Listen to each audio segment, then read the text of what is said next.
stories which are brighter than yesterday. The streets have never been so quiet. The squirrels found a new hideaway. Tomorrow will never be the same. There is so much hope in our hearts. Brick by brick we shall overcome and walk right into a new start. Welcome to the brand new world. We're the children of our Mother Earth. Reach out your hands, let us heal our earth together.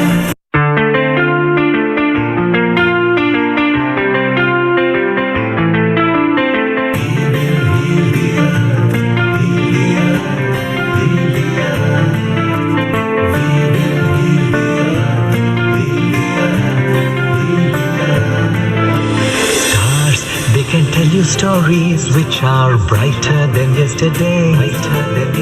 The streets have never been so quiet. The squirrels found a new hideaway. Tomorrow will never be the same. There is so much hope in our hearts. Brick by brick we shall overcome and walk right into a new start. Welcome to the brand new world. We're the children of our Mother Earth. Reach out your hands, let us heal our earth together.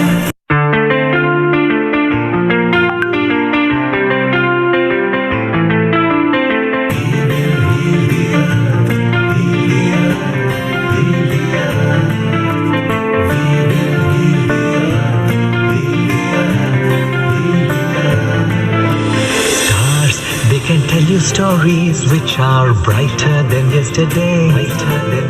The streets have never been so quiet. The squirrels found a new hideaway. Tomorrow will never be the same. There is so much hope in our hearts. Brick by brick we shall overcome and walk right into a new start. Welcome to the brand new world. We're the children of our Mother Earth. Reach out your hands, let us heal our earth together.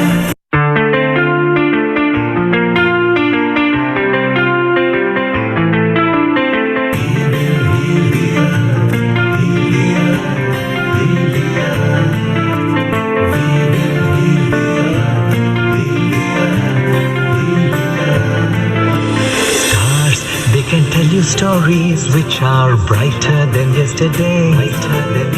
The streets have never been so quiet. The squirrels found a new hideaway. Tomorrow will never be the same. There is so much hope in our hearts. Brick by brick we shall overcome and walk right into a new start. Welcome to the brand new world. We're the children of our Mother Earth. Reach out your hands, let us heal our earth together.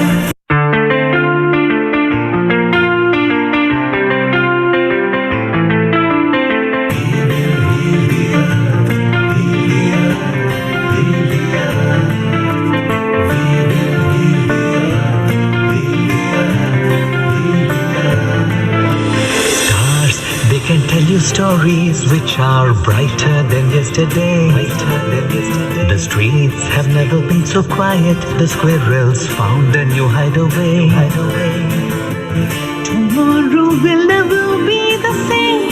There is so much hope in our hearts. Brick by brick we shall overcome and walk right into a new start. Welcome to the brand new world. We're the children of our Mother Earth. Reach out your hands, let us heal our earth together.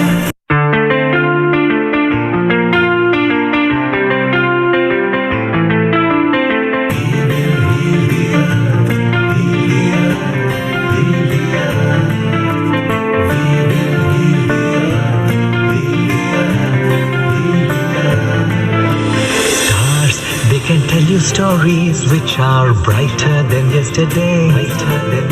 The streets have never been so quiet. The squirrels found a new hideaway.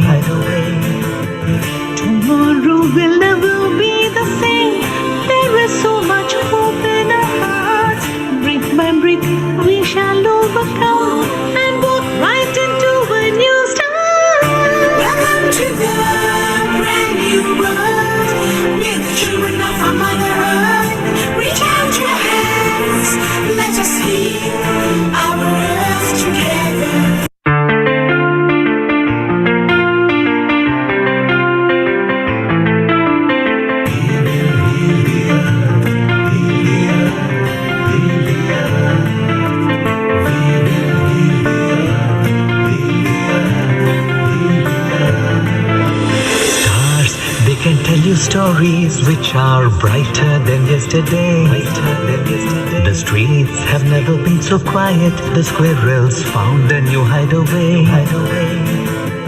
Tomorrow will never be the same. There is so much hope in our hearts. Brick by brick, we shall overcome and walk right into a new start.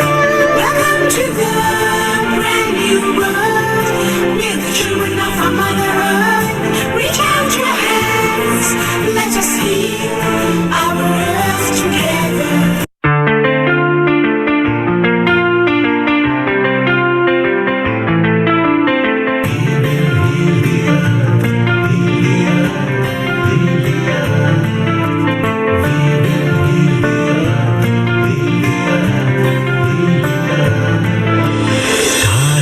Can tell you stories which are brighter than yesterday.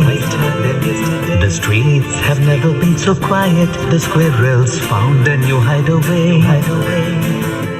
Tomorrow will never be the same.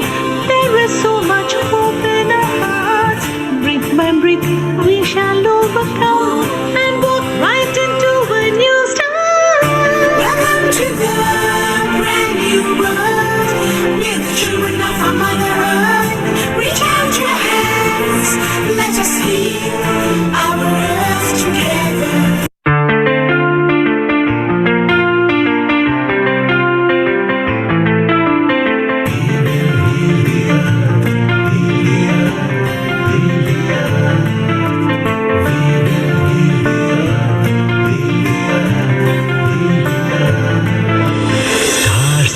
Can tell you stories which are brighter than yesterday.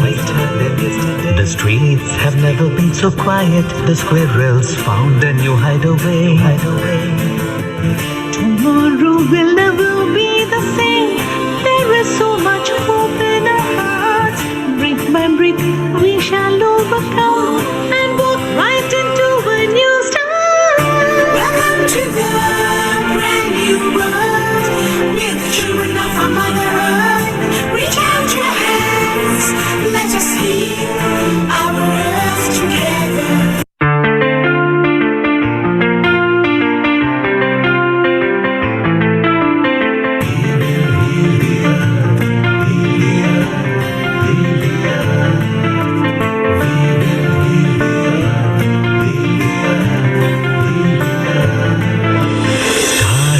Can tell you stories which are brighter than yesterday.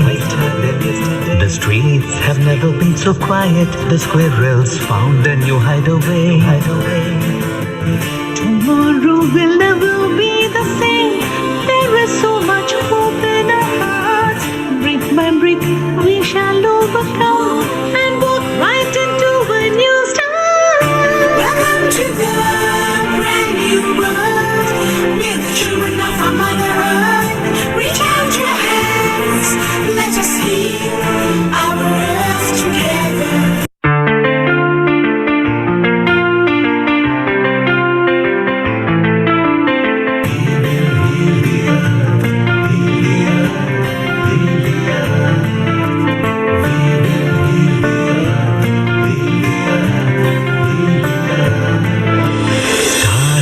Can tell you stories which are brighter than yesterday. The streets have never been so quiet. The squirrels found a new hideaway. Tomorrow will never be the same. There is so much hope in our hearts. Brick by brick, we shall overcome and walk right into a new start. Welcome to the brand new world. We're the children of our Mother Earth. Reach out your hands. Let us heal our earth together.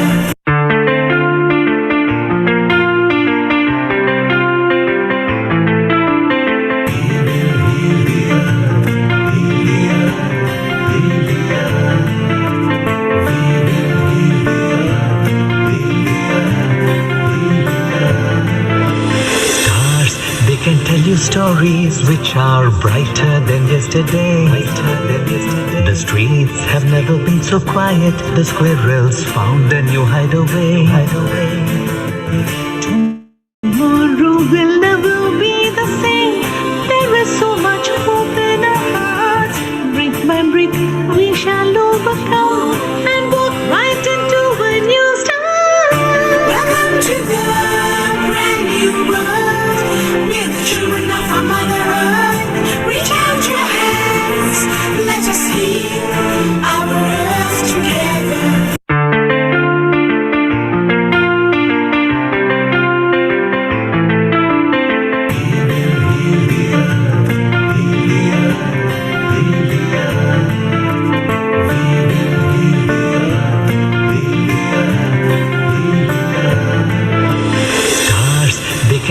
stories which are brighter than yesterday.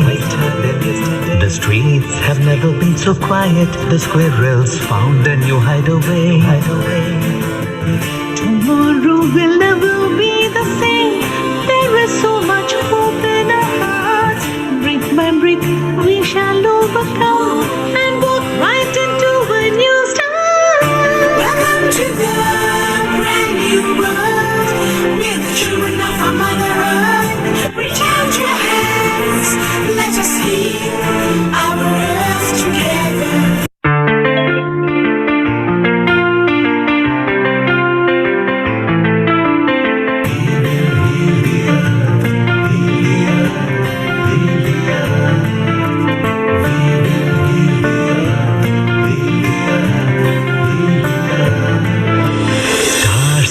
Can tell you stories which are brighter than yesterday. The streets have never been so quiet. The squirrels found a new hideaway. Tomorrow will never be the same. There is so much hope in our hearts. Brick by brick, we shall overcome and walk right into a new start. Welcome to the brand new world. We're the children of our Mother Earth. Reach out your hands. Let us heal our earth together.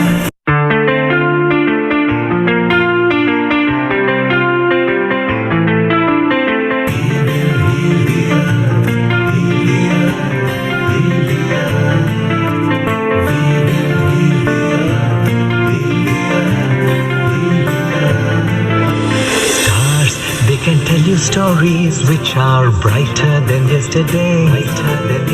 The streets have never been so quiet. The squirrels found a new hideaway. Tomorrow will never be the same. There is so much hope in our hearts. Brick by brick, we shall overcome and walk right into a new start. Welcome to the brand new world. We're the children of our Mother Earth. Reach out your hands. Let us heal our earth together.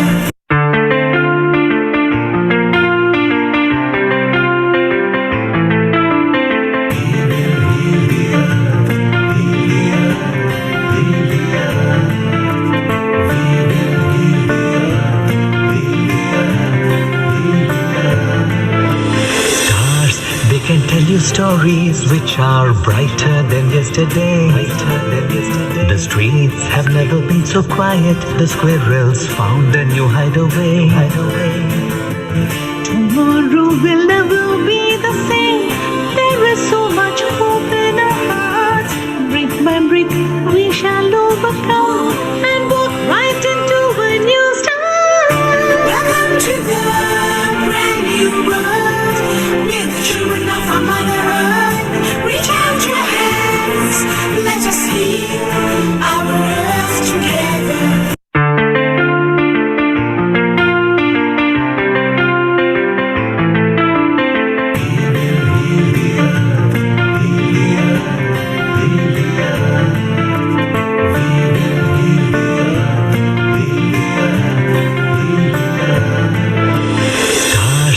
Can tell you stories which are brighter than yesterday. The streets have never been so quiet. The squirrels found a new hideaway. Tomorrow will never be the same. There is so much hope in our hearts. Brick by brick, we shall overcome and walk right into a new start. Welcome to the brand new world. We're the children of our Mother Earth. Reach out your hands. Let us heal our earth together.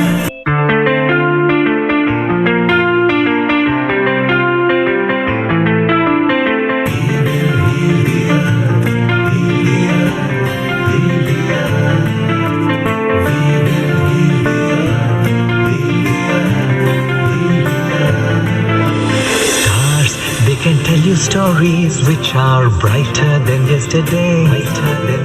The streets have never been so quiet. The squirrels found a new hideaway. Tomorrow will never be the same. There is so much hope in our hearts. Brick by brick, we shall overcome and walk right into a new start. Welcome to the brand new world. We're the children of our Mother Earth. Reach out your hands. Let us heal our earth together.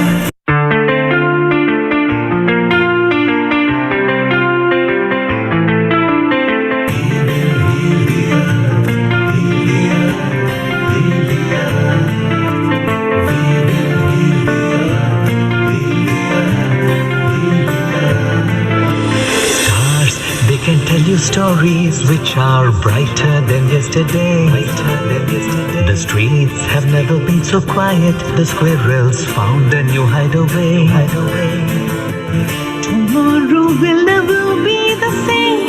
There is so much hope in our hearts. Brick by brick, we shall overcome and walk right into a new start. Welcome to the brand new world. We're the children of our Mother Earth. Reach out your hands. Let us heal our earth together.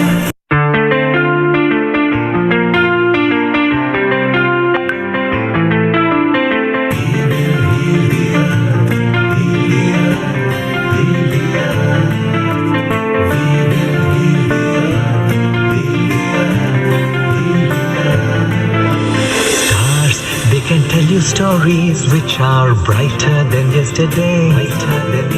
The streets have never been so quiet. The squirrels found a new hideaway. Tomorrow will never be the same. There is so much hope in our hearts. Brick by brick, we shall overcome and walk right into a new start.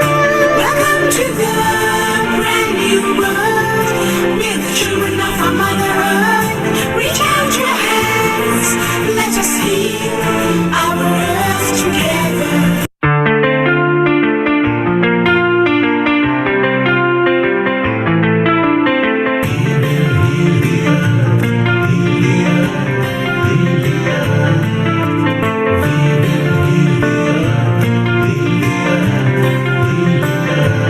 Stars, they can tell you stories which are brighter than yesterday. The streets have never been so quiet. The squirrels found a new hideaway. Tomorrow will never be the same. There is so much hope in our hearts. Brick by brick, we shall overcome and walk right into a new start. Welcome to the brand new world. We're the children of our Mother Earth. Reach out your hands. Let us heal our earth together.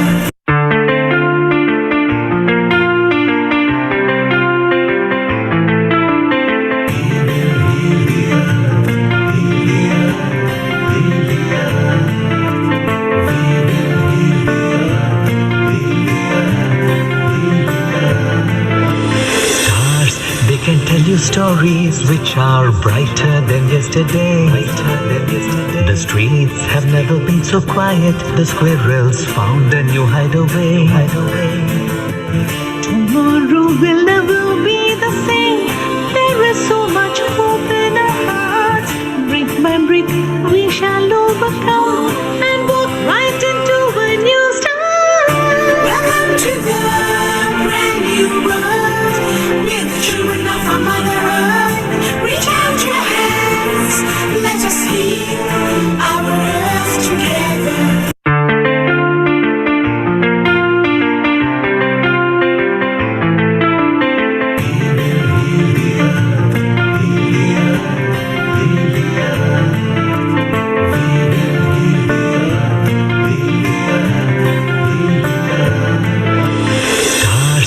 can tell you stories which are brighter than yesterday.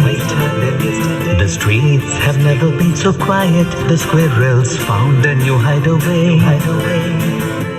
Tomorrow will never be the same. There is so much hope in our hearts. Brick by brick, we shall overcome and walk right in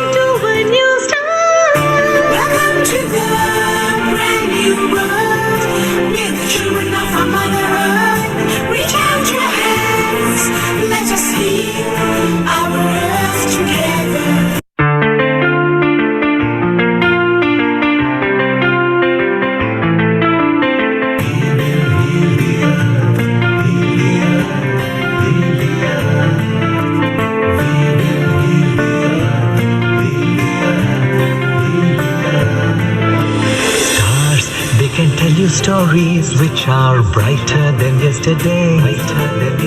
The streets have never been so quiet. The squirrels found a new hideaway. Tomorrow will never be the same. There is so much hope in our hearts.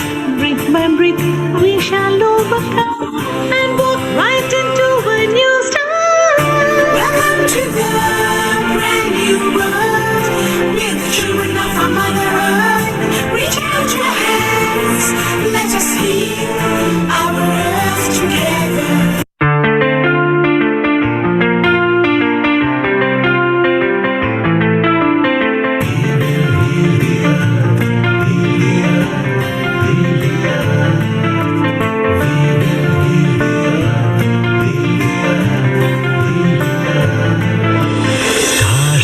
Can tell you stories which are brighter than yesterday.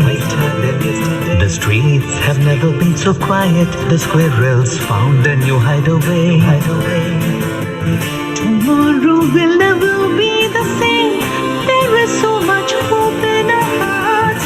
Brick by brick, we shall overcome and walk right into a new start. Welcome to the brand new world. We're the children of our Mother Earth. Reach out your hands. Let us heal our earth together.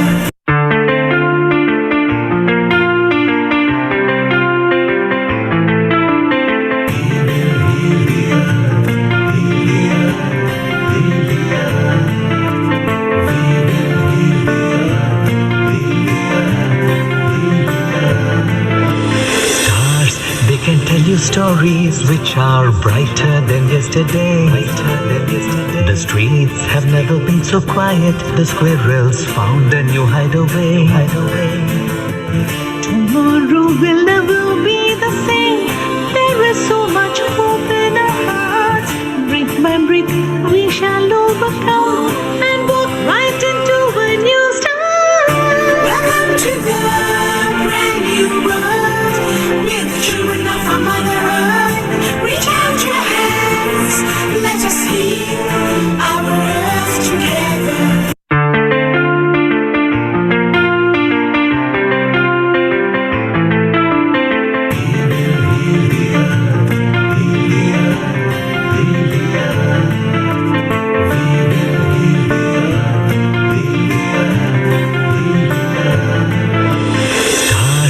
Can tell you stories which are brighter than yesterday. The streets have never been so quiet. The squirrels found a new hideaway.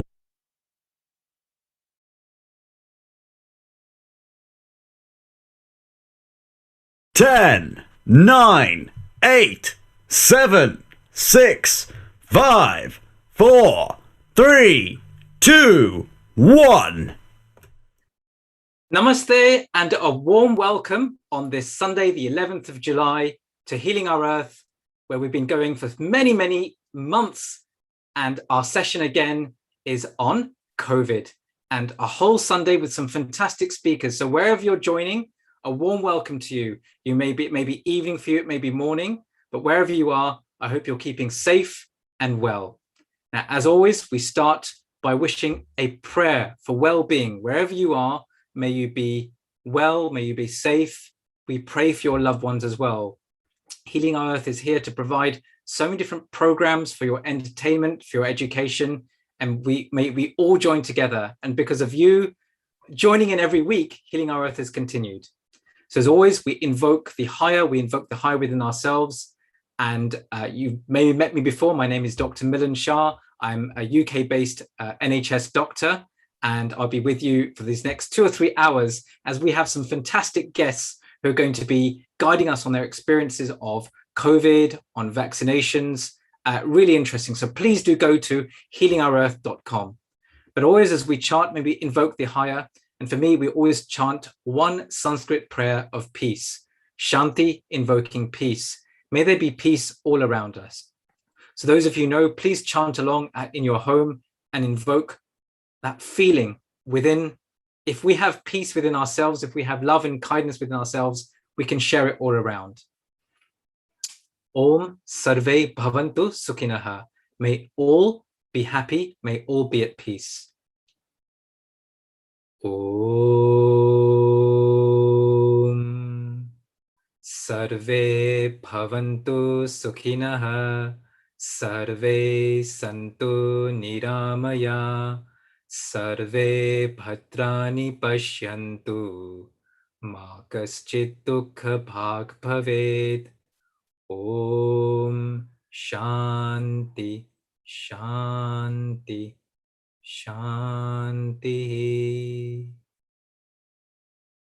May all beings be happy. May all beings be healthy. May none suffer. Peace, peace be unto all. So a warm welcome to you. And just showing up, going to show you some slides of what's come up today. We can see already our first speaker is with us, Darshana is with us, and we'll introduce her in a moment. So let's have a look at what's coming up. So hopefully you can see the slides now. So this is our 84th event, I can't believe it. So please do go to healingourearth.com and have a look. You can see all the past sessions. So you can see myself there. We're going to have Darshana, who's already online with us now, giving us an update on the vaccines and what's been happening. It's really important to be kept up to date. Sometimes we can think we're getting a bit blasé of what's going on. We have Ram Goyal, who's also online already, be coming up and telling us also of some life after COVID. We have Esther as well coming on a bit later on, talking about COVID in India as well. And then again, Sanjeev Patel is going to be back on talking really as a discussion and quite a long session for an hour with us, a whole discussion on long COVID, a way forward, etc. So that's the session that I'll be hosting with you. But actually, it's a mammoth, as always, a marathon session. Sheila will be on a bit later on, Sheila Dobby from America. And she has, as you can see here, Dr. Nandita Shah, Kim Engard, and also Chirag Pandya. So do have a look, and you can see the website there. You can see the also handles Facebook, Twitter, Instagram, YouTube, and also on WhatsApp. So Healing Our Earth is very much well connected. Please do go and search us and do connect, and do share with your friends that this is happening at the moment. We're in a stiff competition at the moment. So good luck to those tennis players at Wimbledon. And of course, I think there's some sort of match on this afternoon. Darshana may tell us, someone's saying it's coming home, but do enjoy the football. We wish well. We're being in England. We're wishing England well. Maybe people joining from Italy as well. So we wish the Italians well as well. So healingourearth.com. So do have a look. What is the mission statement? What is Healing Our Earth about? We to promote a happier, peaceful, healthier, and inspired global communities by developing multicultural and online edutainment. What does that mean? Have a look at all the other sessions we've had online over this time. Last week we had vegan and vegetarian cooking. I should share with you one more slide. What's coming up? So just so you know what is coming up soon. So next week already, you think only this week hasn't started yet, but what are you telling you about next week? Next week, all you Bollywood fans, a whole session of singing along and having some Bollywood fun. And then the theme of Guru Purnima, the teacher of a teacher's day. So next week is Bollywood. The week after is Guru Purnima, celebrating the teacher. So without further ado, Darshana, warm welcome back to Healing Our Earth. Thank you, and thanks for having me back. It's lovely to come Bollywood. Maybe it's maybe a week too early. Maybe we need you on next week to do a few Bollywood numbers. I'm not sure that's quite my theme, but I can vaccinate. I'm not sure about dancing necessarily. Okay, I thought maybe while you're vaccinating, you'd be singing something like Kuch Kuch Hota Hai or something like that. But anyway. I mean, we are known for, so our vaccinators do have to do a good dance to attract the patients because there's so many of them. So there is a little bit of competitive, usually Saturday Night Fever style dancing. Okay, yeah, I think those of you who are watching and around the world, I think they're one of the most happiest and inspired places are vaccination centers. People are in a good mood, so do go, and enjoy that experience. So, Darshana, I'm just going to say a few words about you, and then we've got some time together. We've got our next speaker, Ram Goyal's already with us, so if need be, we can always chip in together. So Darshana is the vaccine program director for the COVID vaccination centre at the Sri Swaminarayan Mandir in Kingsbury in London, UK. And you can tell us, I think the site might be now sort of winding down, but the site is run by Harness Care Limited, which is a group of 20 GP practices, GP stands for general practice, working together to serve the population of Brent actually being an area close to Wembley Stadium. She's a GP pharmacist currently clinically deployed from her usual post of Deputy Head of Workforce Planning at Health Education England. And Darshana, as we know, speaks really passionately about the power of collaboration, communities coming together, and talking about the true multidisciplinary nature of the centre. And she'll talk. We've talked already. We've been online a few times where we've seen various different staff members coming on and vaccinating. So those of you who've had your vaccine, you may not have had a doctor or even a nurse, but had various other trained professionals coming forward, and I think that can be just as inspiring. Darshana, how's it been? I mean, it's been, you're absolutely right. We're winding down, or have just finished winding down actually as we do this now. And so we've had a bit of a breather and some time to kind of soak it in and reflect on it, and actually have a bit of a cry at kind of having to say goodbye to everyone as well. It's been incredible. I mean, it's been really an emotional roller coaster.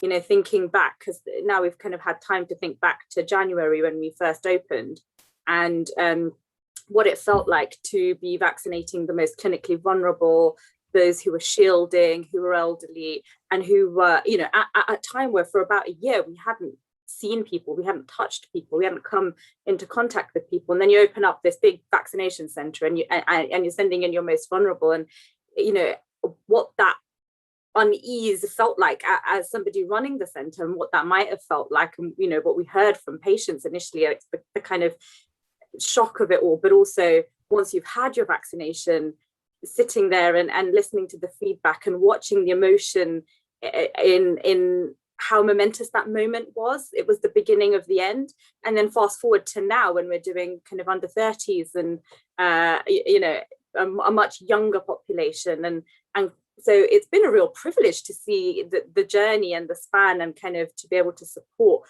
such a wide range of people, and actually go on that emotional journey with everyone together.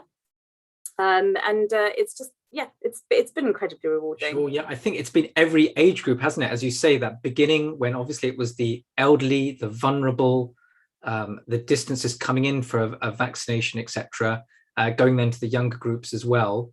What have you seen the differences? Interesting, when I've been vaccinating, we found sometimes the younger patients sometimes can be just as nervous, if not more. Absolutely, and it's surprising actually. So I think that we didn't see the nervousness as much in terms of getting vaccinated in the elderly population. And you're kind of seeing more, I don't like the term, but you see more uncertainty. So I don't like to use the term vaccine hesitancy, because it kind of puts the onus back on people, but you see that kind of nervousness, and understandably so. And actually I was looking at the Office of National Statistics numbers, and actually they're saying that the hesitancy is in the younger population, so the under 18s is where it's highest, and we're seeing declines in some of the other populations. So it's just really interesting that as much as we see, the more we see our friends and family, the more we see it and it becomes commonplace, the more we know about it, the more we learn about it, the more we feel reassured. And I can imagine when they had the polio vaccine and various other, vaccines for other outbreaks over time, it might have felt like a similar journey. For sure, I can imagine that initially that hesitancy would have been there. What we noticed actually was that the older population, or those who first had it, were just, I think, desperate to have it really. And at that time, it was clear. Obviously, there were still questions as well to have, to whether to have it or not. I think in the younger population as well, maybe you've not been ill before, not even had any other injections as well, or really had to have any interaction with healthcare. So that can also have its own. Absolutely. And actually, some of the logistics is, how do you contact people who've never been to their GP? You don't have their phone numbers and things like that. And actually, so we've seen lots more walk-in centres, for example, open up around the UK, and I think that attracts people who are much more spontaneously, or we're out and we'll go and get our jab, and it feels a bit more tailored to kind of how we would engage with other services in today's life. You might hop on a train without necessarily having to plan it. Well, I think it was a similar thing, for a lot of the younger population. It was the opportunity to just go when it was convenient and where it was convenient. Quite. So we have to adjust to that population. So let's explore now what's happening. So you said you're sort of winding down. Are you still giving vaccines at the moment? Is it now stopped, or? We have actually wound down and closed the centre. So we packed up, and there are still people wanting vaccine, which is a really positive sign. And we're able to support and redirect them to the centres that are open, especially now that you kind of can access any site, any pharmacy, any GP surgery near you. You don't necessarily have to go to a specific centre, and I think the way that the systems are changing in the UK is really positive, and kind of like we talked about, is adapting to the needs of people. But as far as we're concerned, we have packed up, wound down, given the last of our jabs, tidied up, and actually was really emotional.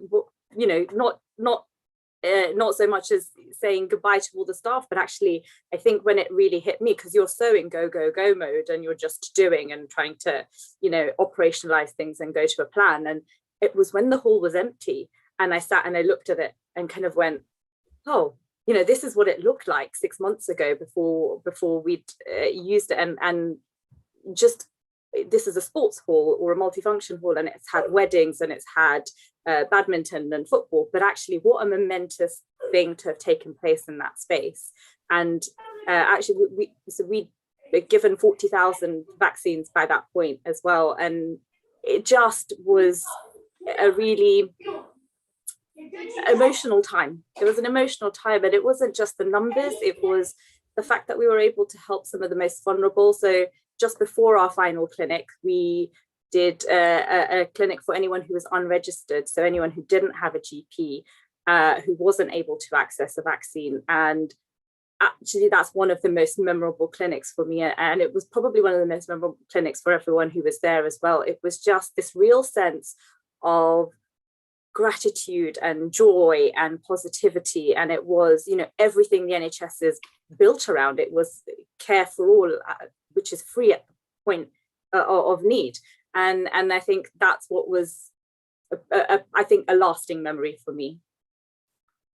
Yeah, I think sort of connecting with that very vulnerable group as well, it just, I think it really touches the heart of people as well, that you said you're either homeless, etc.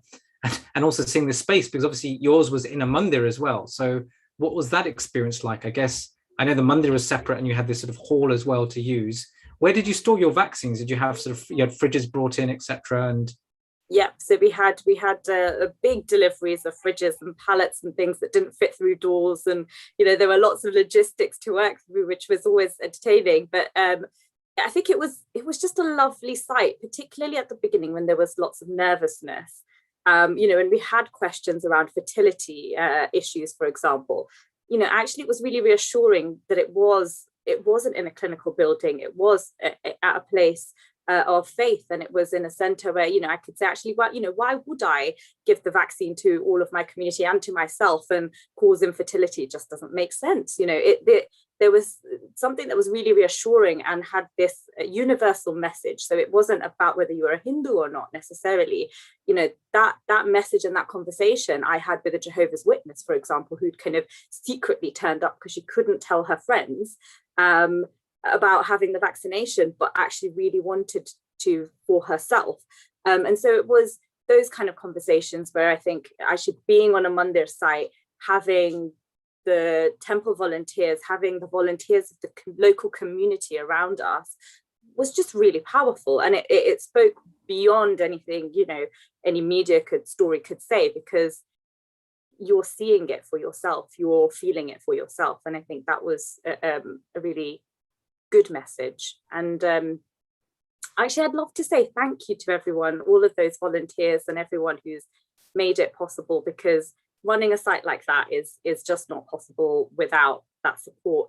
And if it's okay, Milan, I'd love to show a little video, which is just a little thank you and a little summary of kind of our first vaccine delivery to our last please do, that would be, clinic. It'd be excellent. So yeah, please do get the video. It'd be really nice to see, because there's nothing like images to see how it's been. Yeah, it's me explaining it is not as good as you seeing everyone doing it. So let me just see if I can share this. Yeah, hopefully the technology's there. You can you can share screen. Brilliant. Yeah, you can see your screen sharing. Can you hear? Not yet. It just says you've started screen sharing. So you may need to share it with sound. I might have to share the sound, just bear with me. Yeah, so there is usually a button to say share sound. So you have another go. Perfect, yeah, we're through.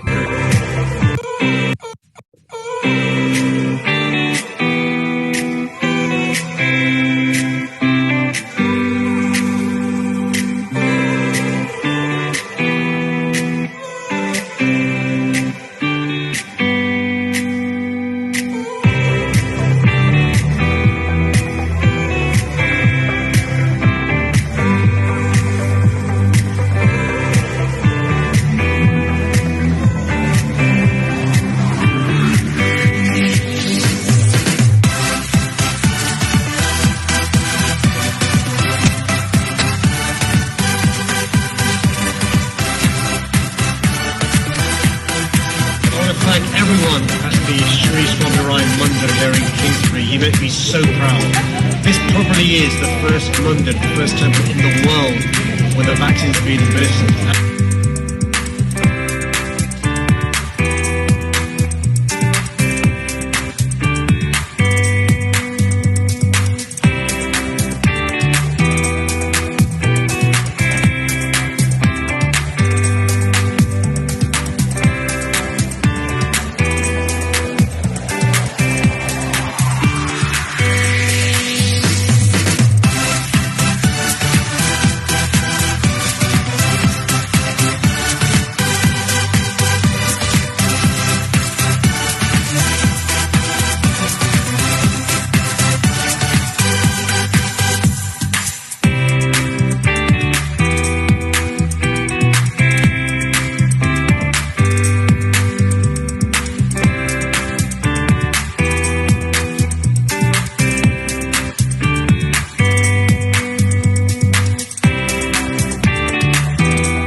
So yeah, it's just actually watching it back is quite emotional. But like I said, you know, something like that just couldn't happen without the support of that wonderful team and everybody who came in and did their part. And actually, I just want to say a thank you to everyone around the world.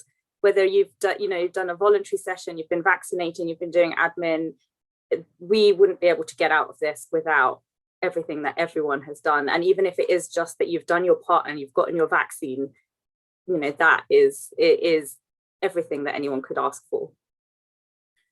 Exactly. It makes you feel that you're connected, you're doing something, and it, even by volunteering, it's been a huge service. And sometimes the volunteers actually make that difference between sort of a joyful experience or not. And I think all the volunteers wherever we've been have been really upbeat, and that was a great video. And you can see, you know, obviously you have the celebrities who come along, etc., but otherwise actually it's the everyday volunteers who are there when you've got someone who's a bit scared, who just puts them at ease and cheerful, is crucial, really. Yeah, absolutely. It's absolutely that. And actually, as you said, you know, I'm passionate about the workforce, and we had people who were on furlough, people who had lost their jobs through this, and actually, two of them we have now recruited into general practice after having trained them up. And they, you know, they didn't work in healthcare at all before. One worked in a bank, and one worked in social services, and we've got a teacher as well who said, actually, I'm really inspired by this. I want to become a nursing associate, and I want to go along that apprenticeship route and train to work in the NHS. But in the meantime, I want to work in general practice. And it's stories like that that are just, you know, more powerful than the celebrities, more powerful than the numbers. And yes, we're vaccinated, but, you know, there's a real help to people and the individuals who've been part of this as well. Quite. So that, as you say, and you said it before in a previous interview, you know, the connections made, we've now got some systems in place, or connections that, you know, if everything happens again. So stay with us, actually, because I've got, you know, our next speakers with us as well. Ram, we can bring Ram in a moment as well. And I know, Darshna, you may need to dash off in a bit, but would like to come back and ask you also about boosters, if you've got any information yet, or what's happening on that side, whether you might reopen again come autumn. But that was great to hear, because we need every member of staff in general practice, as I can say, because at the moment, I think primary care particularly is absolutely heaving. And again, the public may not be aware of how hard the doctors and nurses and pharmacists are working behind the scenes, especially in general practice, because they're feeling, patients may be feeling, we can't get an appointment, we can't get to see, what are these guys doing? And if we tell you that most of us are working till 10, 11 at night just to keep up with the increased demand, because things have changed, the NHS have changed, hospitals have closed down a bit. It's hard sometimes to even get into sort of a hospital clinic. And where does a patient go? Often is calling their pharmacist or calling their GP. And, well, we can talk about that for a long time. I'm sure, Darshana, you've got that experience as well. To give you an example, the practice where I work at, on a busy Monday morning, on a busy day, we'd get 500 calls. That was pre-COVID. Now, every day we're getting 750 calls to our practice. That's every single day. So with no extra sort of capacity except to try and keep it going. So it has been really hectic. But Ram, you're there. And namaste, Ram. I will be introducing you in a moment. But I know you've been listening in. I don't know if you've got any reflections on your vaccine experience. And without letting it cat out of the bag, Ram is actually going for his vaccine today. Second vaccine. Second vaccine, I was going to say, yes. No, I mean, I think Darshana's presentation was fabulous. How do you follow that? Her passion shines through in terms of what she did. And as you said, everybody contributed, even if it meant just stay at home. It was simple as that. Is everybody could get involved, and it's been fantastic. And like Darshana said, is thank you to everybody who's been involved in this, because it is uncharted territory. Nobody knew what they were doing to a degree, but everybody pulled together, and I think we see the best of people in these difficult times.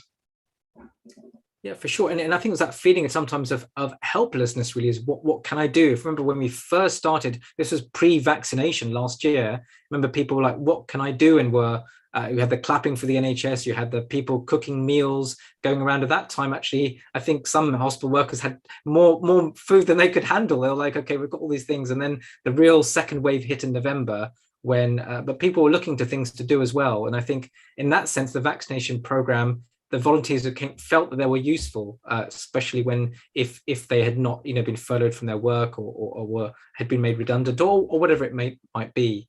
And I think that sense of volunteering has come forth again, as we'll see. It's such an, and when do go back, those of you are watching, do go back and look at previous episodes. I'm reminded of Darshana, our previous session we did on COVID, where we had a lot of volunteer organizations. I'm remembering one called Go Dharmic, and that joy of volunteering, that joy of in Sanskrit we call it seva, obviously seva, service, and it brings out the best in us. Absolutely. So Darshana, before then, I think it may be time for you to sort of, I mean, you're welcome to stay on, but I know we'd want to bring Ram in and speak to him as well before he dashes off as well for the second jab. Darshana, are you thinking about reopening? Is there any plans for boosters? I know in UK, there's obviously there's even an ethical and moral discussion that there are places in the world who have had access to even the first vaccine. And we're talking in developed countries about having boosters. And there is even a discussion, is that ethically correct? I don't know what's been discussed in your circles. I think at the moment there's no kind of firm plans either way as to whether Harness will be running the part of the booster program. They may well be, and may well be that some of the general practices start getting involved as well, because things are changing and there's some contracts out to pharmacy as well. But I think it's right to vaccinate our most vulnerable, but equally, I think there are decisions to be made higher up in the chain about how we support internationally some of those colleagues. And I think from my experience, I've had several people approach me from other countries as well to ask about how we've run the centre and things that we've done. And as an individual, as a small soldier in the system, I guess the thing that I can do is share my experience, share that learning. And even in my substantive role at Health Education England, they produce all of the resources around COVID training and how you rapidly train up staff using some of those resources, and actually those have been accessed internationally as well. And so I suppose that's my small contribution, because I can't control the powers that be, and I agree that we do need to think globally about this. We've seen the devastation across India. And, you know, I don't imagine there's not many of us who haven't been affected or impacted by that. And that's just one example. You know, we saw similar things happening in Brazil just before. And I think, you know, this is a humankind issue. And if ever there's been anything that's shown us that now is the time, if we don't look after all of us, we are looking after none of us. COVID has shown us that. And you know, it doesn't matter your race, your creed, your color, your nationality, we all bleed red. We are fundamentally the same. And actually, it doesn't matter how much wealth you've got. And I think I've spoken about this before, so I don't want to kind of stomp over old ground, and I will keep talking if you let me. But you know, this is I think is one of the positives of COVID, and certainly it highlighted it to me that we are all one, and it doesn't matter, and actually we can come together and work together. So let that be the blueprint for the future.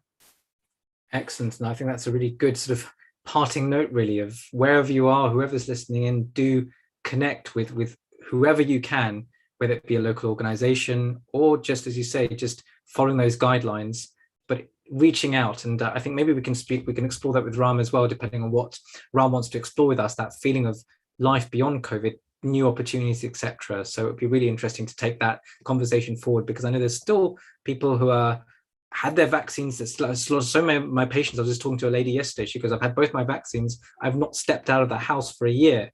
She's an Iranian lady, Middle Eastern lady who I look after, and she's got a lot of other conditions, but she goes, I've not seen any family members. She goes, I'm just too scared, but I've been working with her to try and at least get out. So Darshana, so last parting messages, what would you say are your two or three key learning points from running a vaccination center? If, let's say, you had to speak to someone else who's going to now start, they say, Darshana, I'm going to start a vaccination center tomorrow. What would you say are your learning points? What are the key messages that you'd say, if I knew that from 5 months ago, you know, that's your wisdom? I think my real passion is around understanding the skills and the value that people can bring. So don't think of them as being in a box of nurse or pharmacist or non-healthcare worker. You know, if anything, we learned from our vaccination centre, and I've spoken to colleagues at the Nightingale and various other local centres, it's been the same. You know, this is not about putting people in boxes, it's about seeing beyond those boxes. And actually, I have to really thank my colleague, Dr. Sachin Patel, who is one of our local GPs, and it brought me into this and actually treated me as a peer and gave me the opportunity to do this, and didn't see me as a pigeonhole in a box. You should be doing the pharmacy and the drugs bit. And I think, you know, we took that forward and we instilled that in loads of our medical students who were there. So actually this is, you know, the future of the healthcare workforce, to try and break down some of those professional barriers and silos, because actually what you can achieve together is greater than the sum of its parts. Brilliant, really good messages, and without doubt that we're not sort of pigeonholed in doing one thing.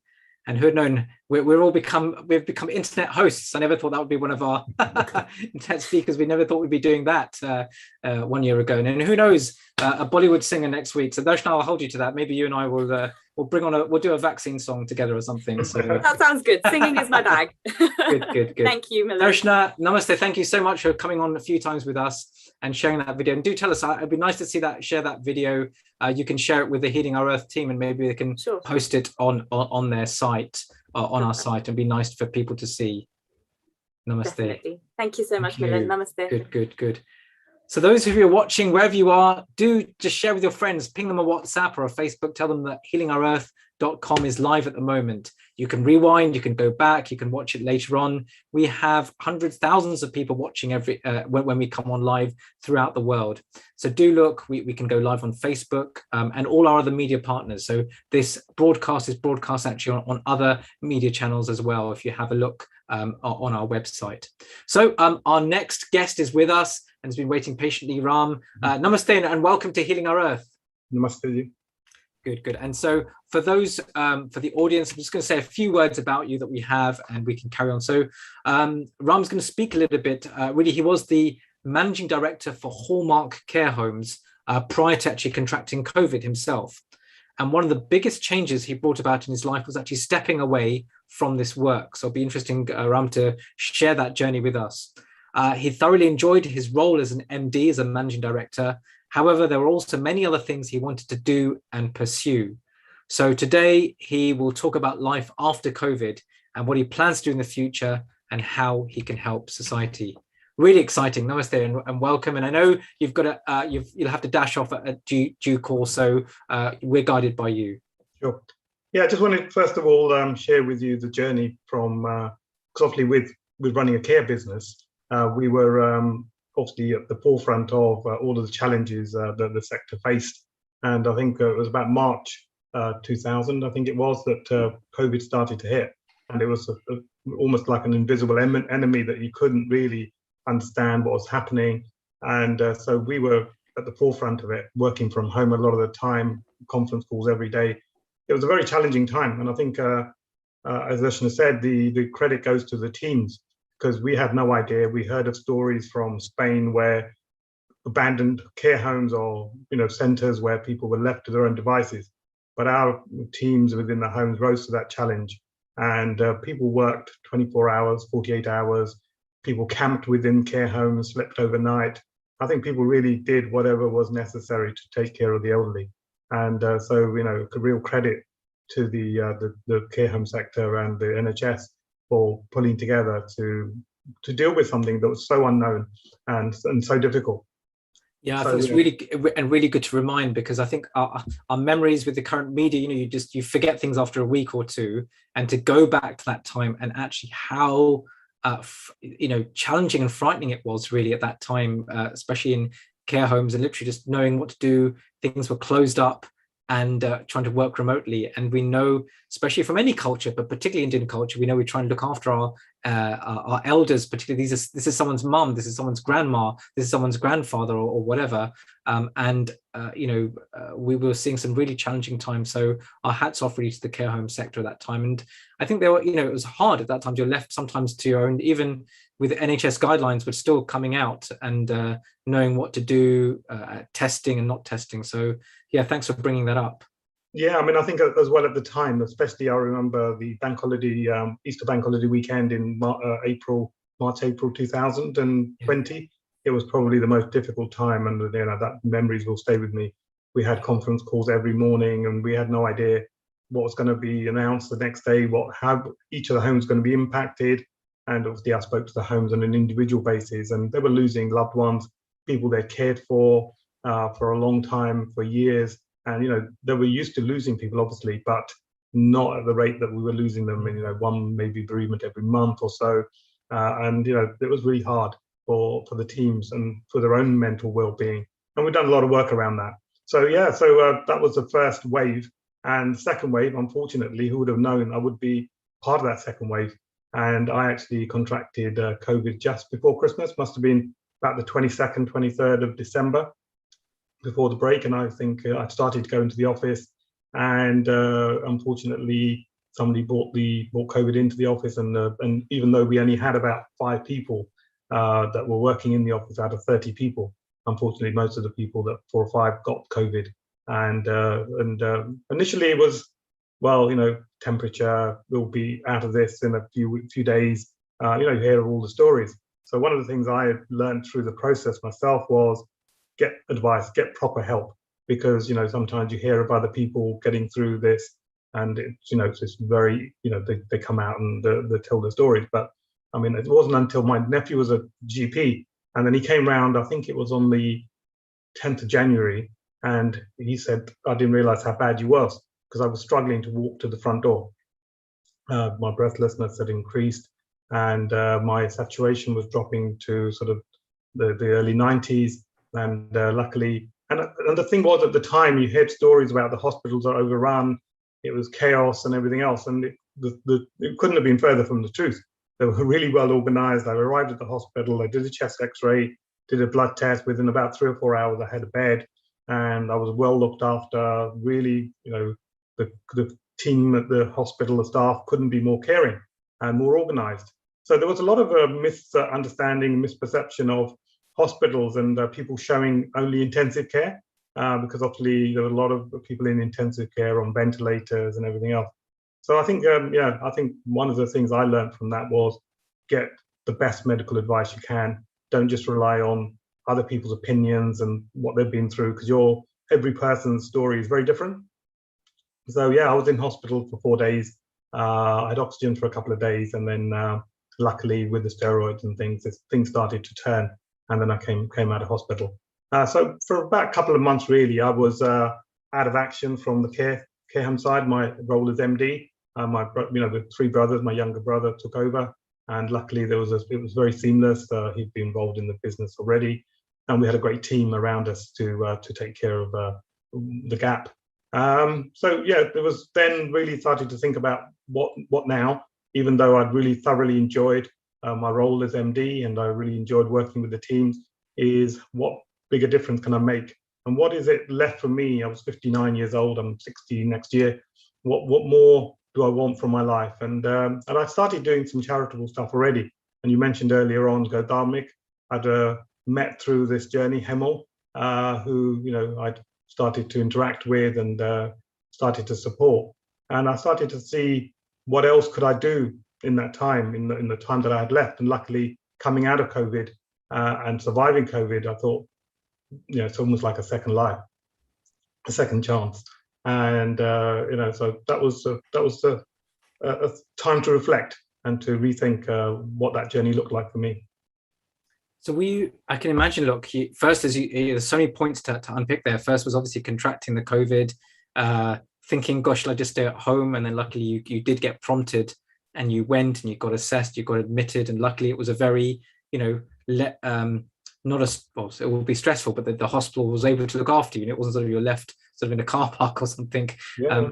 Then it was sort of coming home. So what were your thoughts then? I guess there's a part of you, because you've been doing this work, you've been an MD, you've been a leader, etc.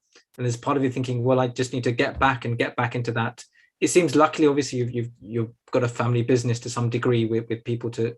And is it one home or a few homes you run, or? Yeah, we've got 19 care homes, and we've got 3 under construction, so it's quite a substantial business. We employ about 2,500 people. Right, and I think in a way that made it easier because there was a whole team around me, and also, there's an opportunity, because I think life takes over. And whilst obviously it's a great thing to do and it's a great way to pay back, and I'm still involved as a shareholder and the director of the company, but one of the things I wanted to do more of was to think about. And at the time also my wife had COVID as well, so that was really horrible time for her to be on her own at home when I was in hospital. My children were like coming to the door. They wanted to come in and spend, to look after my wife and their mum. But she said, look, no, this is too serious for you to come in. I'll manage. And it was a very, very difficult time for all of us.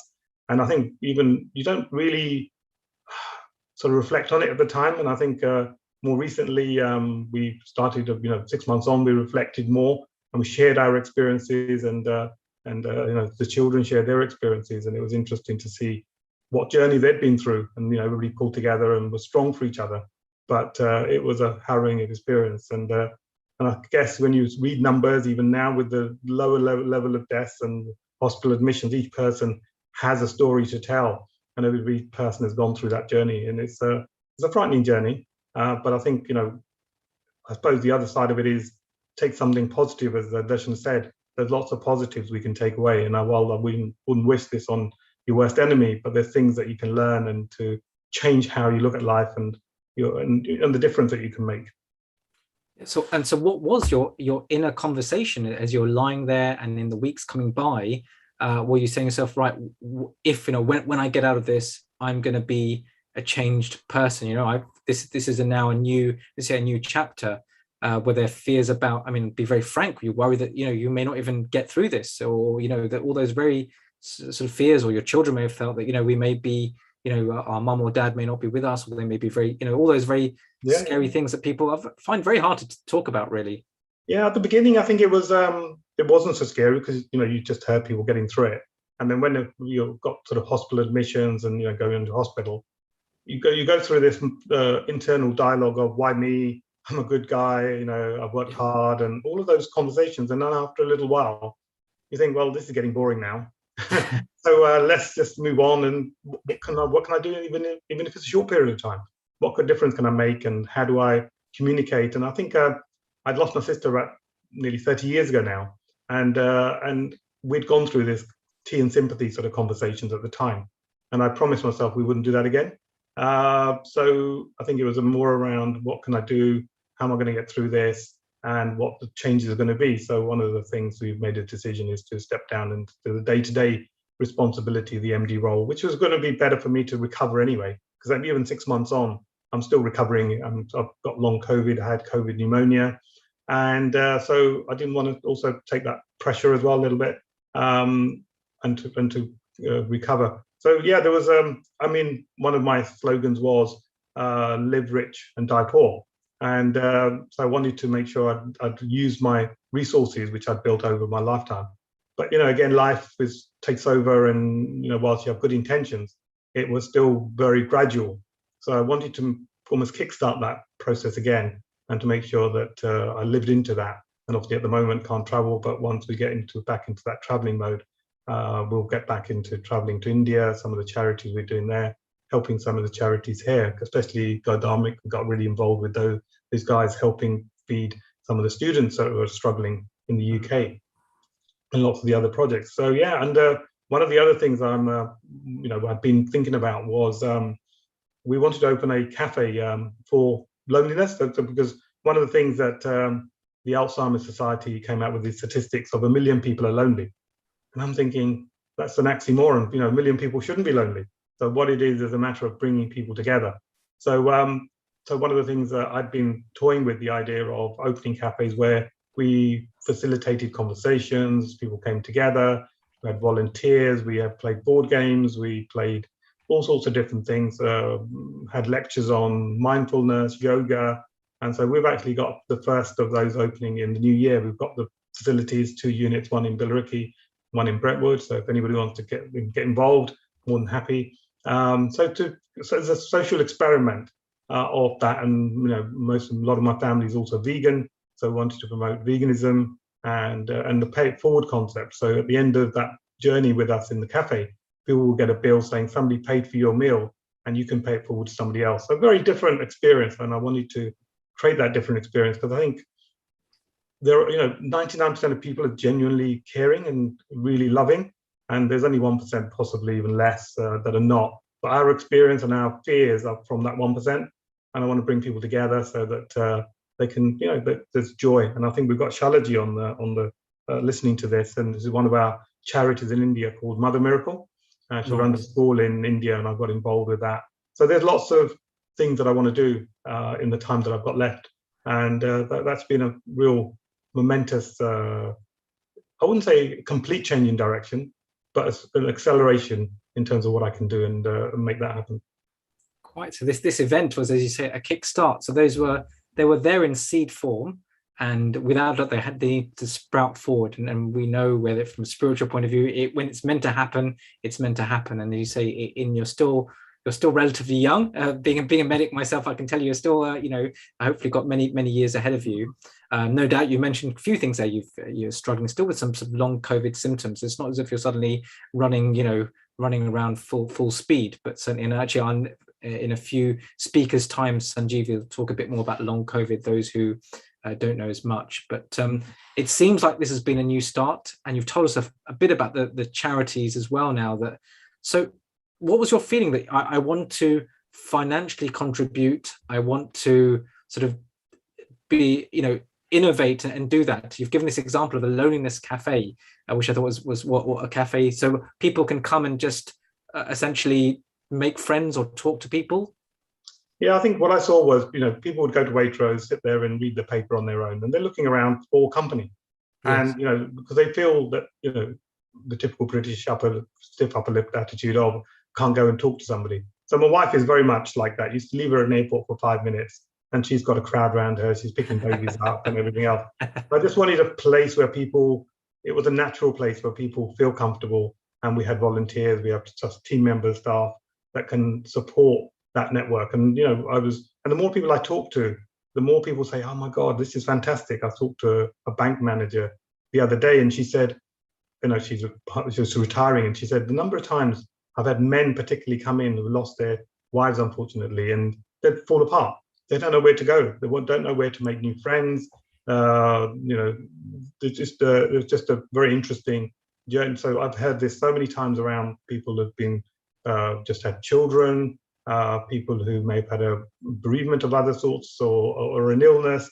They want somewhere where they can share that with other people in a similar situation, and you know, make new friends. So we can bring the people together, and I think finding those common themes within that, and we're doing that in the care sector already with residents and relatives and volunteers there. So it's just a you know, enhancing that through the community. Really important. I think this is such an important topic. I really inspired this topic of loneliness, and you've given that example of people sitting in a cafe and they're almost looking around, wanting to make that contact. And we are essentially, our human beings are social beings. We need to tell our story, to share, to heal together. And that's one thing again that COVID did. It you know, being back at home, you're, you know, just being isolating, those conversations couldn't take place, whether it be friends or family or just the public, all those institutions, whether it be libraries. And me, obviously being a GP, my GP surgery, I'd get a lot of my elderly patients would just come and just have a brief chat with a receptionist, someone. That was their sense of structure, and that all went during COVID. But even pre-COVID, let's say even before COVID, loneliness, which is what I was just Googling before, I wanted to even share a slide. Do look up, those who are watching, and even for you, Ram, the previous US Surgeon General was actually an Indian gentleman called Vivek Murthy, a very young guy who's 40. And he went round of USA talking about he said the one condition or one disease that people never talk about. And he said that is loneliness. Loneliness has as much factor of ill health as does diabetes, depression, or heart disease. And the statistics he came up with were amazing. He said, actually penting up that sort of need. So I'm really inspired. And you said sort of the paying forward technique as well, and veganism. So that's one. I know we're running out of time, and I know you've got your second vaccine as well soon. Yeah. We said we might even go live with your mobile device. But jokes apart, I mean, what else is on your mind then? You've mentioned maybe going to India. You've mentioned Go Dharmic. You want to tell us, I mean, do you feel a sense of now every day feels like it's a new opportunity? Yeah, I mean, my daughter got married a couple of weeks ago. So, and that was a very emotional time because, you know, I was lucky to be present based on my COVID over Christmas. So that was, you know, the things that you take for granted, I think. I mean, even going for a walk this morning, we were walking with some family and friends that have come over from America. And, you know, those hills that I was struggling with in January, February time, and I knew every slope in Billericay, you know, because it was, you know, I had to stop and rest before I could. Now, luckily, whilst I'm not fully there yet, the slopes and you know, I can walk. Before I would walk in front and my wife would like, slow down. And then now it was like, come on, you know, speed up. So it's, you know, it's those role reversals, those little things. These things that you sort of take for granted that you reflect on. And yeah, so I think it's about how do we as a society, I think I was listening to a video the other day, and it was about how do we provide things in society for the community that are world class? Because generally what happens is stuff that's provided for the community is second class. And I think one of the things I want to do is, you know, whether it's education in India or schools, and I've seen some world-class stuff that's happening around the world, and I want to be part of that and part of that, because when you provide that for the community, thousands and thousands of people use it. Whereas you see people with a lot of money, they want to have it privately for themselves, and it hardly ever gets used. You see London flats or London, you know, buildings where they're empty for 99% of the time. So yeah, my passion is now to bring other people in as well, as to enroll other people into this journey. Because this is where the true happiness is, and I'm sure you know that is helping others, and through that journey you ultimately help yourself. I think, as Gandhi said, the fragrance of the rose remains with the giver. So the first person that benefits is yourself, and I think this is quite short-sighted of people, where unfortunately that's not how we grow up and how society is conditioned at the moment. And so yeah, I think that's my purpose, is to bring people together. And you end up meeting some absolutely phenomenal people on the journey. People have given up their lives for this purpose. And it changes your own thinking about the world and people. Before, if you're not in that space, you think people are quite selfish or self-centered, but you start to see people who've given up their whole lives and Shalaji, who's on the call, has done that as well. And it's so inspiring to see that and to be motivated by people doing far greater work than I am. So you really inspired us. I think we're wishing you well on your journey as well. I think as each year goes by, you'll attract, who knows, other people and whichever organizations or projects that you've been involved in. And those, because you mentioned the town Billericay. So those who don't know, I think it's I find Billericay is in Essex, near Basildon and so on. So those who are watching, thinking, where is this place? It's sort of the east of London. I remember there because I was placed in the hospital in Basildon for a year or so. So when was that? so there was many about 20 years ago as a medical student. So back in the day. So we know the area of Basildon and Essex and even Billericay itself. I remember was sort of certain families and villages there which certainly were quite deprived, so needed their own sort of help and support. Yep.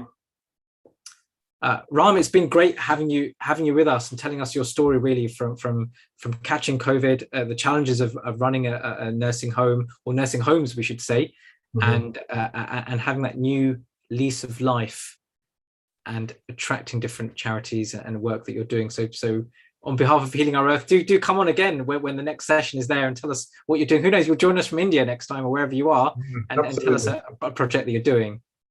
Oh, definitely. Yeah. I mean, there's lots of things that I want to get involved with.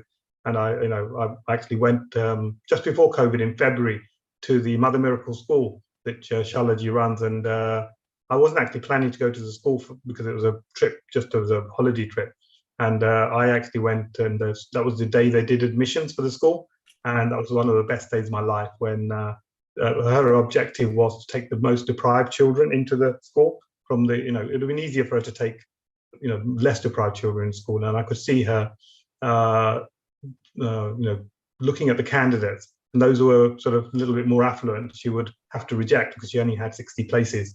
And I'm thinking, that she's really living up to her values. And, and as somebody who doesn't know the language, come from California, it's just so inspiring to see how somebody like us who can speak the language and knows the culture still would struggle, but people who don't do that and just from a holiday trip ended up living, I think she's been in India for 15 years, building from 9 children to 650 children's school of an international standard, and that's just amazing to see that. And you start to unearth these gems of people and organizations that are doing so much good. Makes you feel good about yourself and society that we live in and what's possible for everybody.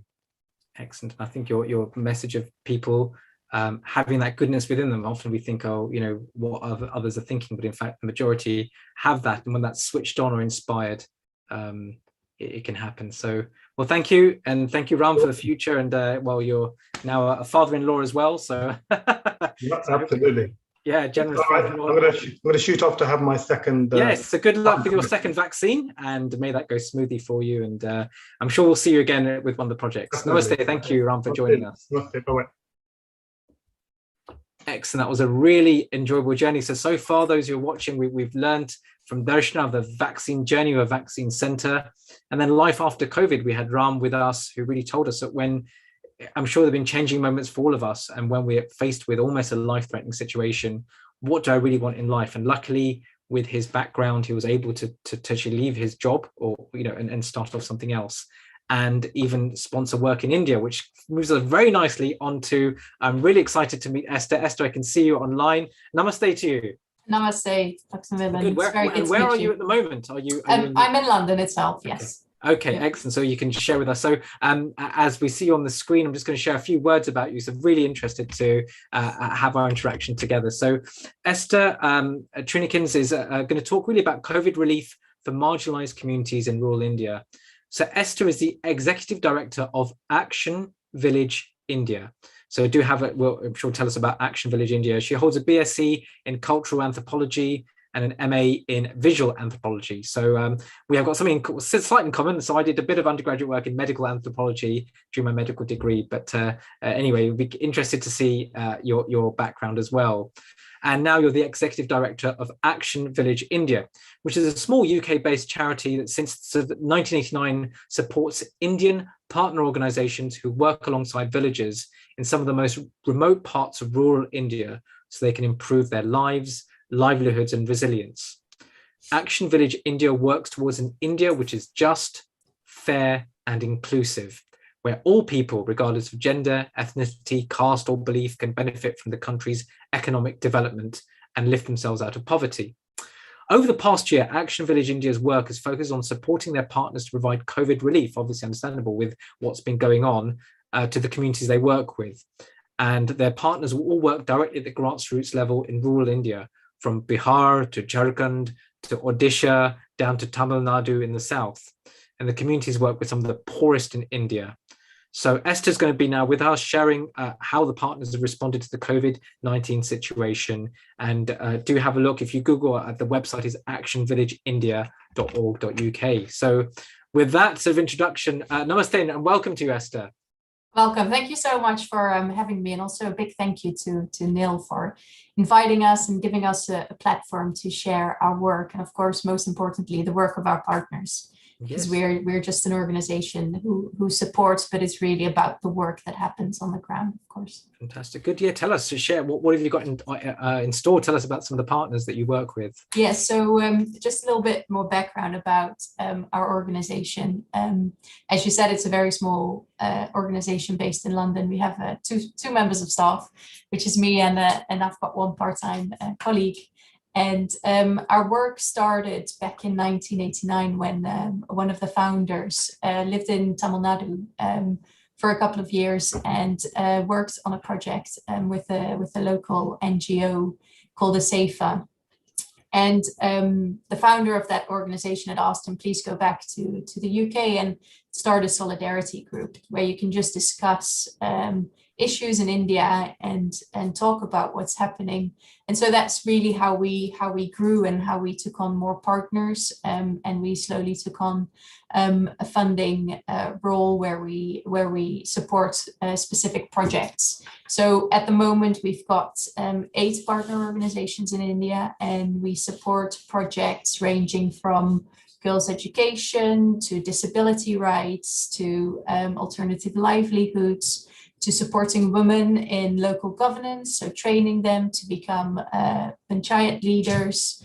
And we also have land rights projects that we support. And of course, last year, with COVID, all of those projects really came to a halt. And I think especially the education in India has really suffered because I think the schools were closed for most of the year. It's probably open for a month and then closed again during the second lockdown. And you know, it's been really interesting to hear from your previous guests about, you know, what it's like to live in a pandemic. It's terrible for everyone, but I think at least the way I look at it is that in India, especially in rural India, it's like one step beyond. It's not about surviving a virus, it's surviving because you're hungry. And in the beginning, especially because of the lockdown and the migration, there's so much migration to the cities, so many migrants who can return home, it created real problems. And this is where our partners have really tried to focus on in the beginning of the pandemic. So we have one organization called Ekta Parishad, who in the beginning tried to track people who needed to go home and who were stuck and who were going hungry. And so they set up a whole system where they located people and tried to find ways to get them home. At the moment, they've had like a staggered way of responding, where first you look at, you know, providing food, medicines, oxygen where needed, but now they've also started working and organizing Shramdan camps, which I think is a really interesting concept.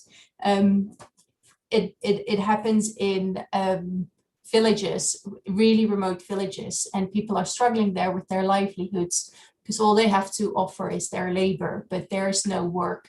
So they've organized camps where the community comes together, so the whole village comes together to build, for instance, water resources, so a lake or a dam, so they can have more water, so they can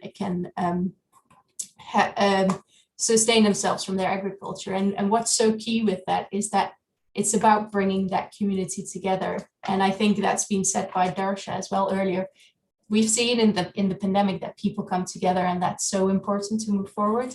And with this way of working with these Shramdan camps, you leave dignity with people. It's not a handout that you're giving to people, but people have the dignity, they're building something themselves. And through that, they're lifting themselves out of poverty. So I think that's been one really good example of the work that one of our partners has been doing.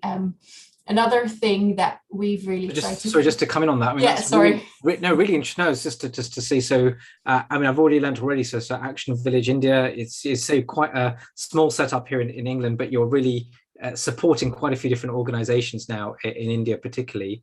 And one that you mentioned as well, with organising these camps. And you mentioned one was actually getting people back maybe to home, which was really important, I think, when people were either lost or locked down.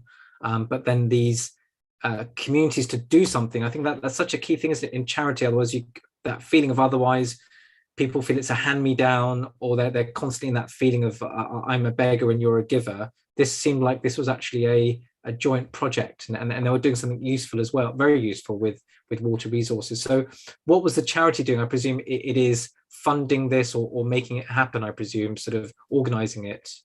Yeah, so one of the key things for our organization is that we have partnerships based on trust and solidarity.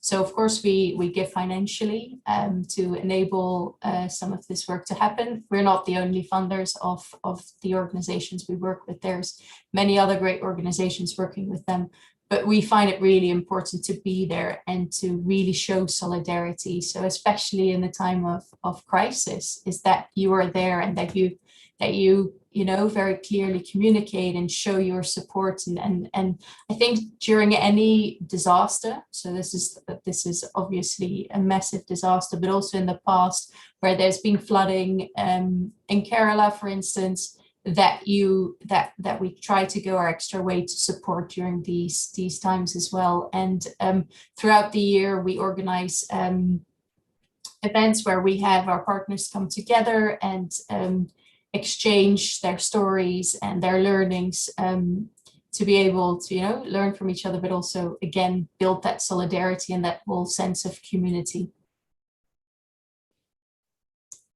And so one of the other things that our partners have been focusing on, and I think it's interesting because one of your previous guests was talking about, what's happening on the international space is about vaccinations. So a lot of people and communities, especially in rural India, have, I think it's been difficult for them to want to take a vaccine. There's a lot of mistrust. There's a lot of misinformation among a lot of communities in rural India. And so our partners are really trying to work with their communities to make sure that the right information is shared and that they also share how important it is to get a vaccination. I mean, the vaccinations in India are for free, so that's not kind of the struggle. It's about that mistrust and really trying to make sure that they have faith in it and that they understand what's happening. And I think that's one of the key points as well. It's, relief is not just about, providing medicines and oxygen when it's a really big time of need, but it's that step beyond. So what happens afterwards? It's the livelihoods that are really important. It's that communication, that trust with grassroots organizations. And yeah. So is that another project then about sort of trying to encourage the vaccine as well? Is that just a byproduct of what's happening? So all our partner organizations are doing numerous things. It's not, especially during COVID, it's not, I think, necessarily like a project and this is what happens. It's working with their communities, and it's providing medicines, it's providing food packets at the beginning. It's working with them and to talk more about vaccinations. It's talking about washing hands and hygiene.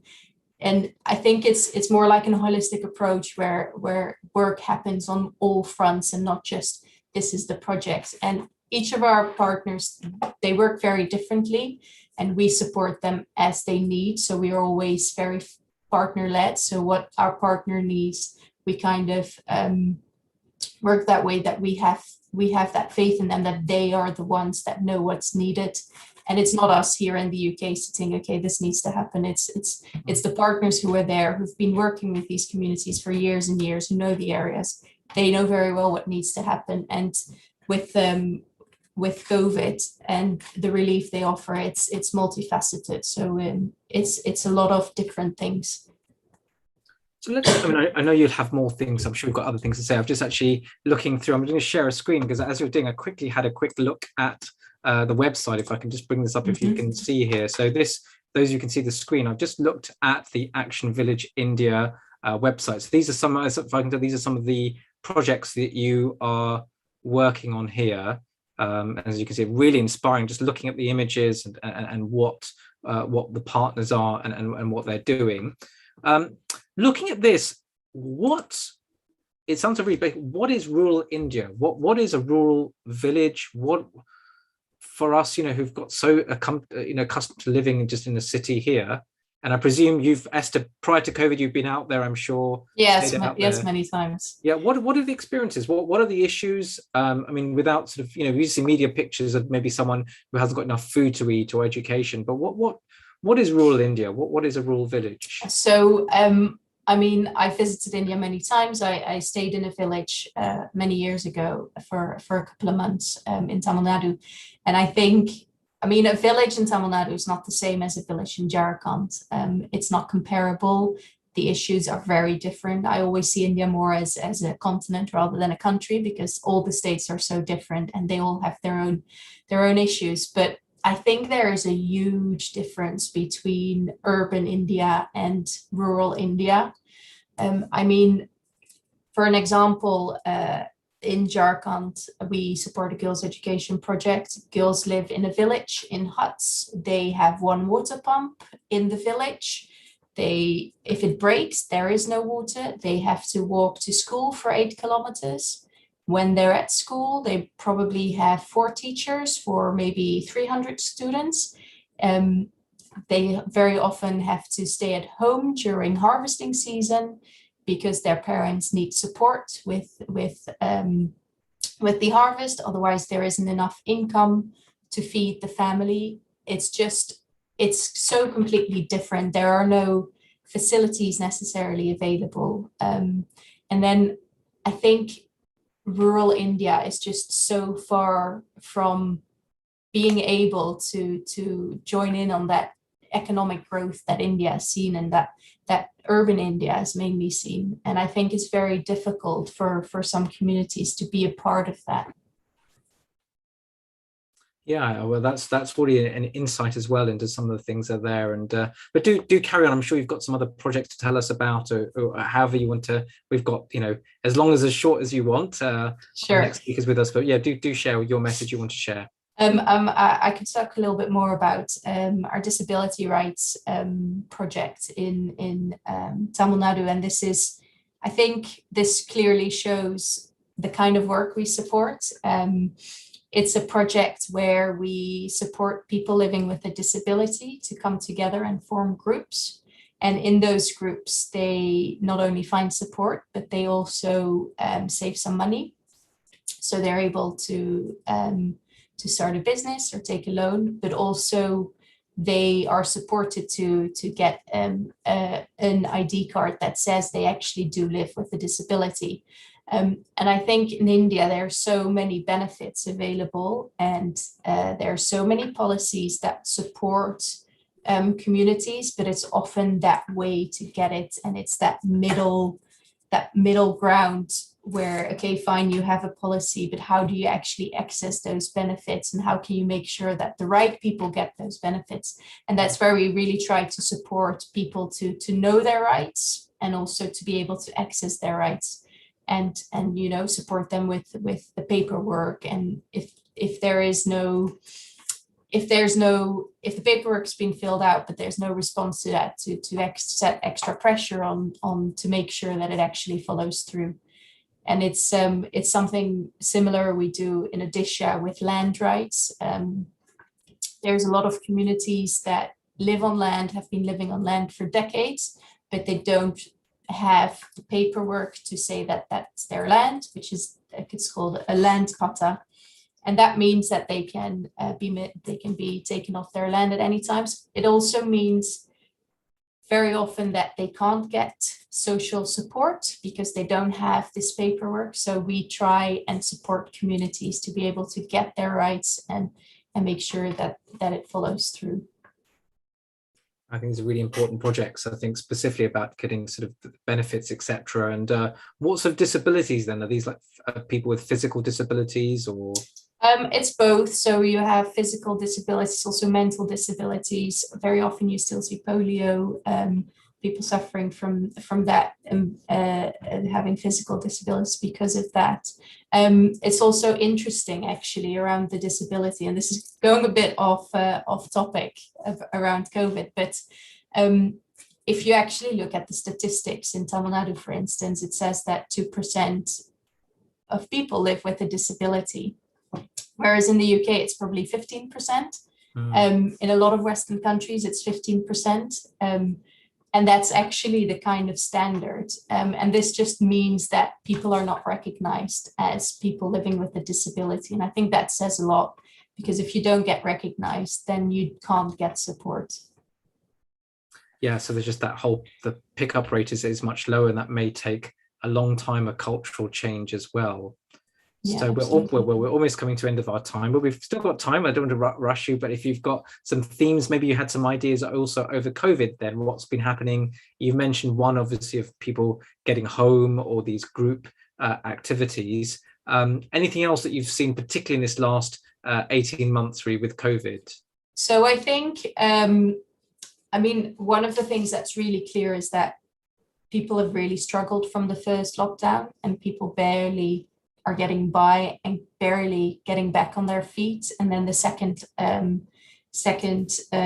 wave happened in India. People are fearing a third wave, which I think is really worrying. And I think what's key is that our partners are all working with these communities for so long, and so constantly trying to support them and working with them on long-term solutions. Like I said, the camps, finding those livelihoods, making sure that people are more resilient. One of our partners in West Bengal, which is called Equidiversity, it's a women's rights organization.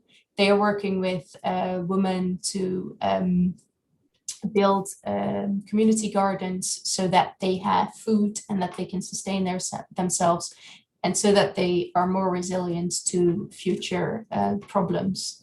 And I think that's really key. It's building that resilience within these communities so that they can, that they can overcome another disaster or another wave of the pandemic. And one thing I think as well in the UK that people are starting to talk about more and more is the mental health that people have faced. And this is something that especially Equidiversity is also really focusing on. It's making sure that people have a space where they can share their problems, and that where they get helped with their mental problems after the pandemic and losing livelihoods, losing family members. It's a lot to deal with all around the world. And I think that's really important to work on, as I think it's gonna be there for a very long time. And certainly that recovery period is going to take a while as well. And the word you used a lot was resilience. I think it's a very important word of sort of building up that capacity as we move forward and building some sort of structure.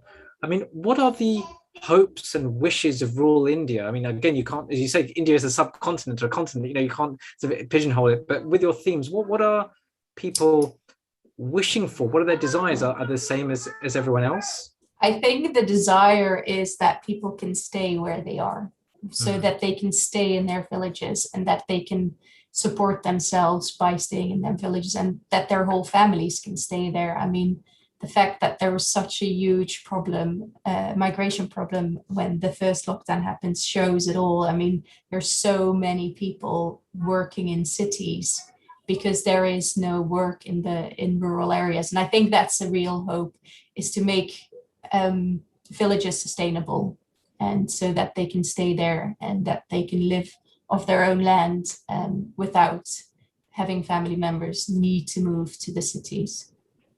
And I actually think that would solve a whole load of problems in urban India as well. Yes, exactly. So there's always this dream of these, sometimes you see these sort of, movie dreams of, the small time villager who wants to make it big in the city. And then there's a misconception that actually everyone in the village wants to move to the city, which is not very often not the case at all. That actually like to have a structure and live where they belong, really. Yeah, absolutely. So finally, look, we're almost coming to our next speaker is with us, and I might even bring Sanjeev in. Sanjeev, you're a regular, you're an expert here, and as well, you please, if you've got any questions for Esther, want to come in with some thoughts, please do in a moment, Sanjeev. But Esther, I mean, what's your role then? I presume you work here. The Action Village India seems to be, very much your life. I mean, this is what you do. What do you do? What's your daily routine then? Are you working from home or in an office? Are you in touch with various projects? So I've been working from home from March, and normally I'd go out to India every year. So I'm really looking forward to be able to do that again and actually see the work and talk to our partners. But I think it's been interesting. It's been also a real eye-opener of possibilities. I mean, I think India has come a lot closer to us because of Zoom. We've had so many more discussions with partners in India, and it's just so easy. It's it doesn't matter where in the world you are, but we can all be on this call together, and it's fantastic. So my work normally it's a lot because we're very small. So it's it's the fundraising, it's the finances, it's the day-to-day running of an office, it's the collaboration with the partners, it's the monitoring of the projects, it's finding partnerships within the UK as well.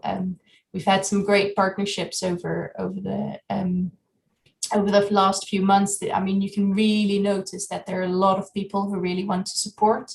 And we've had a partnership with Nishkam Swat, for instance, who normally support homeless people in the UK. This time they've supported us with oxygen units. There's individuals who are organizing loads of events like curry nights for their friends, and they raise money. So I think it's been a really interesting time and a very different time. So it's been incredibly difficult, but I also think there's also been a lot of positives from it. And I think the way of working forward is going to change, and I think it's for the better, maybe. Certainly for the better. I don't know, Sanjeev, I know you've been listening in for the last certainly few minutes. Any thoughts you've got for Esther? Esther, I have actually, while I was listening to you, reflecting on the challenges that most people have faced during the last 15, 18 months of lockdown. Listening to you, I seem to think there's a resonance about when you're involved in trying to make a difference for other people, the attention and the focus goes away from yourself and your own situation. How do you feel about that? That's an observation I have of myself, but I mean, it seems to glow on your face in when you're talking about helping out the way you do. I think if you work with other people, I think that says something about the type of person you are, maybe anyways, and I think that might already add to, okay, you're more focused on someone else. But I think with India, it's just I mean, yes, we've got it bad, and for myself, I mean, people who've had COVID, who've lost people, I can't judge over that. It's incredibly difficult. People working in the NHS, it's incredibly difficult. For me, myself, if I compare my life with a girl in rural India, there is no comparison. She's got it so much worse than me. So who am I to complain, so to speak? But I mean, it's been difficult for everyone. I mean, for my own mental health, it's been difficult as well, being at home. My family lives in the Netherlands, sisters, parents, not being able to go there whenever you want. It's difficult. It really is. It is, but again, we have choices on how we look at the world. There is no absolute, this is what the world is. And we can choose to look at it from different angles and different perspectives. And it's clear the way you've managed to look at the world is a healthy place to be, because we all universally face the same challenges. albeit some have suffered with COVID itself and others haven't. But the rest of the whole of humanity has been in a situation that's unnatural, right? So human beings aren't used to being locked up. Being locked up is seen as a punishment throughout our civilization. And now being forced to do that for our own safety, not knowing when the end was going to come, if it was going to come, not knowing if we're going to be attacked, inverted commas, by an invisible alien. So all of that is what everybody's had to deal with. But, you know, you've just illustrated a perspective. And I think that's a really healthy spiritual perspective about, you know, when you're looking at your own situation, look for comparisons of people who are in a worse situation compared to yourself, because the human brain does a comparison. There's no absolute. And if you choose the right things to compare against, the way we feel changes and it stays in a positive frame, I think. Yeah, absolutely. And I mean, staying positive does wonders. It really does. And I think once you go into this negative cycle, it's hard to come out of it. So I think, like you said, it's so important to stay focused, stay positive for your own well-being and healthy. Absolutely. Right, and the work that you're doing is very valid, you know, and it just helps to bring that through.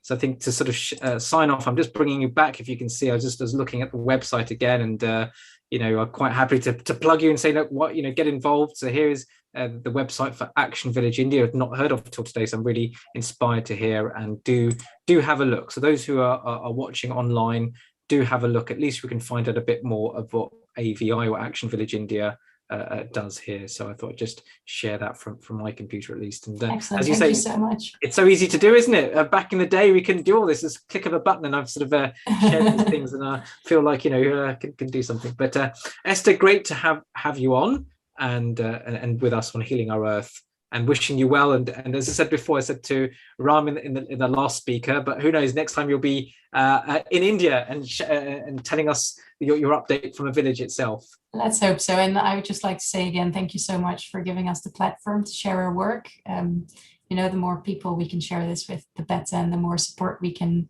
get for the wonderful work that our partners are doing in India. Sure. So thank you so much. Excellent. Namaste. Thank you for being Namaste. With us. Good. So namaste all. We carry on our journey. We've had some really interesting speakers so far, and Sanjeev, you've already seen, is already online with us. In a moment, I'm just going to introduce him, but I'm just going to share our slides again so we can see what's been happening as well. So hopefully, that's my wrong slide. Let's share again. Bear with me, and we'll just share again. Here we go. Excellent. So just coming back to our beginning. So this is so if you're just joining us or not, this is actually our 84th Healing Our Earth event. So I can't believe we've had 84 events, and certainly some of our hosts and directors and technical directors have been on every single one. And as you can see, we've had Darshana, we had Ram, we've had Esther, and now we've got Sanjeev with us. Coming after me will be Sheila as well, and Nandita Shah and Kim Edgard, Chirag Pandya. You can see we're really on till later on, and we're very hooked up with Facebook, Twitter, Instagram, YouTube. And even if you want to get onto a WhatsApp mailing list, please do look at the website, healingourEarth.com. I said we're in competition today, Sanjeev. You know, look, there's a Wimbledon going on. I think there's some match going on a bit later on. So, but I think there's some really important messages to be learned. But we wish everyone, even our sports people, well from Healing Our Earth as well. England or Italy, let it be. And we've already shared this before. What is Healing Our Earth? It's a platform to show so many different areas of education and entertainment. And coming up next week in the theme of entertainment, there was actually a whole theme of Bollywood. So Sanjeev said, I've already told Darshana, I said me and her will have to do so. I don't know your music skills, but maybe next week we can try a bit of singing together. Let's see. Let's see how it goes. Get my practice in. I'm not I don't know. Maybe some good breathing techniques for singing. And the week after it is this International Teachers' Day, or Guru Purnima, which is that reverence to the Guru. So the whole theme on Healing Our Earth will be Guru Purnima. So with that, welcome to Sanjeev. So Sanjeev Patel would say just a few words about you.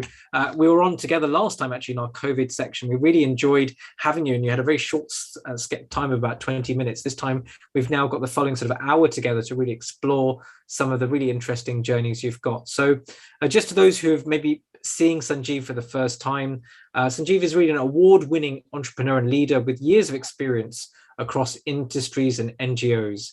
He's a thought leader on servant leadership, and his awards include a core award by the Warwick Business School for his contribution to the business school and global alumni community.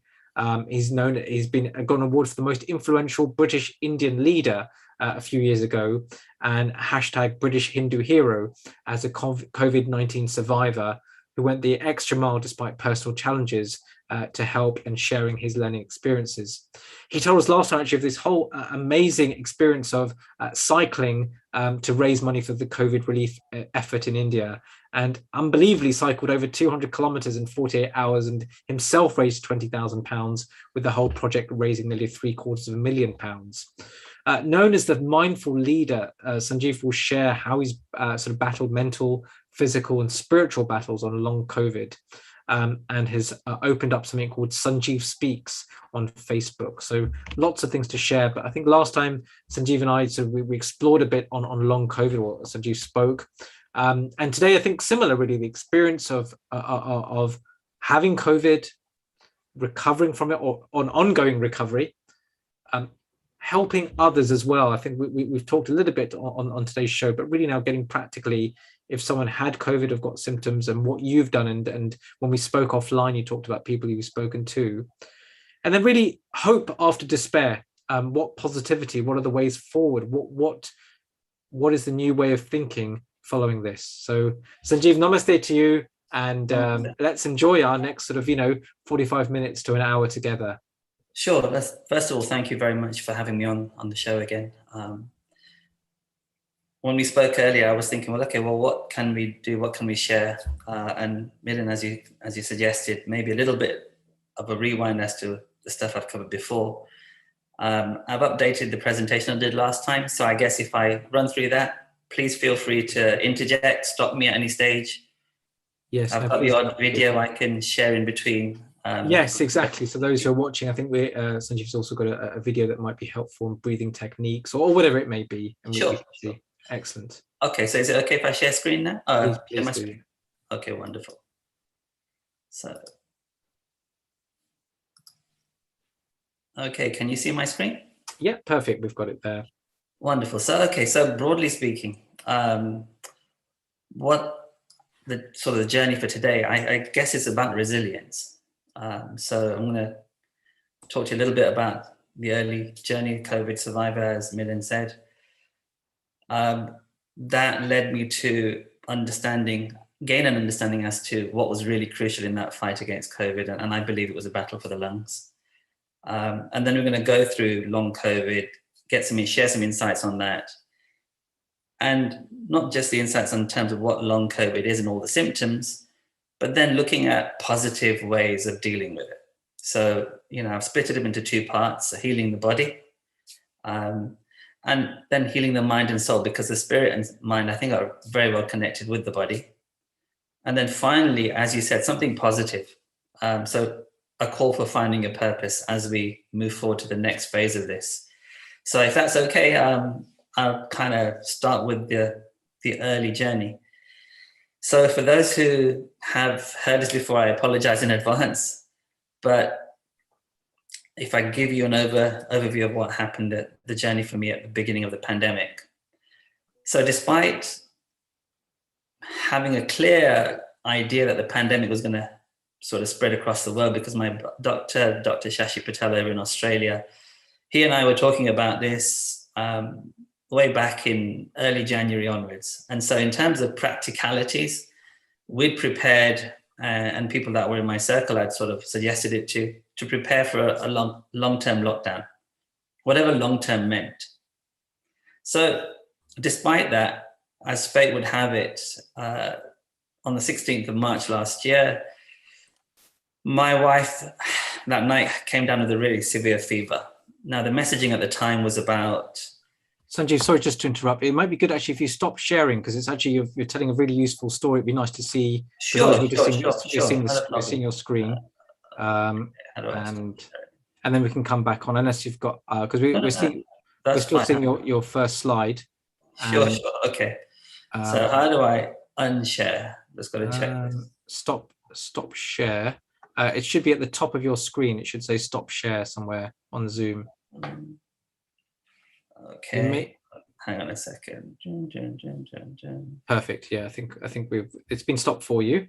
Okay, perfect. So you can see me now, right? Yeah, and I didn't know because you're telling a really good story and I wanted people to see your face. Okay, all right. So as I said, in the lead up to the lockdown here in the UK, I thought I'd planned for my family and my loved ones as much as you possibly could. So we'd done all the preparations by early February, mid-February. But as fate would have it, on the 16th of February, I remember that night vividly, my wife had a very severe fever.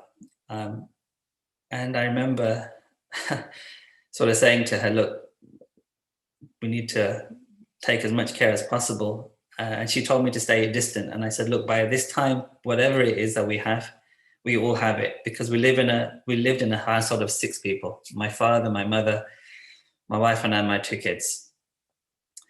And it became apparent over that first week that this was no winter flu, although that was part of the messaging on all media channels from the government. I started off with symptoms of joint aches. So the type I've never had before, certainly, but I could relate to my mother at that stage because she has arthritis in her knees and her hands. And I remember looking for anything that would take away the pain and the swelling. So my knees, my ankles, and my hips, for some strange reason, were aching. That weekend was an interesting one because I saw this then unfolding in my rest of my family. So my son and daughter, I remember saying to them on a Sunday, you need to send an email into work and say you're not going to be coming in this week. And at the time they thought I was, over exaggerating, but they didn't know what I was going through. And that's part of my coping mechanism, is not to let out on the surface what's going on inside, especially around people who I care for, because watching them suffer would have an impact on me. That's the way I handle things. And the Monday, that was a really good decision, by the way, because that Monday morning, both of those, my son and my daughter, came down with a fever and they were in bed. And that was a scary time because not only had I got it and I could see it getting worse, my wife had it and I could see it unfolding with my kids. And my obvious fear was what happens to my parents. Over the next almost 2.5 weeks, this thing carried on unfolding. And every night I remember going to sleep thinking, right, okay, I got through the day and hopefully tomorrow the fever will break. But unfortunately, that day never came. When I tried to describe it to people, I kind of describe it as being inside a boxing ring. Imagine being in a fight where you give everything you've got and your opponent, when you think you've got your opponent, they just get back up again. And it keeps going. And there's no sign of a bell to end that fight. And at the same time, all the news, all the media was about shortage of hospital beds, shortage of ventilators, watching the trauma unfold in Milan, in New York, in other parts of the world. And the reality was clear that I was on a roller coaster, I was on a runaway train, and I wasn't sure how to get off. And I was trying everything. So Milan, you'll know the sorts of things that I tried, like prednisolone, something that stops inflammation in the lungs. I have no particular underlying health symptoms, but in the past, maybe 10 years ago, I remember having exercise-induced asthma. So it was something that we kept in the home as a standby. And I tried that. I tried heavy doses of that. Didn't work. I tried that again. Didn't work. Azithromycin. Didn't work. I was looking out on social media and people were sharing home remedies. And trust me, I tried all of those, but nothing seemed to work. And it was after this 2.5 weeks that eventually my father and I ended up succumbing to this and ended up in ICU. Initially both at the same hospital, and then I was taken to a separate one. At that stage, I realized I probably wouldn't see my father again. And my focus and my energy was all in the moment. Now, when you're on a roller coaster, there's a fear. When you're on a runaway train and the runaway train is potentially going to hit the boards at the end, there's a fear. But when I got to this stage of the illness, all my focus was on shutting everything out, apart from just focusing on the moment. People talk a lot about mindfulness and the value of it. And I guess during this journey, that's something I discovered, realized the importance of it. Because a week before this, I stopped watching anything. There was aches, there were fevers, painkillers wouldn't work, but all I was trying to do is focus and get through the day. And at that time in hospital, I remember the consultant, I don't remember too much from that very first day, apart from him telling me very clearly from my x-rays that I needed a CT because it was all over my lungs, and that I qualified for an ITU, which wasn't really what I wanted to hear. A couple of days down that path is when I next remember anything. And that was the day I was in a different hospital by this time. And I remember getting a call from a number I didn't recognize, but I was conscious and I was alert. So I took it, and it was the other hospital saying my father wasn't going to make it. In that moment, we talk about spirituality. In that moment, for whatever reason, I had absolute clarity and I was at peace. So I talk about fighting all this journey, but I also understand from the teachings of my Guru Pramukh Swami Maharaj and Mahan Swami Maharaj that, the purpose of life is to live it to its fullest, to connect with God and live a spiritual way. And my father had done that throughout his life. And so I was in total acceptance of, okay, ultimately this is God's will. And I was confident beyond words that my father's soul was now enjoying eternal bliss at the feet of Bhagavan Swaminarayan Akshardham.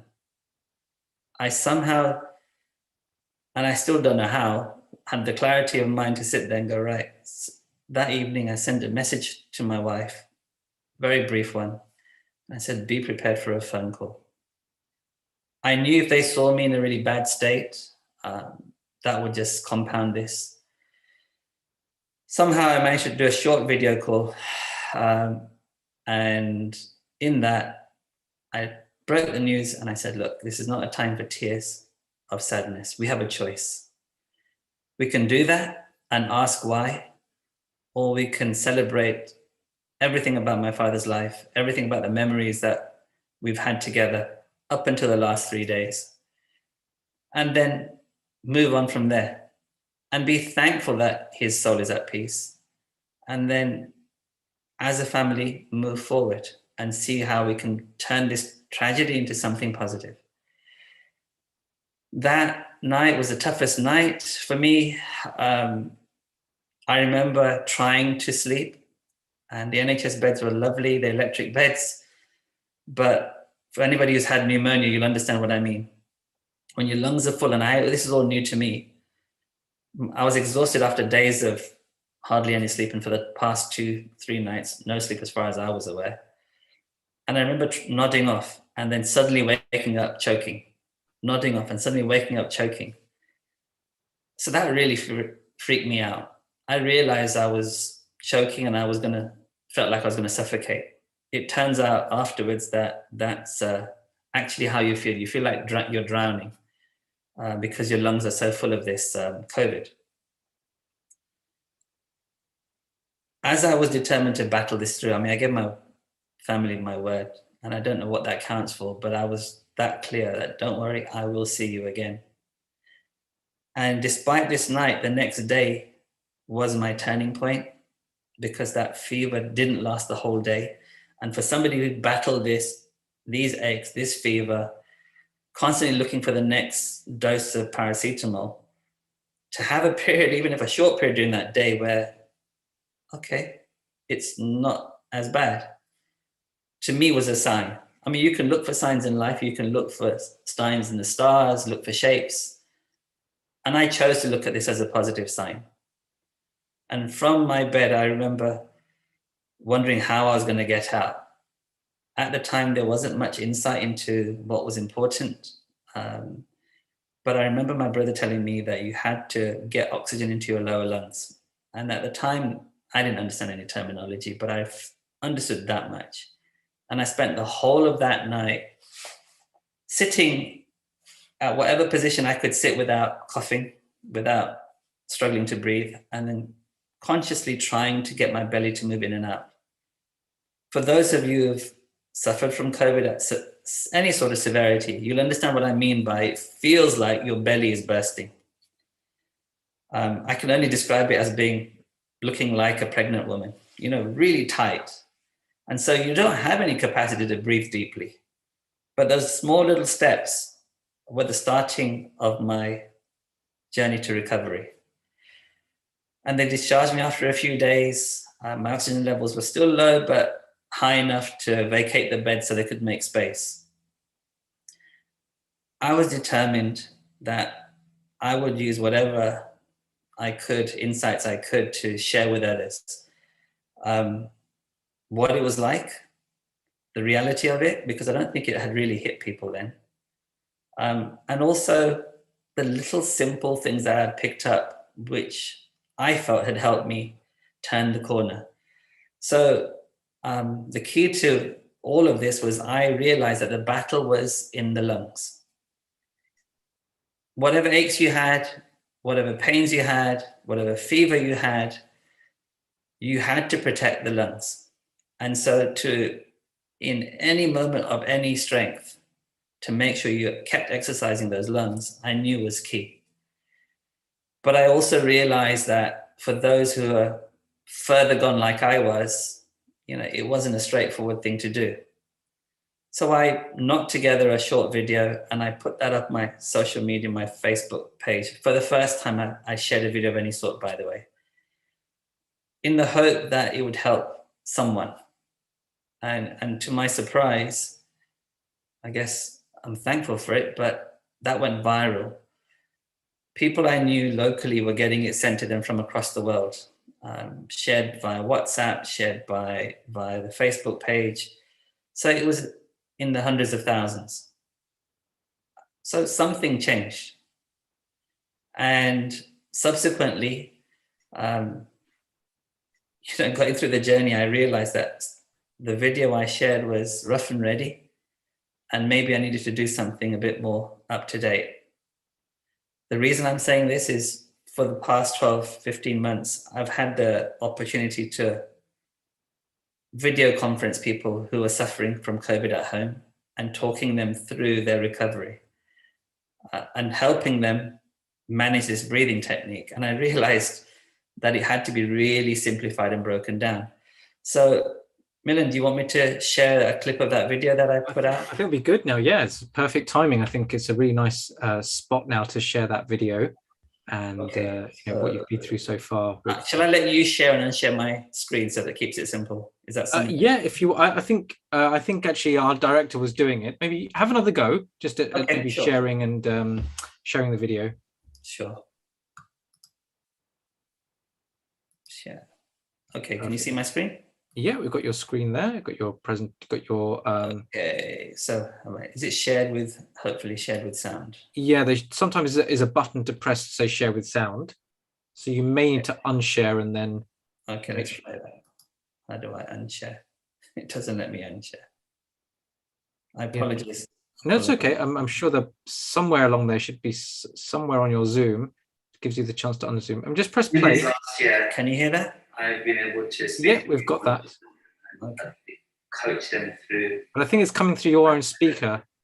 So it's not coming through Zoom. Yeah, so I think you may want to just unshare. We might just get some options there to try and stop your. So how to unshare? I'm hovering. Okay, that's fine. Okay, yeah, got it. Got the unshare. Yeah. Okay, so somebody's. Okay, so share with. So we can do share screen, share with sound. There should be a little button somewhere. I know you're on Mac. Okay, share sound. Okay, got it. Yeah, perfect. So we should be fine. Okay. So, and this is going to be a breathing video, right?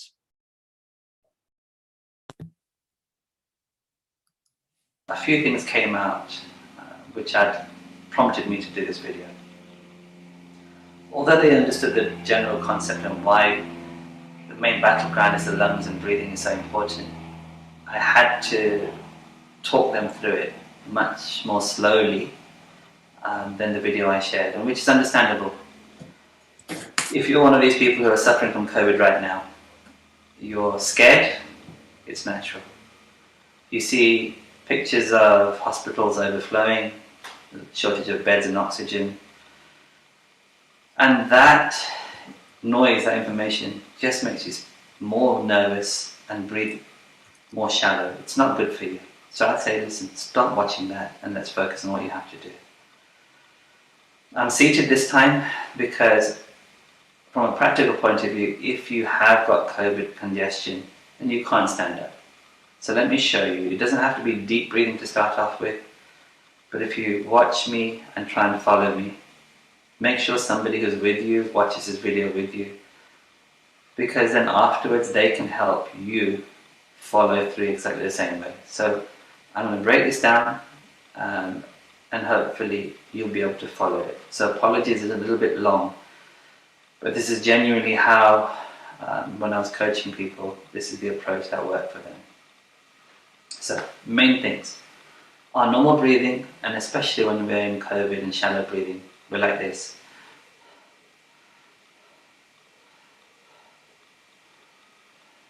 And if you have COVID, you know what I mean. Every breath is a bit of a struggle, and you're fearful, as I said. Remember, the vast majority of people can defeat COVID at home. But staying calm and remembering that all the time, and stopping watching and receiving information about hospitals and suffering and mortuaries, just stop watching that. Focus on the moment. Be mindful, as they say.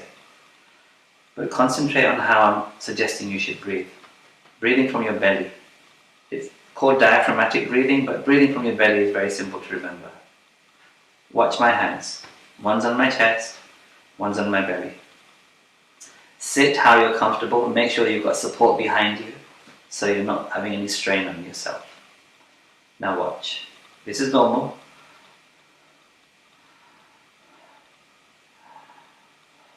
But that's not how you want to do it. Watch my bottom hand.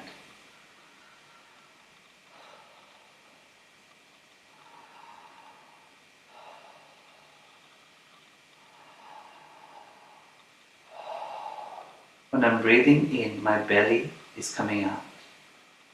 So watch again. Breathe in. Breathe out. Breathe in. Breathe out. Now, in the beginning, you'll struggle to breathe that deep. That's okay. It doesn't mean this isn't going to work for you. Remember, I was doing this from a hospital bed. Just small breaths is fine to start off with. So, this is okay.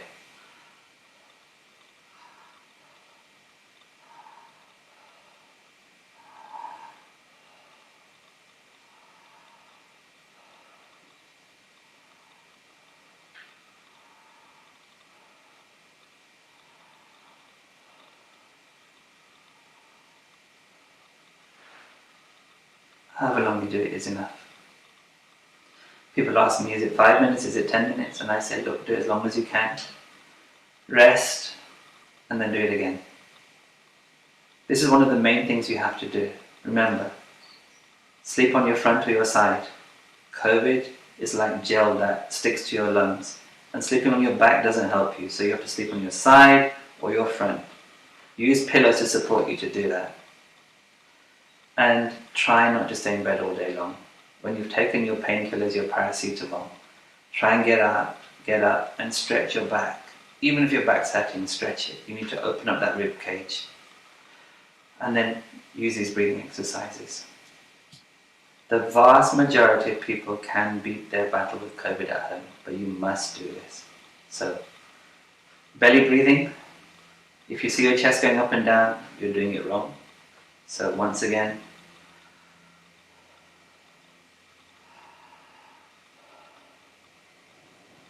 stay hydrated and do this as many times a day as you can.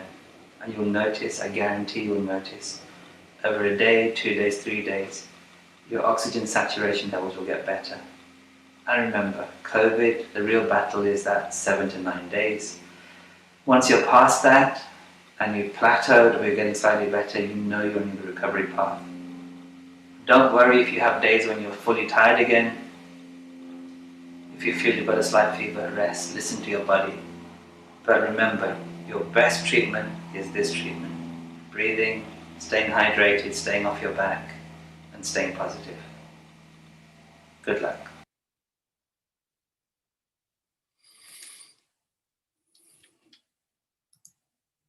So, Milan, back to me.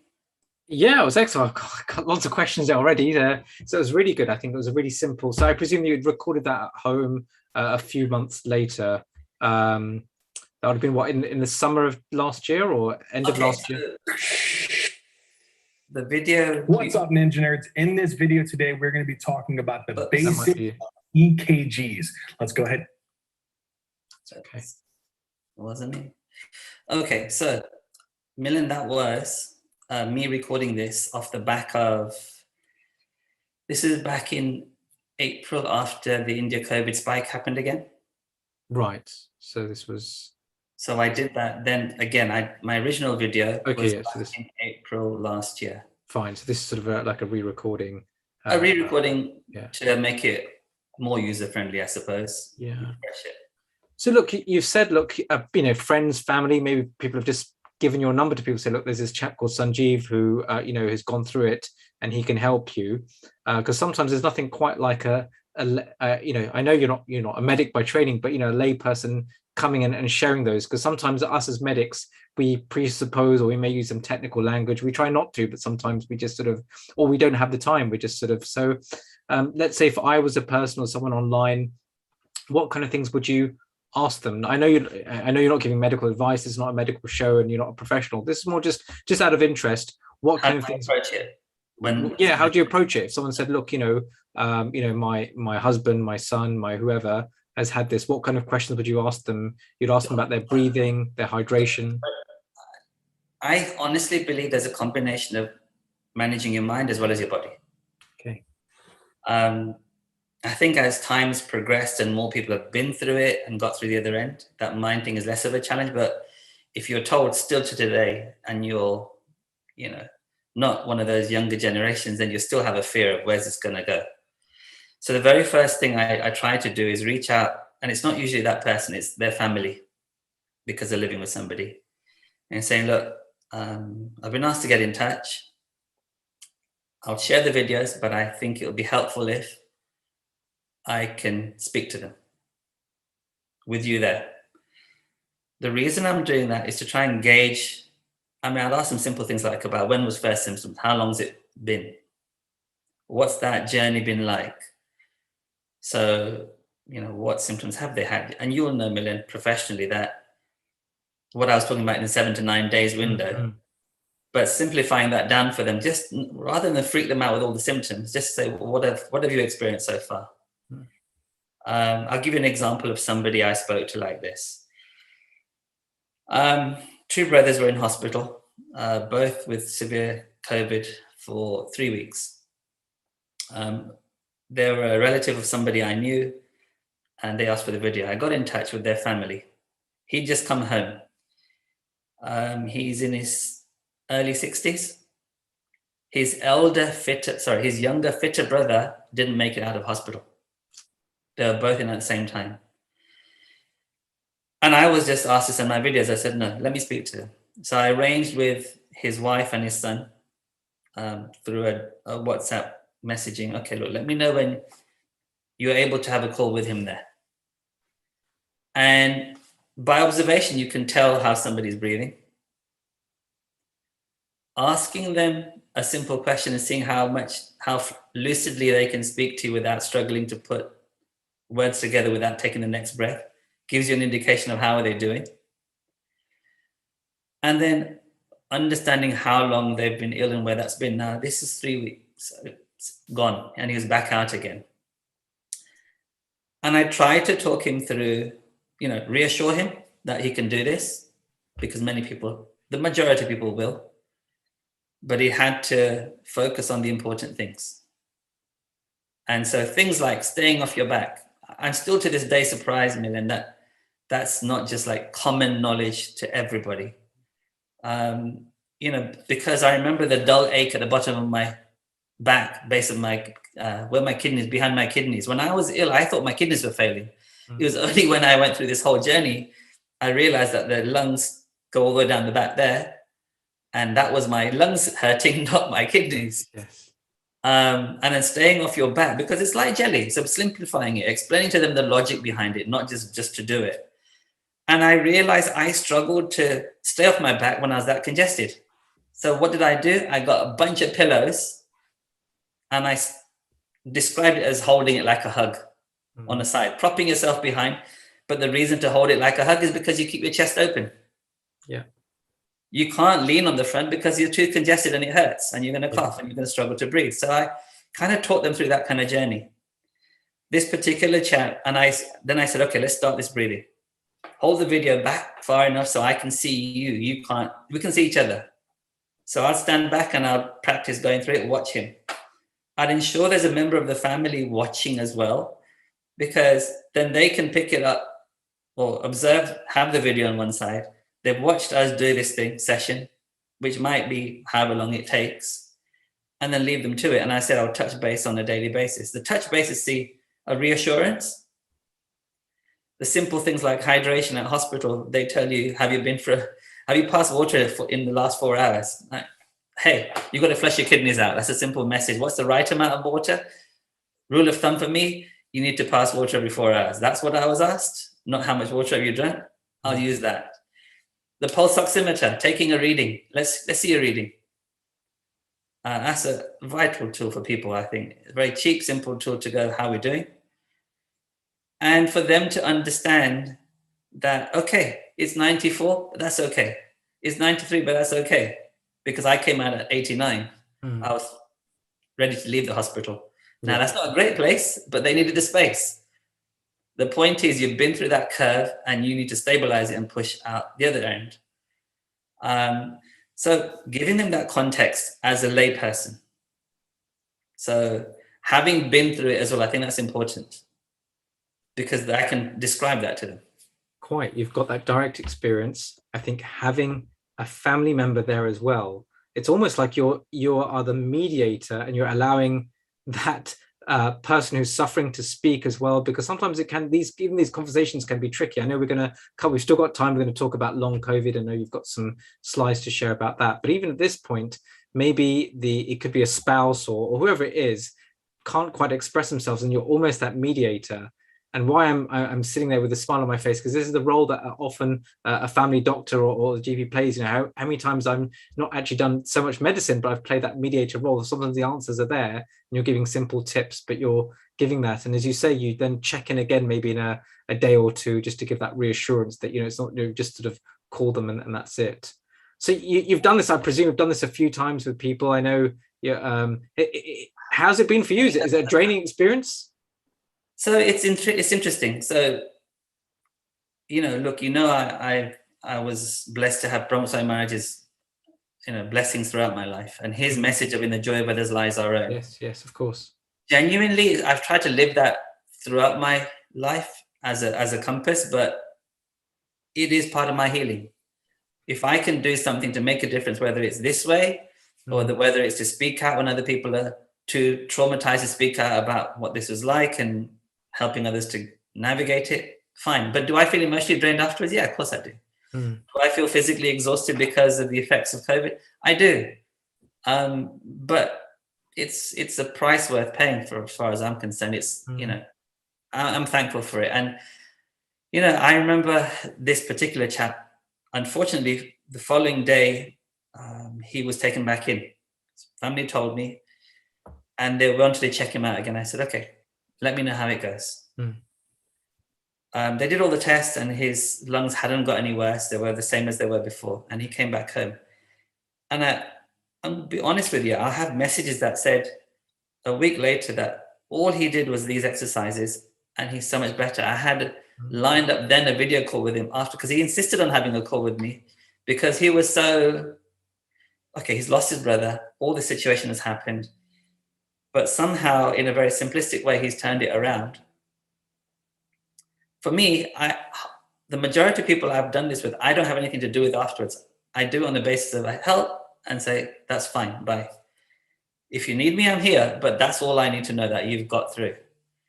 And I'm sure you're the same in terms of your medical profession. That's, you care for everybody, but it's the purpose of caring for them, doing what you can when they need it, and then that's the only expectation you want, that they get better. So yeah, I've had messages and calls saying, look, it's had a tremendous effect. So it's amazing what a difference it made in just a week. But that's been common across everybody I've been involved with. So people in India I've done this with, I've done it with people in America, people across the whole of the UK. And what's interesting, this is something I want to share. When I was looking for how to battle this or deal with this when I was ill, all I was seeing was, how do I put this? Home remedies, or people who have had a mild suffering of it, and say, yeah, I took two nights of sleep, total rest, paracetamol, some Limbo, some ginger, whatever else, and yeah, you're fine, antibiotics. And that used to frustrate me, because what I wanted to hear was, as somebody who had it at the other end of the spectrum and got through. And when I put my post up on the 14th of April 2020, in my narrative, I just lost my father, but it was more about thanking people for praying for me, because the power of prayer came to the fore to me. I believed it, but I didn't really understand it until I was in that position. It gave me an extra wind, and I can't explain that. I said to you, it's like being in a boxing ring and it doesn't stop. But those last couple of days in hospital where things changed, when I was conscious enough to look at a phone, I couldn't read everything, but I realized it was goodwill from various people. And I was taken aback, but that gave me a lift. It gave me another wind, another strength to carry on going. But what I was going to talk about is this stigma of having suffered COVID. There's a fear, and there certainly was at the time, for people to openly say they've had COVID. So I said, I've got nothing to lose. I've been given a second chance in life. As far as I'm concerned, I'm going to do what I can to make a difference where I can. Done. So I opened up, and so many people benefited from me saying that. They've told me so, but people who I've helped still publicly will not. Even whatever else we put out there won't say that they've had it. But that's okay. But it makes you understand what the societal situation is. Quite that fear. I think of someone she shared on our group saying that fear of the unknown. So many things, historically, people with even other conditions, back in the day, do they feel it's some contagious? Is it going to affect them? Is this, all sorts of people have their fear, and actually to go beyond that. But I think fear can be contagious, and people become a bit more self-centered rather than looking at the bigger picture. Well, actually this is the person who's gone through this. Whatever reason, I need to sort of connect with them. But you're right, that, and you have to make it very frank that that's what they're feeling, but it's an unsaid sort of feeling about sort of fear of COVID, etc. I've approached all of that kind of sentiment in a sort of, I put it in a box on its side. I've accepted that's how it is. Yeah.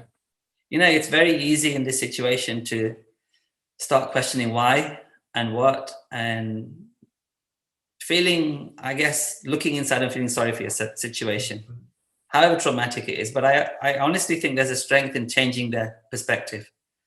Okay, if you manage to fight through this, then you can do a lot more. Well, with that, until the time, let's explore. So then long, this is where you may have some slides. This whole concept of long COVID, because when we spoke again, and that's when in your last session, that was your theme, was that one is going through the COVID at the time. The second was this whole journey afterwards. Actually, my body is taking a lot longer to recover. What on earth is going on here? And as you say, you get mixed messages as well. Some people seem to be, recovering very quickly and carrying on. It doesn't seem to affect whether you're old or young. You've got elderly people who seem to have had COVID and are back, doing fine. You've got others who are very young and fit, like yourself, as you don't really have any major past medical history. and really took months and are still on that journey of recovery. And why is that? So I know you may have some slides here you can show, but on post-COVID, which I thought was really interesting, and we should, because still, you know, the topic is called either long COVID or post-COVID syndrome. And I think on this platform of Healing Our Earth, whoever's watching, you may know about it, you may not, but I think it'd be really good to talk it through. So can you see my screen now? Yeah, got it. Perfect. Symptoms of long COVID. I've got it here. Yeah, perfect. So, oops. Previous slide.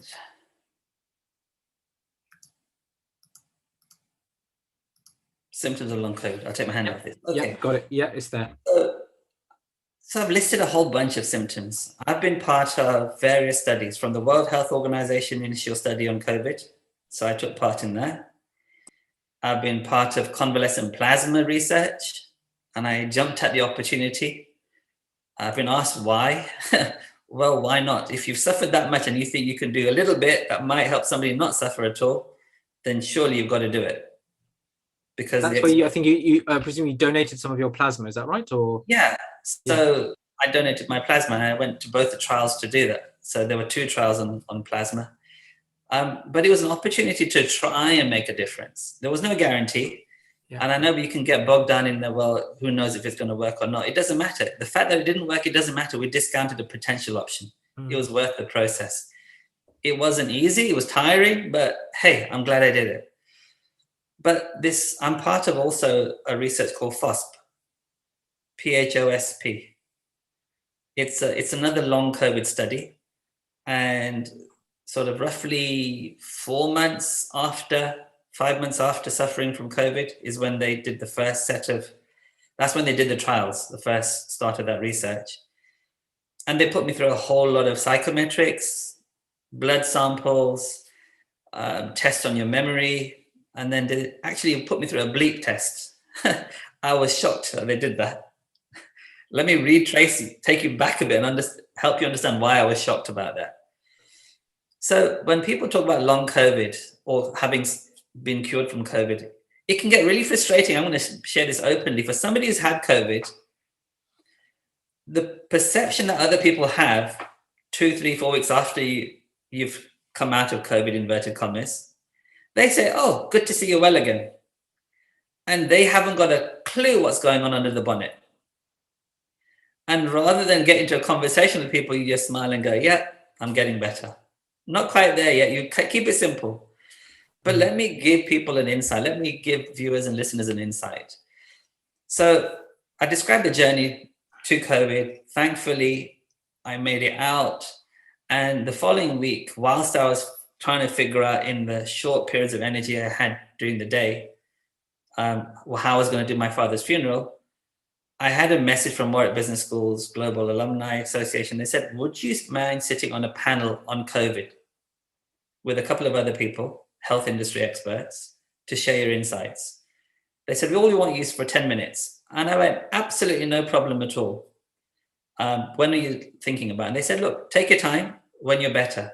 And so between us, we agreed 5 weeks into the future was plenty of time. Now, let me tell you about that date, 5 weeks into the future. I was sitting midday at a dining room table on a very comfortable chair, supported in every place possible because I needed that support physically so I could breathe in any sensible way, which is something that I could never understand before. The webinar started at 12 o'clock. I had the first 10 minutes after the introduction.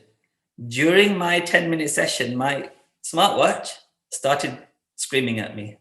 Oh gosh. I looked down and effectively my heart rate was 148. And the screaming at me is, you're sitting still, what's going on? Now, in the days before that, I was used to having a couple of hours where I'd be okay in the morning. Sleep wasn't a great thing, but it was better than what I had before. But suddenly you'd go off a cliff. So I'd get to a certain time around midday, and suddenly energy levels fall. You start getting some sort of low-level fever, and you just want to crash. And I did. But this is 5 weeks after that. To me, that was wow, okay. The whole of that day, I had to try and bring my heart rate down. Doing whatever breathing I could do, doing whatever meditation I could do, clearing out the noise. But I had the discharge letter from Glenfield Hospital sitting next to me on my bed. And I was ready to call that if it didn't work. And it was only about 7:30 in the evening that I said, okay, I'll get through this, because it got down to 110 by then.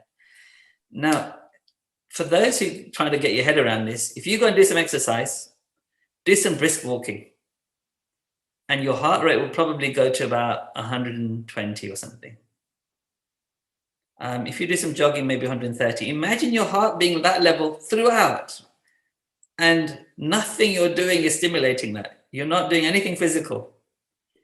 So the strain on your system can be physical and emotional. And that was a real, wow, wasn't sure about it, wasn't clear about this. So I describe on this slide the heart rate rev counter sticking. I remember having a car in the old days where you had a standard manual gearbox and a clutch and a accelerator and a brake. If it was a particularly old car, the rev counter might stick sometimes. You take your foot off the accelerator, but it will stay revved high. Yes. That's the best analogy I can give you for this feeling of your heart. So it wasn't just a situation. I knew my normal parameters would be around 98 to 110, 11, fine. And whatever the push was, the push could be an emotional push, could be me talking to somebody, or it could be trying to walk for 15, 20 minutes. I'd get through it. But if it pushed my heart rate past the rev counter number, which might just be something as simple as 120 or 130, it would stay there. I wouldn't know where that limit was. So it was a matter of learning and trying to figure it out. But a daily cycle would be, I could maybe do a couple of hours of something, talking, chatting, maybe sitting. I couldn't focus on a computer, that's for sure. And that was an example of a journey. That kind of thing lasted for months. 4.5 months later, I was thinking, okay, I've got a chance to go to the Nisan temple to do some seva with my family. Things were open, and all we had to do was repackage some items from one box to another box, like a piece of cloth, sitting on a bench, 4.5 months after coming out of hospital.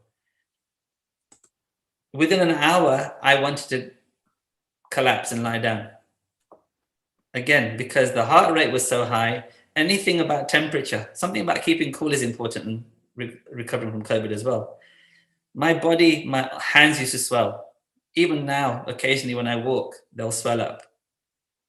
Certainly my feet used to swell up. And again, my heart rate would be so high and I'd just feel exhausted and I'll get some sort of warmth in the chest. People who've had COVID will understand what I mean. When I put my hand on my chest and that typical burning feeling on your chest, not everywhere on your body, just here, just reminds you of what this is.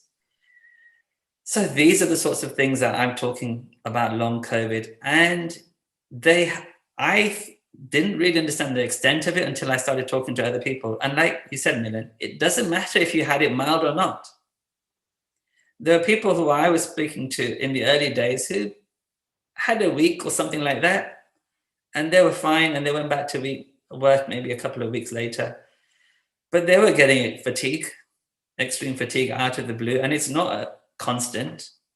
So I could get to a period, I think probably took me about 2.5, 3 months to go, oh, not so bad today. Okay, that's 2 days, that's 3 days, that's great. So by the end of that week, I thought, okay, I could talk positively about the recovery. But out of the blue, I'd be wiped out again. And that's another 2 weeks feeling exhausted and fatigued again. You think, okay, I'm not quite sure how this works. So it comes in waves. I've spoken to somebody who said she recovered. She got it in March as well. And she recovered by July. Her words, I fully recovered by July. And she'll do exercise. She'll do her normal activities. And then suddenly in September, she got chronic fatigue. And she got all these other symptoms that went with it. So it's a beast that we're still trying to get our understanding around. But it really is affecting a lot of people. For me, one thing that is now the stigma I can show you via video if you want to. I put a video together. I can talk about it, whatever works for you. But let me just explain to you. I'm in a fortunate position that I work for myself. In other words, I run my own practice in whatever I do. So my lecturing, my public speaking, my coaching is all me. And if I decide I can't work, I don't want to work, I won't. I'll worry about whatever the consequences are. The majority of people are employed. And in the face of COVID and furlough and job uncertainty, there is a genuine fear about opening up, about having brain fog.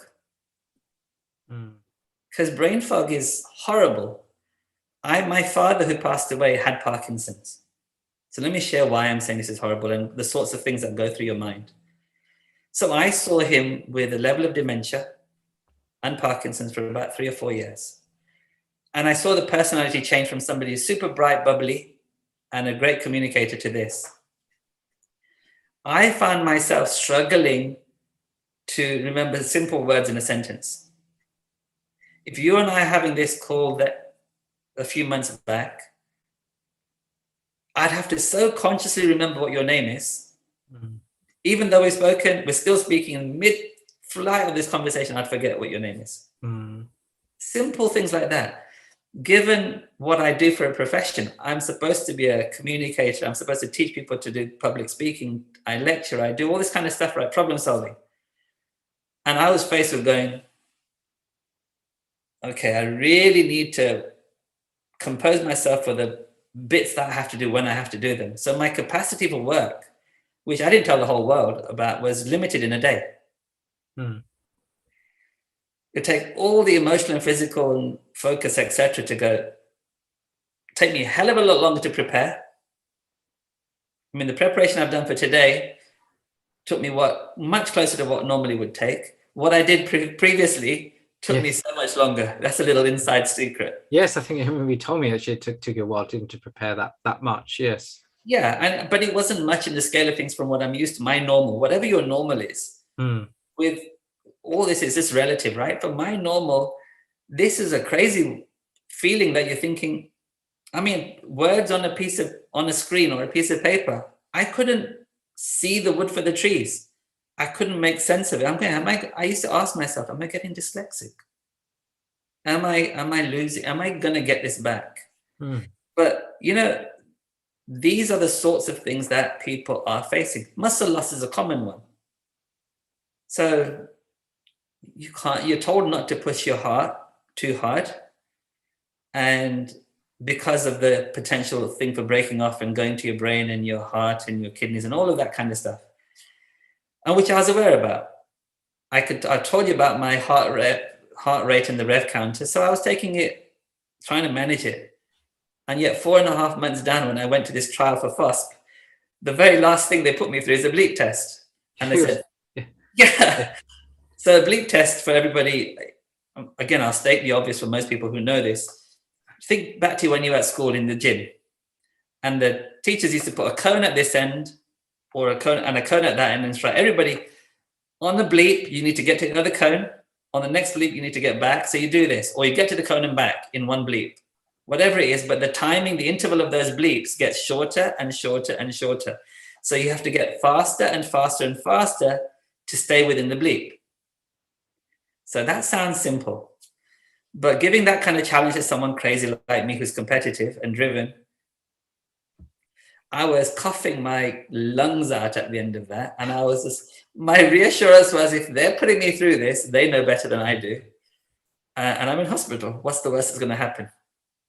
So they really, in this research, they really are testing every facet they can come across. Sure. So yeah, I think that those ones of muscle loss, brain fog, I think was a good one. And I think that insight into, oh my God, is this, am I losing my faculties? Are they going to come back? And then those sort of fears, which patients, do share, again, I'm privileged to be in a consulting with patients who will share and open up with things. But in the general public, you're right. If you're an employed person, would you share this in the public domain and think, oh gosh, is my job on the line if someone finds out that that I'm saying that I can't really think it as like it before. So these are very sensitive topics. And as you say, muscle loss as well, for every day or week that you're lying in a hospital bed or in bed, that the muscles aren't working and they need to sort of get better again. I think it's probably at the screen as well. We're thinking of time as well, in terms of our next speakers as well. So look, Sanjeev, we've been together now already for quite a while on a journey. We have talked initially about the diagnosis, that whole journey at that point, the breathing techniques of how you shared with others, and the belly breathing as well, and you shared the video as well. We've explored a bit of long COVID as well. We've got our last few minutes. I think would be nice, you've got, I'm sure we've got, look, when you and I talked offline, we could talk for a long time, and even now we're running short of time. But I think was that from despair to hope, that sense of positivity. Now I think the last, we've probably got next 5 minutes together, maybe that we could end with that sort of positive notes. What would you share from despair to hope? Okay, so something that I think everybody has had the opportunity to do over the last 15 months of the pandemic is reflect on your own life, reflect on what you're doing, reflecting on where you're getting the joy and tuning into that. Now, having been through the journey that we went through, I'm very public and open about, I think it's mind, body, and spirit. That the combination of that is where our harmony is, and trying to find that harmony. So,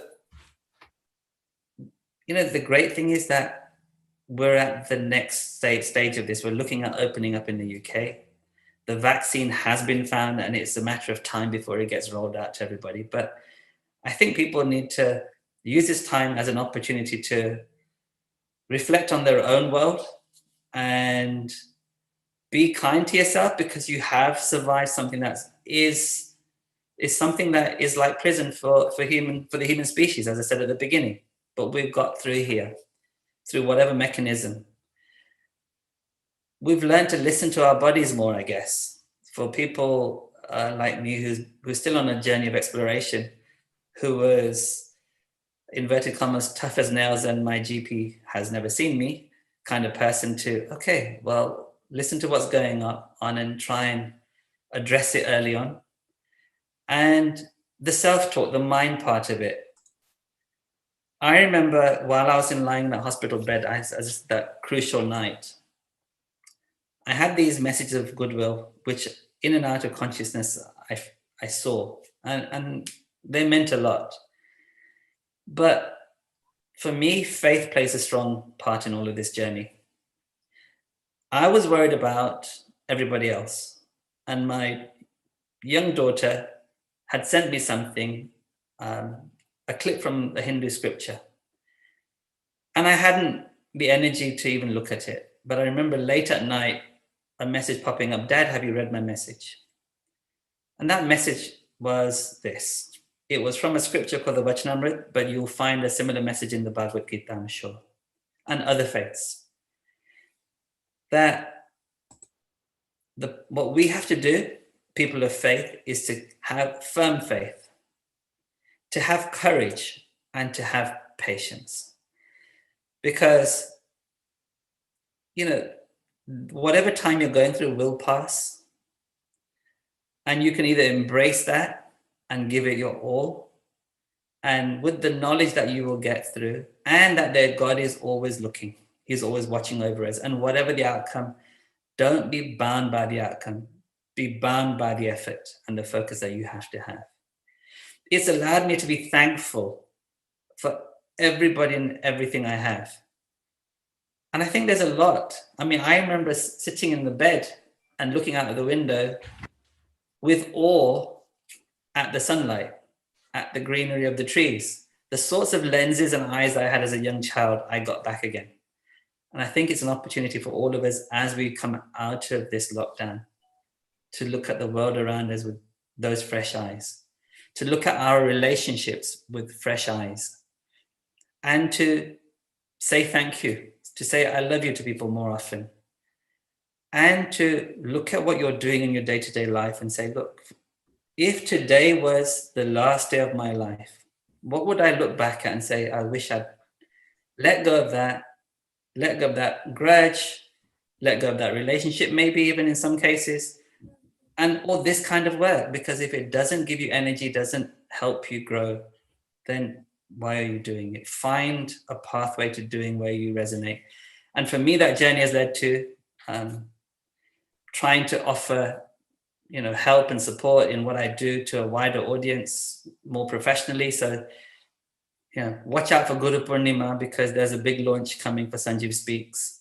It's a platform where, for me, it's a way I can speak to organizations, speak to individuals, help them in life coaching, help them with mentoring, or just help groups of people heal from where they were, find that resilience, find that purpose again, and really use this as a platform to reset and grow from here.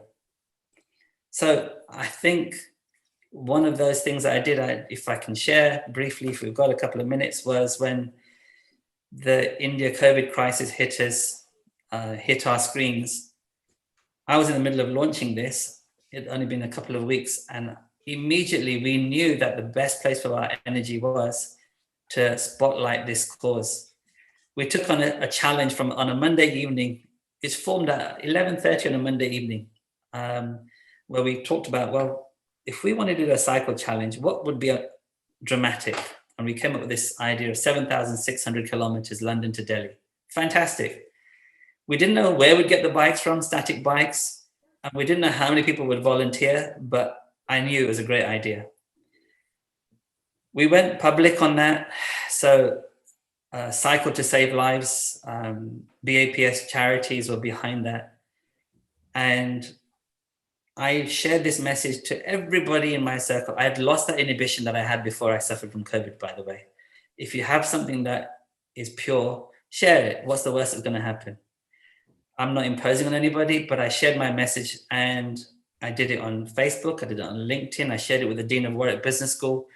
And he used that to send an appeal out to the whole global alumni population of Warwick Business School. So people wanted to make a difference. They just needed a means to channel that. And we managed to raise, £750,000 in a week, all of which went straight to the underground, where we had ICU hospital beds. We have 5,000 volunteers out there, oxygen tanks. Everything happened in such a short space of time. So people can make a difference. For me, finding my purpose was all of this.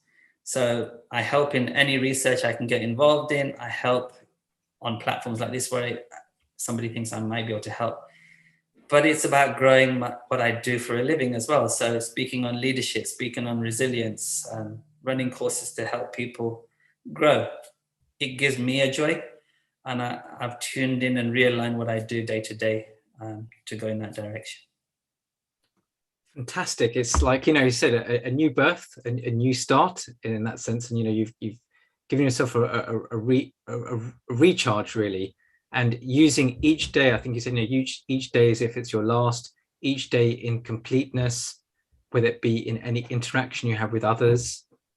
And, even what you said before from long COVID as well, that sometimes there will be days where it's like one step forward, a few steps back, etc.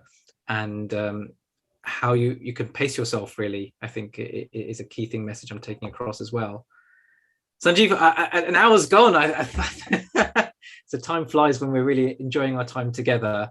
But thank you so much for sharing with us so many themes. And hopefully those who've been watching have really enjoyed picking up on so many themes. I think particularly the breathing, the diaphragmatic breathing, being open about one's diagnosis, and knowing that there is some hope, some positivity after this, and sharing whatever those themes are. And I think you mentioned at the end, the lack of inhibition as well, that whatever something is pure to share.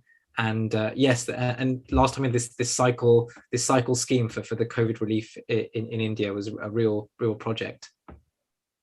Sure, I know we're out of time. I'd rather show you a video of it. So yeah, look, if you've got a short one, look, I know Dr. Nandita's here, Sheila's here, but if you've got something brief, I'm sure just something inspires, nothing like an image to see. Hopefully it's an uplifting video. Yeah, so we can end with uplifting and then... Okay, so you can see my screen, right? Not yet. I think if you can share your screen. Okay, let me know when you can see it. Okay, share my screen with sound. Okay, perfect. You can see this, right? Yeah. 2020, when the world suddenly fell silent.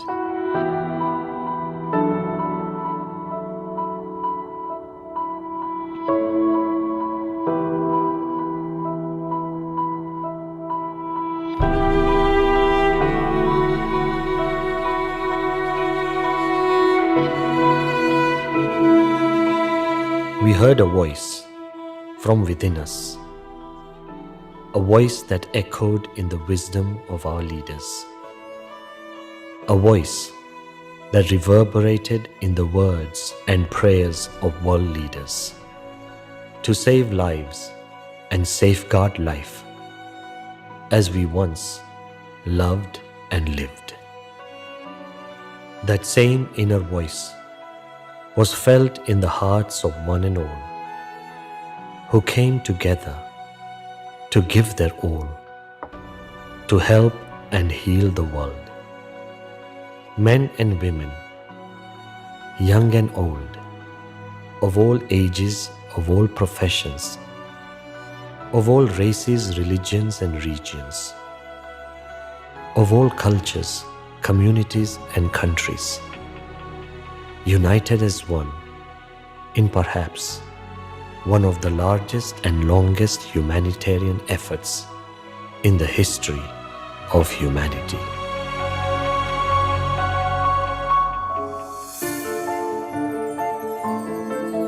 Here in the UAE, everyone joined hands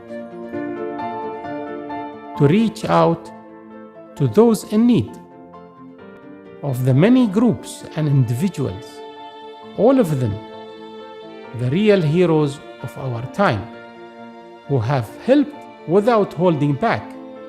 The story of one such organization has moved me from within. The BAPS Hindu Mandir in Abu Dhabi. The leadership and volunteers left no stone unturned. Yes, they prayed, but persevered more. Yes, they served, but loved more. Yes, they helped, but healed more. I have seen them firsthand for myself, serving in more than many ways. Hundreds of patients were treated and supported. 75,000 hot meals were served and delivered home to home.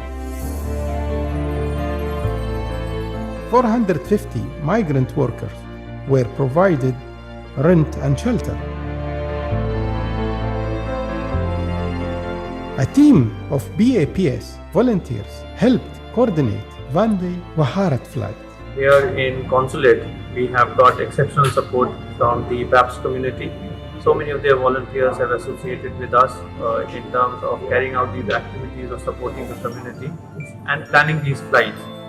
And also provided air tickets in charity. Masks, sanitizers, and PPE kits were supplied in abundance.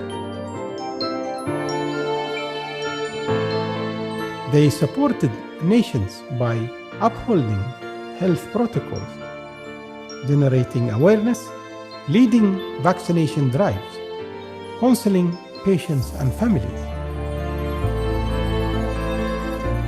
providing emotional and spiritual support. Day and night prayers restored faith. The darker it became, the brighter they served. When India was struggling to breathe, the BAPS Hindu Mandir, with the generous support from the UAE community, supplied oxygen concentrators,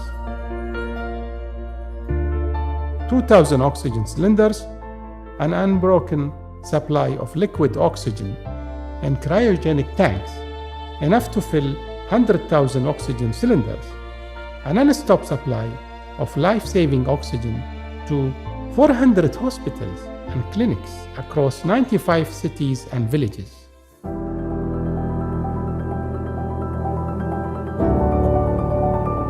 But more than names and numbers, life matters more.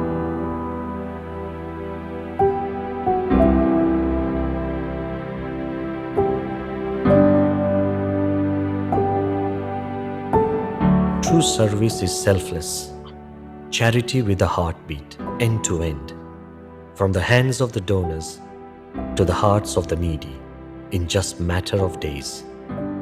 Every breath of life, every patient that survived, every family that smiled, reaffirmed our faith in the same inner voice.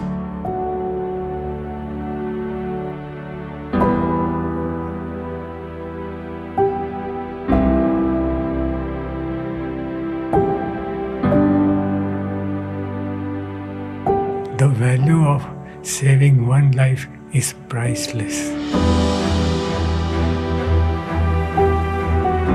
This voice reminds us that life is stronger than death. Hope is healthier than fear. It teaches us that we all have a choice. Yes, we do have a choice. Each one of us has a choice of remembering these times, not by death and disease, but by life and love. We can choose to remember the weather by dark clouds and storms that surround us. But we choose to remember the calm and warm sunshine that is around us. Yes, we can choose to mourn the past by what we have lost, but instead we choose to face the future by what we have. Not by what we couldn't do, but by what we can do. Our inner voice tells us that we have the light to redefine the meaning of hope, refine the meaning of harmony. We have the energy to generate more faith in faith. While we know times are tough, we also know we are tougher. But perhaps in times to come, in crises more challenging, before which we humans may be too small and too insignificant, perhaps we may not be much, and perhaps we may not have much, but we know we have each other. Together, we are everything. Okay. Thank you. So, well, that was a lovely way to end. Some really inspiring scenes and so on. And as you say, together, we are together, and we can serve as a species, really. Sanjeev, thanks again for that time together on Healing Our Earth. Again, we'll meet again in each month. I've seen you look stronger than even last time. So I think but as you say, each month is going forward. So good luck, even as you say, with the launch of Sanjeev Speaks on Guru Purnima and everything you're doing. Namaste to you, Jai Swaminarayan.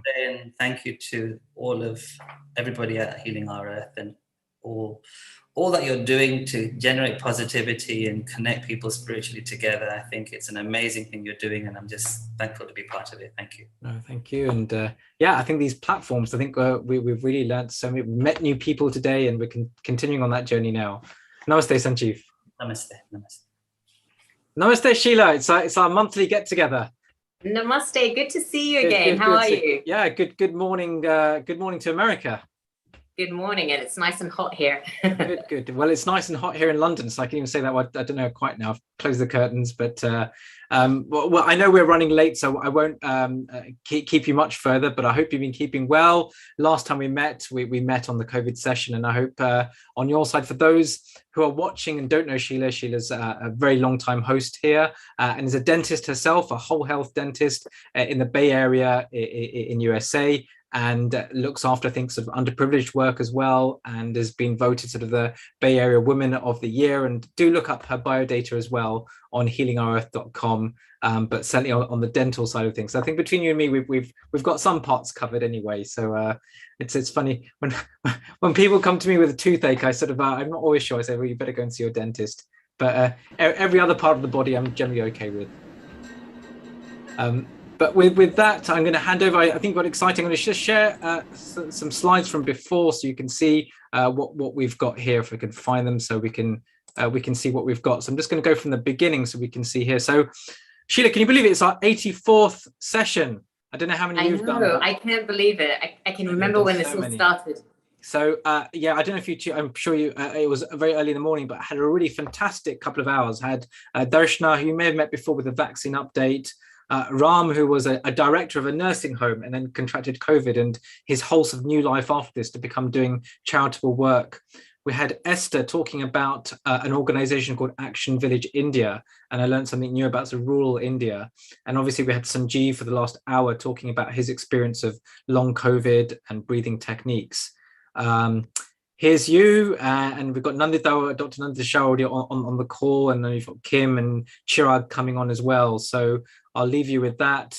Here, everyone is talking about Wimbledon, as you probably know, in England, and there's a big football match on in the evening. So today is a very sports-orientated day in England for sure, but hopefully people are logging into this as well. And I think, you know, our connection with Healing Our Earth, really, of the different sessions we've had to promote a happier, peaceful and healthier global community. I think just those who are watching, do go back and look at some of the past sessions. They're all online and on YouTube, on various social media, to look at some of the teachings and what's been shared.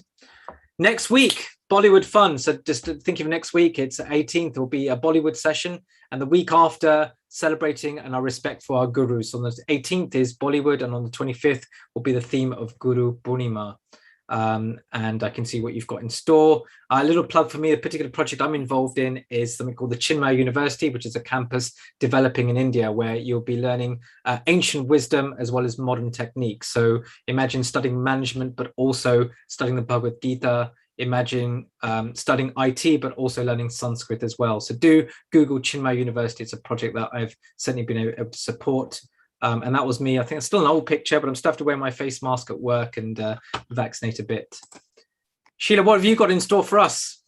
Oh, I've got such exciting guests coming up. My next guest is going to be Dr. Nandita Shah, and then I've got Dr. Kim, and then I've got Dr. Chirag, all talking about great things. And so make sure everyone stays tuned. And after that, I know what's going on over there, Dr. Milan. Yes. Everyone's going to be tuning into their television, right? Quite exactly, we're all warming up. And again, it's that feeling of unity. I think it is how sport can bring people together.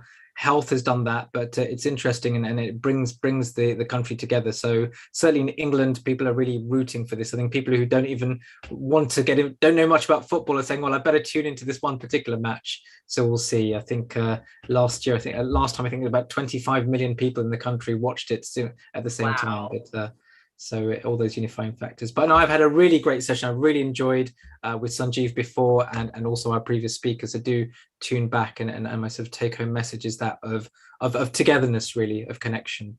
Sheila, I'll leave you to it now. Carry on. Well, thank you, Dr. Milan, and good luck, England. I'll connect with you very soon. Yeah, I don't know if there are any Italians watching, but anyway, we'll show a team wins. Of course. Now, this brings us to our next wonderful guest, which is Dr. Nandita Shah. And she's going to be talking about turning the pandemic into a positive. Dr. Nandita Shah is the founder of Sharan, an organization devoted to disease reversal through food and building a culture of health. Dr. Shah is a doctor that believes each of us can be their own best doctor most of the time. Dr. Shah is the author of a book called Reversing Diabetes in 21 Days. She has received a prestigious Nari Shakti Award from the President of India in recognition for her hard work in the field of health and nutrition. The pandemic is often considered for many people to be very negative, and that we have to be fighting it. But Dr. Shah believes that nature never makes a mistake, and the pandemic is here to teach us a few lessons. And if we learn them, we can secure our future as a species. So here we have Dr. Nandita Shah. How are you, Doctor? I'm good, thanks. How are you, Sheila? I'm so good. I'm so happy to finally meet you. I've seen a lot of your wonderful work that you do, and I've been listening to a lot of your YouTube channel and the wealth of knowledge that you have to share. Thank you. And I know your parents, and so we are kind of connected, aren't we? Absolutely. My parents had the great honor of being able to go to one of your health retreats. Yeah. So what are we going to be talking about today, Dr. Nindita? So, as you said, most people think of the pandemic as something negative. And I know that you've been talking about positive things. I mean, the previous speakers have. And mine is from a slightly different perspective. Like, I feel that there's so many lessons that we can learn from the pandemic that can make our future much more positive. And that's a very different view, because a lot of people have been looking at the pandemic in a very negative light. So share with us a little bit about the positivity that you're talking about. So, first of all, I think that nature is perfect and nature never makes mistakes. And so if we have this new pandemic, it's to teach us something. And I want to just go back a little bit to my own life, because in 1997, I got a very severe case of Guillain-Barré, which is an autoimmune disease which found me completely paralyzed and I couldn't even turn in bed. And I decided, being a doctor, I just knew that the medicines that they used to treat this were medicines that I wouldn't want to have put in my body. And so I decided to treat myself at home, just without any medicines. And this was the biggest turning point in my life, because it was a lot of learning. I truly believe that disease is a path to personal growth. And I believe that this pandemic is a path to our growth as a species. So that's what I would like to talk about. So that is so amazing that you kind of had something that you did you go through any conventional medicine, or you kind of healed yourself? Well, it took a long time and it was worth it, but I didn't take any medicines. And now it's taught me everything that I do now, because I help people reverse disease with food. I'd like to share slides though. Is that possible? Absolutely. Yeah, go ahead and share your screen with us. That would be great. Okay. Yeah, we can see your screen now. Okay, great. And just a moment, 1 second, because I have. Okay. Sorry about that. So is the screen good now? Yes, it looks wonderful. Fabulous.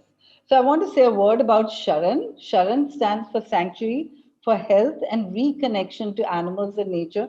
And this also has a bit to do with my story, because I lived in Mumbai, which is totally disconnected from animals and nature.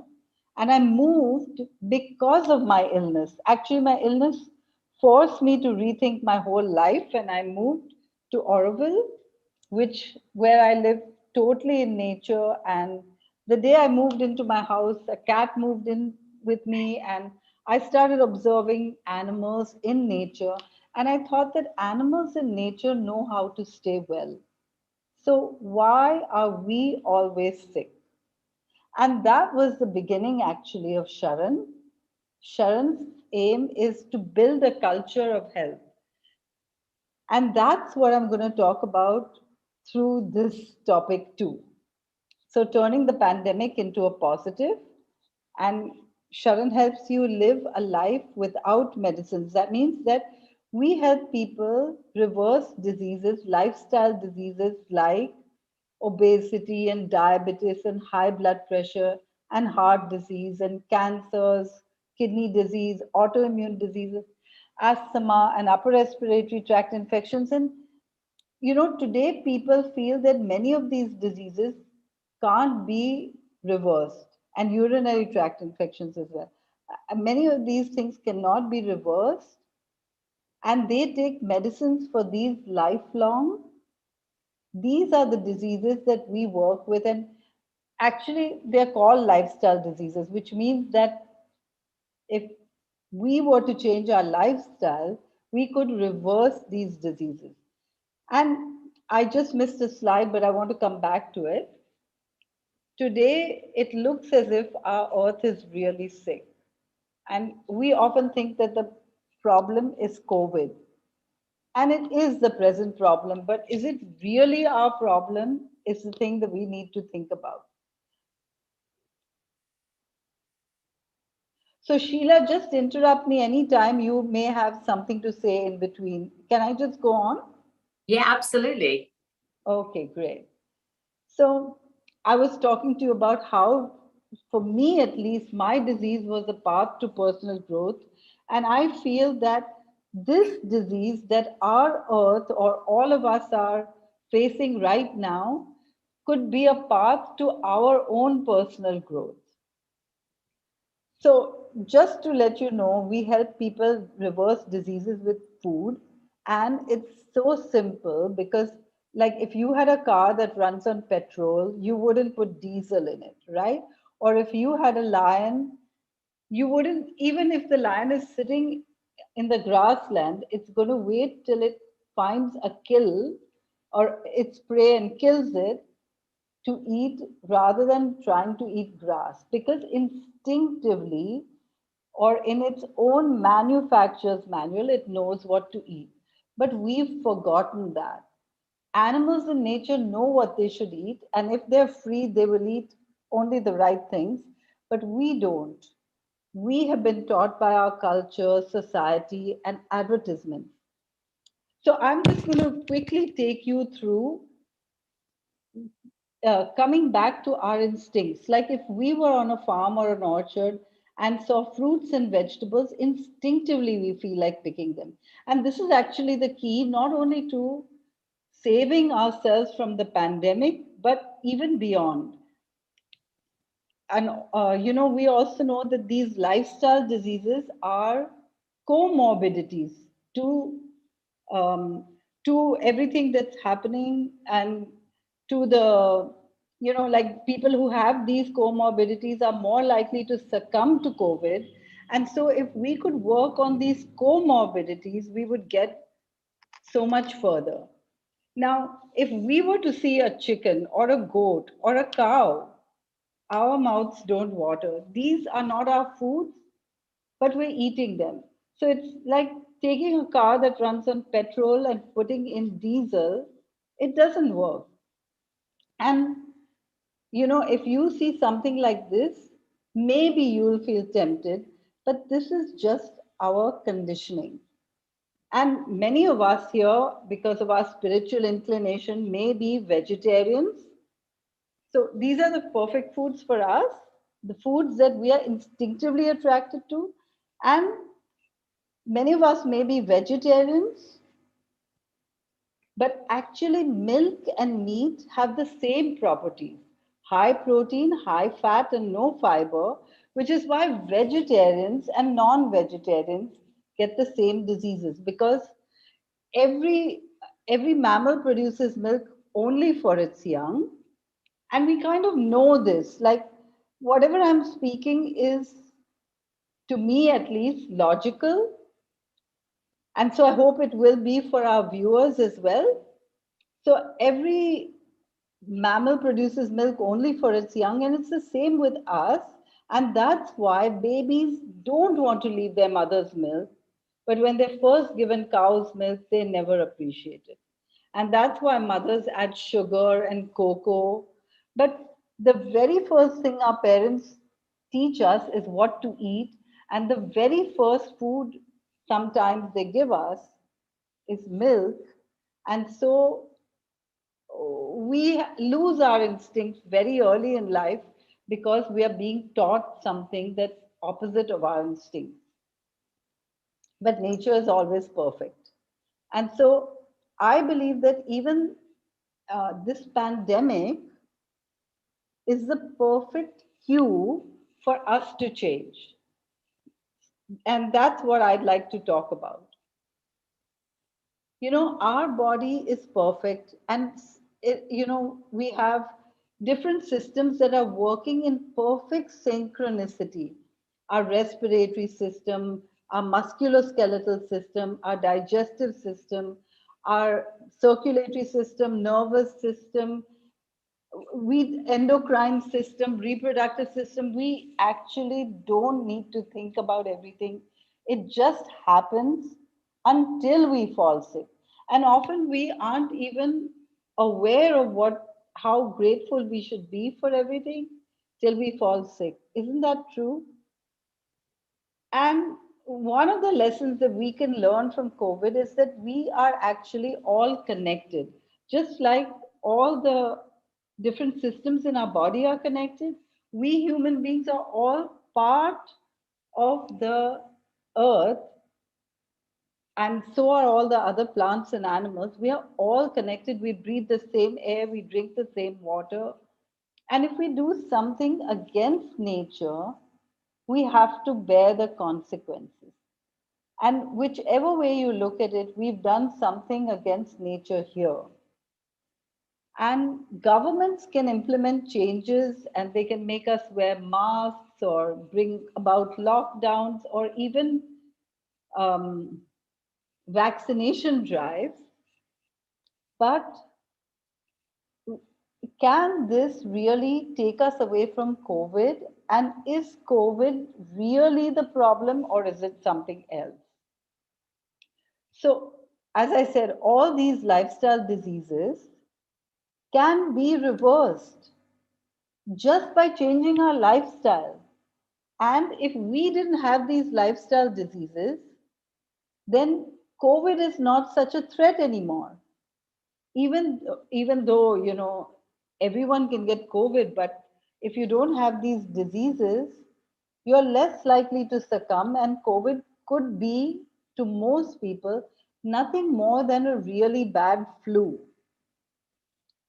So how can we reverse these diseases just by understanding what nature meant us to eat and follow a healthy lifestyle, not just with food, but with all our actions?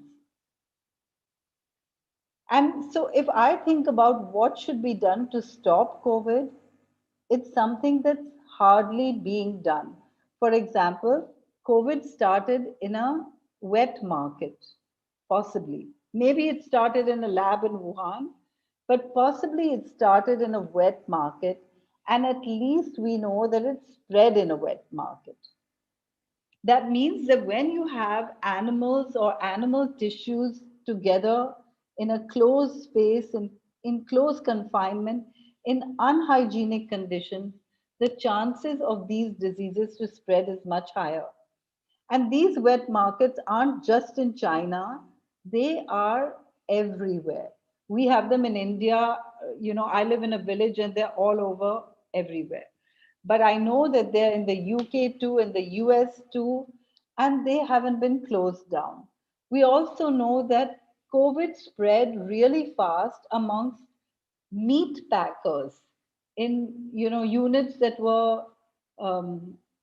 working with meat or in slaughterhouses.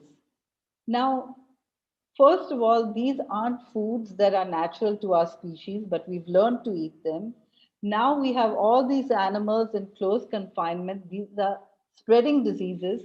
And all the diseases that we've had in the past have come from animals in the wild, or many of the pandemics that we've had in the past have hopped over from animals in the wild to the human population. And so we've also seen COVID in zoos. Here again, the animals are confined, or in mink farms where the animals are confined. And of course, wherever human populations are closely confined, like in New York or Bombay or Delhi, where we've had these huge outbreaks of COVID. But that's not really where most of it is happening. It's these factory farms where animals are raised in their own filth in a lockdown for their entire short lives. And at least to me, when I see what's happening in the lockdown, all I can think of is, other species that we have exploited and imposed a lockdown on for their entire life. And unfortunately, this is coming back to us the way karma always does. So if you look at this diagram, and it's not perfect, but it gives an idea of how livestock, if you look at all the biomass of all the land mammals on the earth, livestock takes up a huge chunk, more than humans. In fact, we're almost 8 billion on this planet, and almost 80 billion land animals are slaughtered every year for food. And if you've seen Seaspiracy, you know that things in the sea are not much better. But coming back to land, these livestock have taken over, and wild animals hardly have any space left. There's species going extinct every day. We are losing biodiversity. And as we lose biodiversity, we're losing forests, clean air, and everything. So there's a huge ecological impact because all these animals that we are raising in close confinement need water, land, energy in the sense that you need energy to grow food, to feed them. You need energy to take them to slaughterhouses, to slaughter them. And then you need energy to keep those carcasses refrigerated and move them back to the consumers. So it's a lot of energy compared to, say, an apple or an orange. And they pollute the air, and they all require food. And we have so much starvation, yet we're growing food to feed animals that are higher on the food chain so that we can eat them. So I have this diagram here, and this is from Cowspiracy, and it shows that 1 to 2 acres of rainforest are cleared every minute for animal agriculture. That it would take, like one hamburger is equal to 660 gallons of water, which is equivalent to a human being showering non-stop for 2 months. Or that these are causing climate change because 51% of the greenhouse gas emissions come from livestock, as opposed to 13% from all the modes of transport combined. That means trains, planes, cars, everything combined, ships combined. And that this livestock produces more waste than so many people that we are. So we are creating waste. We are destroying the only home that we have. And if we were to shift from an animal-based diet that we have today to a completely plant-based diet, then we would need 90% less croplands, which means that this land could go back to become forest, that we would produce 96% less greenhouse gases, and we'd need 94% less nitrogen fertilizer. Isn't that just mind-boggling? But to put it really simple, we could create more food per acre just by growing fruit trees than we could by raising animals for food.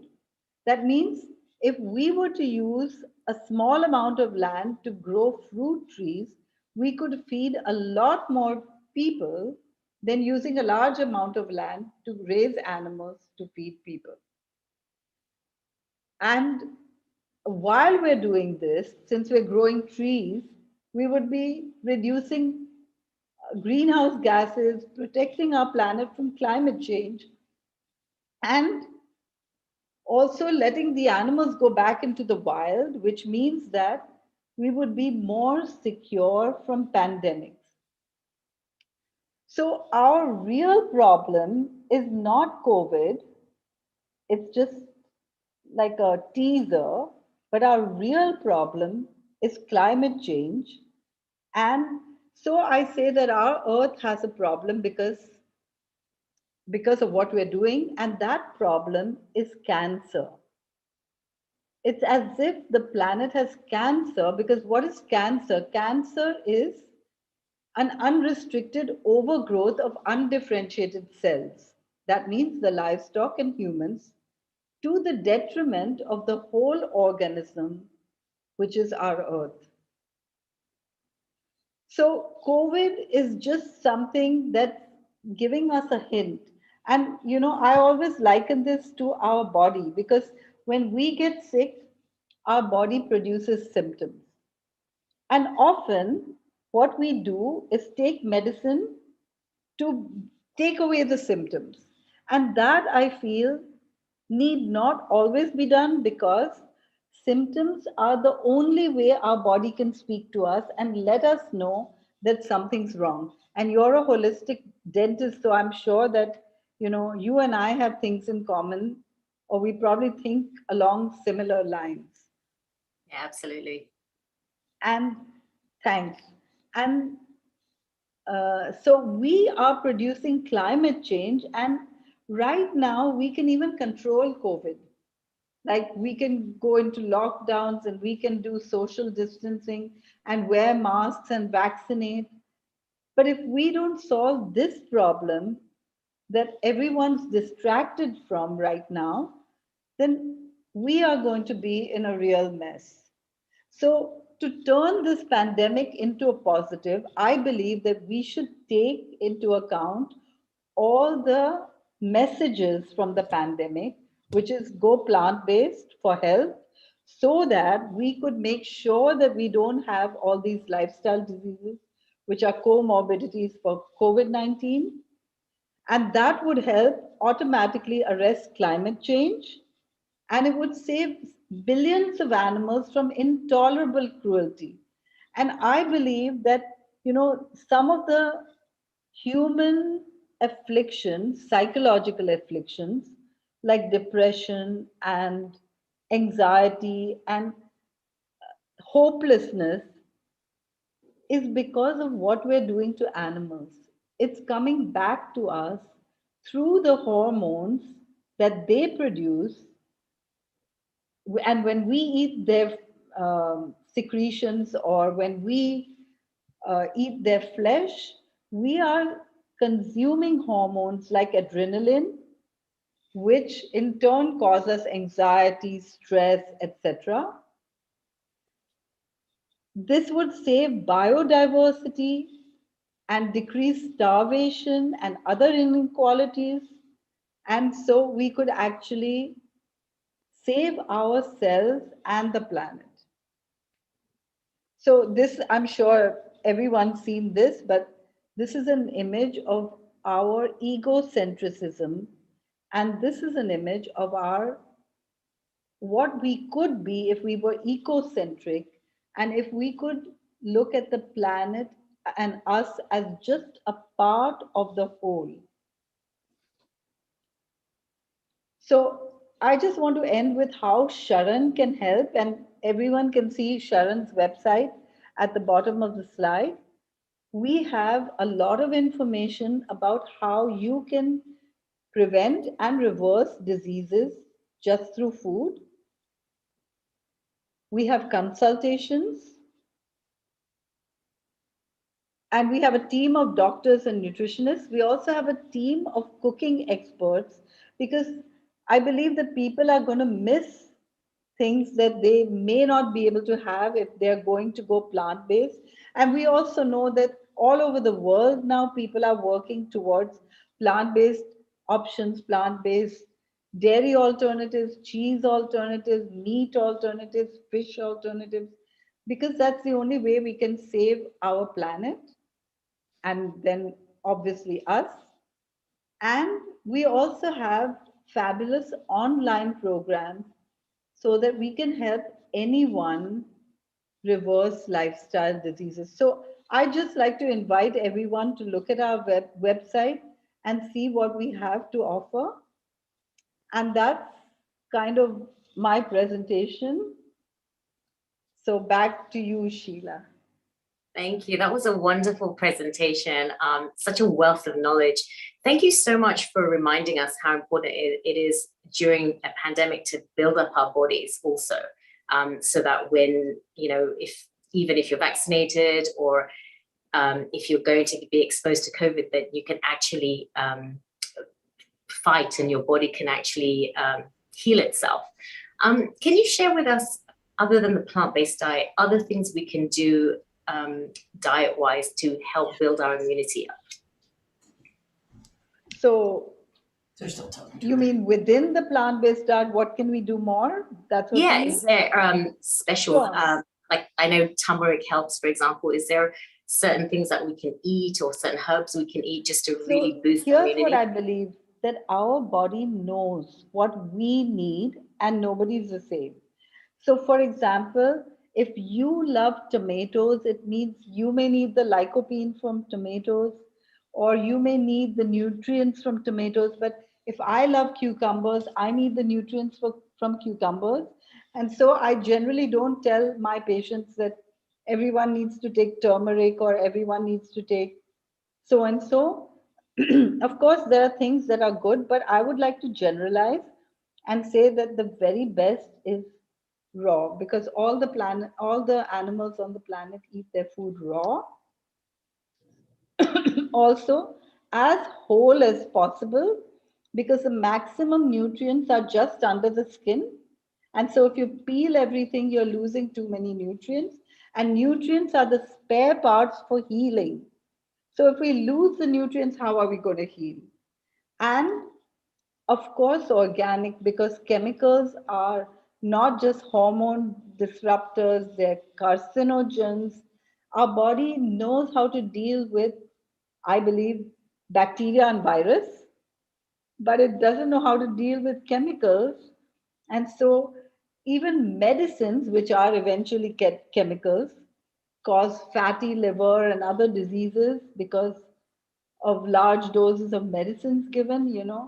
And I'm facing these kind of patients every day, people who've been on medication. And for example, a very common one is the sulfonylureas that are given to diabetics that cause their pancreas to burn out because it forces their pancreas to produce more insulin. And then they're given insulin for the rest of their lives. So that's why I want to concentrate on healing without medicines and by listening to the body, because the body knows how much to eat. Like, we're eating far more than we should, but here's what we could do. For example, now there's intermittent fasting, which is kind of a fad, but it's actually what we were meant to do. Because if you were living in nature, then you cannot forage for food before it's dawn, and you cannot forage after sunset. And so automatically your hours of eating are restricted. But now that we have electricity and we are up all night, we may be eating for many more hours. So intermittent fasting is just a way to bring us back to nature. But it's a fad, but it's not really, there's meaning behind it. And so if we were to have sleep at the right time, exercise, not over exercise, because some people over exercise, and I believe that rest and exercise need to be balanced.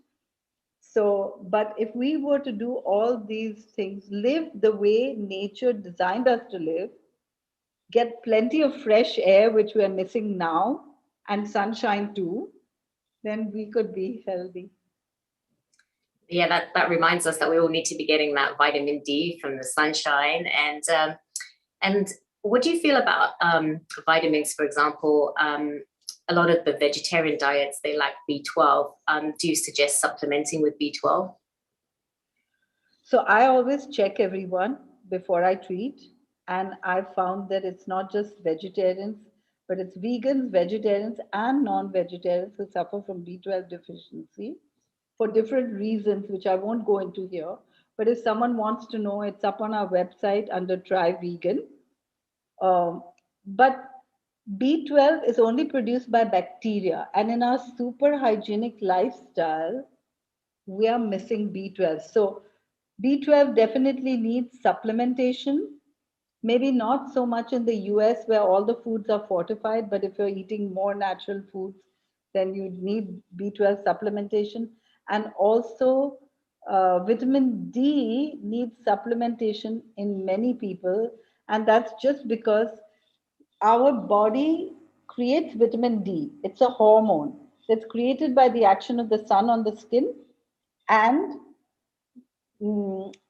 if we get the sun on our skin through something else like windows, clothes, sunscreen, or even pollution, we aren't getting vitamin D. And so that's why we need to have vitamin D.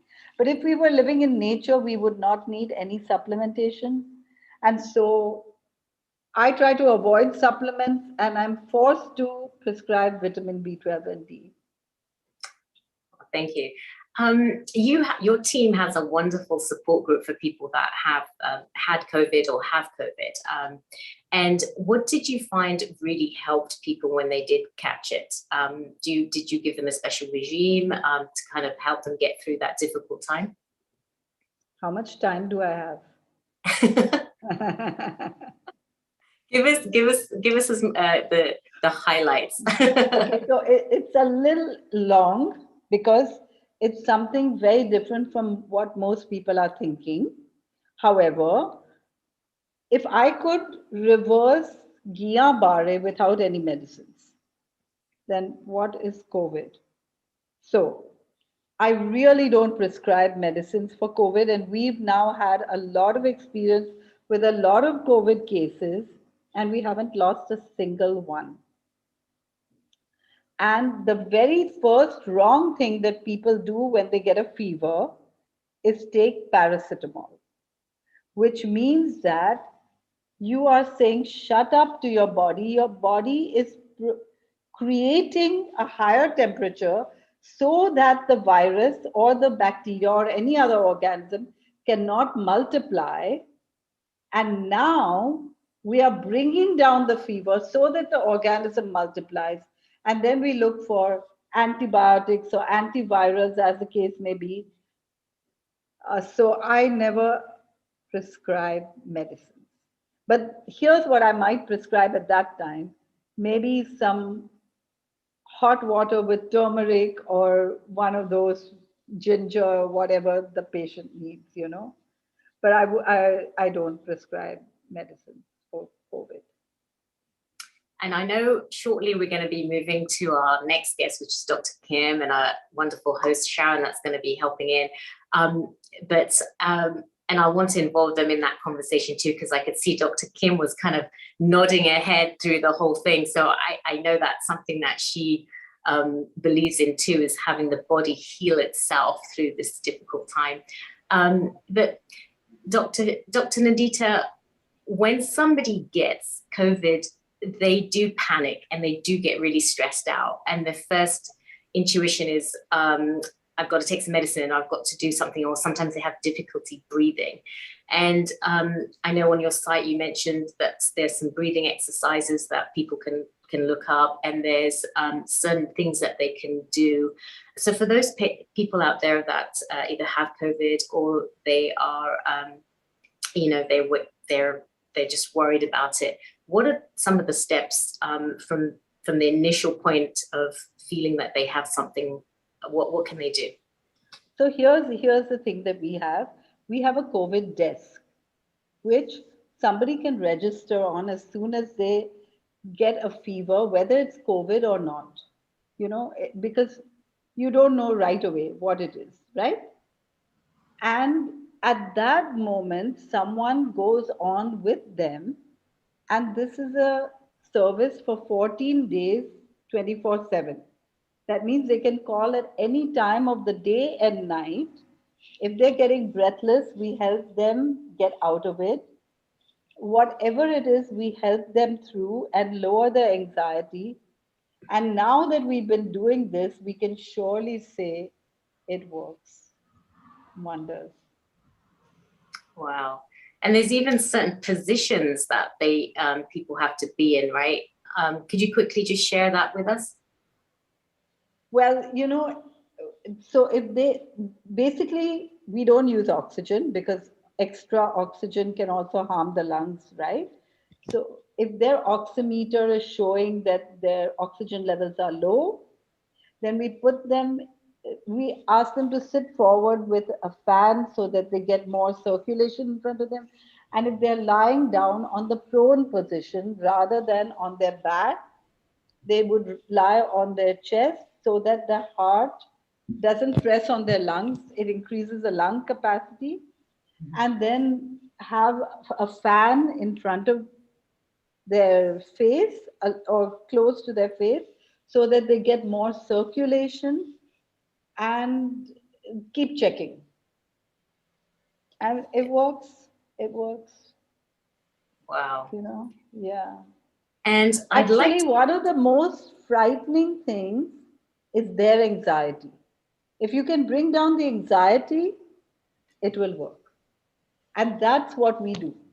We just bring down the anxiety because it's not as dangerous as it's fearful. Absolutely. And I'd like you, since you're here, Dr. Nandita, I would like to introduce you to Dr. Kim, who's our next guest. She's all the way here in America. She has a lot of experience with healing medicine over 30 years. She's a naturopathic medical doctor, and she's also a Qigong instructor since 1996. So I would like you both to kind of say hello to each other, since I've got one in India and one of you in America. We'd love to connect. Dr. Kim, would you like to share any thoughts that you have from what Dr. Nandita was just saying? I really like the connection that she was making about how the meat workers seem to be more susceptible in India. I found that very interesting. I hadn't heard that. And just some of the connections to our environment, you know, how we are symbiotic with the planet and how important that is for people to rediscover that. And I was going to kind of talk today a little bit about so it's kind of a nice lead in from all the good information that she had to kind of talk about how it's impacted us on a psychological, spiritual level, and how those things also help us recover. So that was so I really enjoyed her talk, and I felt it was really helpful, especially, you know, working with the body, working with natural things to help people overcome what makes people susceptible. And this is huge. This is all about what's going on right now. So I really appreciate her bringing that into her talk. It was really good. Yeah, it was kind of quite shocking to see the impact that just meat has on our environment, especially, you know, I'm in California and we're getting record heat and even different parts of the world, and we're kind of, you know, exceeding 100 degrees here. So we really have to start doing something before it becomes a problem that is irreversible. So Dr. Nandita, thank you for bringing up how important it is to be eating a plant-based diet. And me personally, 2 years ago, I kind of started moving towards a plant-based diet, and I noticed such a difference in my health, clarity, and just it made such a huge difference. So thank you for talking about that and the importance. So I'm so impressed that you said clarity, because that's something that I didn't have time to talk about. And I just want to leave them with one YouTube video by Dr. Michael Greger on the history of pandemics, past and present, you know. It's just amazing because it gives clarity to what all we have been speaking about. Yeah. Yeah, we better make sure we all watch that. I think the more educated we are, the more we can learn. And even for and even Dr. Kim and Sharon and Dr. Nandita, if we can all just chime in, there are a lot of people that do have comorbidities, high blood pressure, diabetes, and all these things. And sometimes for them, they may think like, oh my gosh, it's too late because I'm, you know, I'm very high risk of COVID. What do you suggest for these people, Dr. Nindi, to just start the journey? And are these things Absolutely. that It's never too late. It's never too late. And, you know, not everything is reversible. I can't say that every case of cancer or autoimmune disease is reversible. But here's what I can say, that every single one will get better. So why wait? Right. Absolutely. I have a patient who had COVID confirmed and was living with extended family that had COVID confirmed, and she was going through radiation treatment. And she's a cancer patient. I always work with more internal medicine and people that do have comorbidities like this. And she did exceedingly well, and they didn't even stop the radiation treatment because we were able to clear the disease. So, you know, it can certainly be done, you know. And I think that's a good point, that, you know, again, the fear is as much a killer as anything else. So, you know, we really have to teach people to learn to connect to their bodies, learn to connect to nature again, and understand that there's a lot of support systems. Not that I haven't seen in hospital some of the medication actually work. It's not to negate that. It's just to say that you are at less risk when you actually start to make these connections. And then that's a lot of why this is happening on a spiritual level, I believe, you know, is to get us to reconnected. You know. And obviously there is going to be a point where you have to seek medical help, right? And when do you feel that is where, you know, things are getting so bad that you need help? When do you feel that is, Dr. Nandita? Oh, well, it's in different situations, in different cases, right? So I don't do any treatment without lab reports regularly. So for example, if I'm treating a case of cancer and I see the, you know, cancer markers going up, I'm not going to sit and wait. Or if I'm treating a case of chronic kidney disease and I see the creatinine going up pretty high, then I would, you know, or swellings in the legs or whatever, I wouldn't wait. So I'm not against, in fact, I think that medicine is absolutely required in some cases, but I wouldn't start with medicine for every fever. That's a great point, that going through the holistic approach where we're looking at health and nutrition, what you're saying is conventional medicine absolutely has its place. It's kind of finding that right combination where we're working on building our health, building our bodies up first, and then if necessary, then going towards a conventional path. But many lifestyle diseases can actually be reversed. And all too often, conventional medicine can also have side effects that can be harmful. So if you don't need it, why start, right? Absolutely. So thank you so much, Dr. Nandita. We definitely have to go to your website and look at the wealth of information that you have on there. And hopefully we'll have you again on the show, kind of helping us, educating us to lead healthier and happier lifestyles. And I'm so glad you touched upon even anxiety and depression, which is a global issue right now. So many people are suffering from anxiety because they've been at home, they've lost that connection, and that connection between eating meat and having more anxiety and depression. And there's definitely ways to support our viewers here to make sure that they eat healthy and their mental health gets better from many different things, including breathing, yoga, meditation exercises. And you know, if we are exploiting other species, how are we going to be peaceful? Absolutely. I truly believe that. Yeah. So Dr. Nandita, do you have any final words to share with our audience today? Only that it's all in our hands and we can together build a culture of health. Oh, thank you. Very well said. And it's been an honor to have you here and share your wealth of knowledge. Thank you so much. And feel free to stay on. And if you want to interact with Dr. Kim and Sharon, I know they have. I would love to. And it's really late at night here. So. Oh, thank you. What time is it out there? Now it's just past 10. Oh, okay. I know you. That's a very important time to be sleeping early for regeneration of hormone and health, right? Yes, and tomorrow is Monday. But yeah, Well, I thank would you love so to, much. and I'm sure I'll catch up with her on her website or whatever. Yeah. Absolutely. And thank you so much. And we look forward to seeing you soon.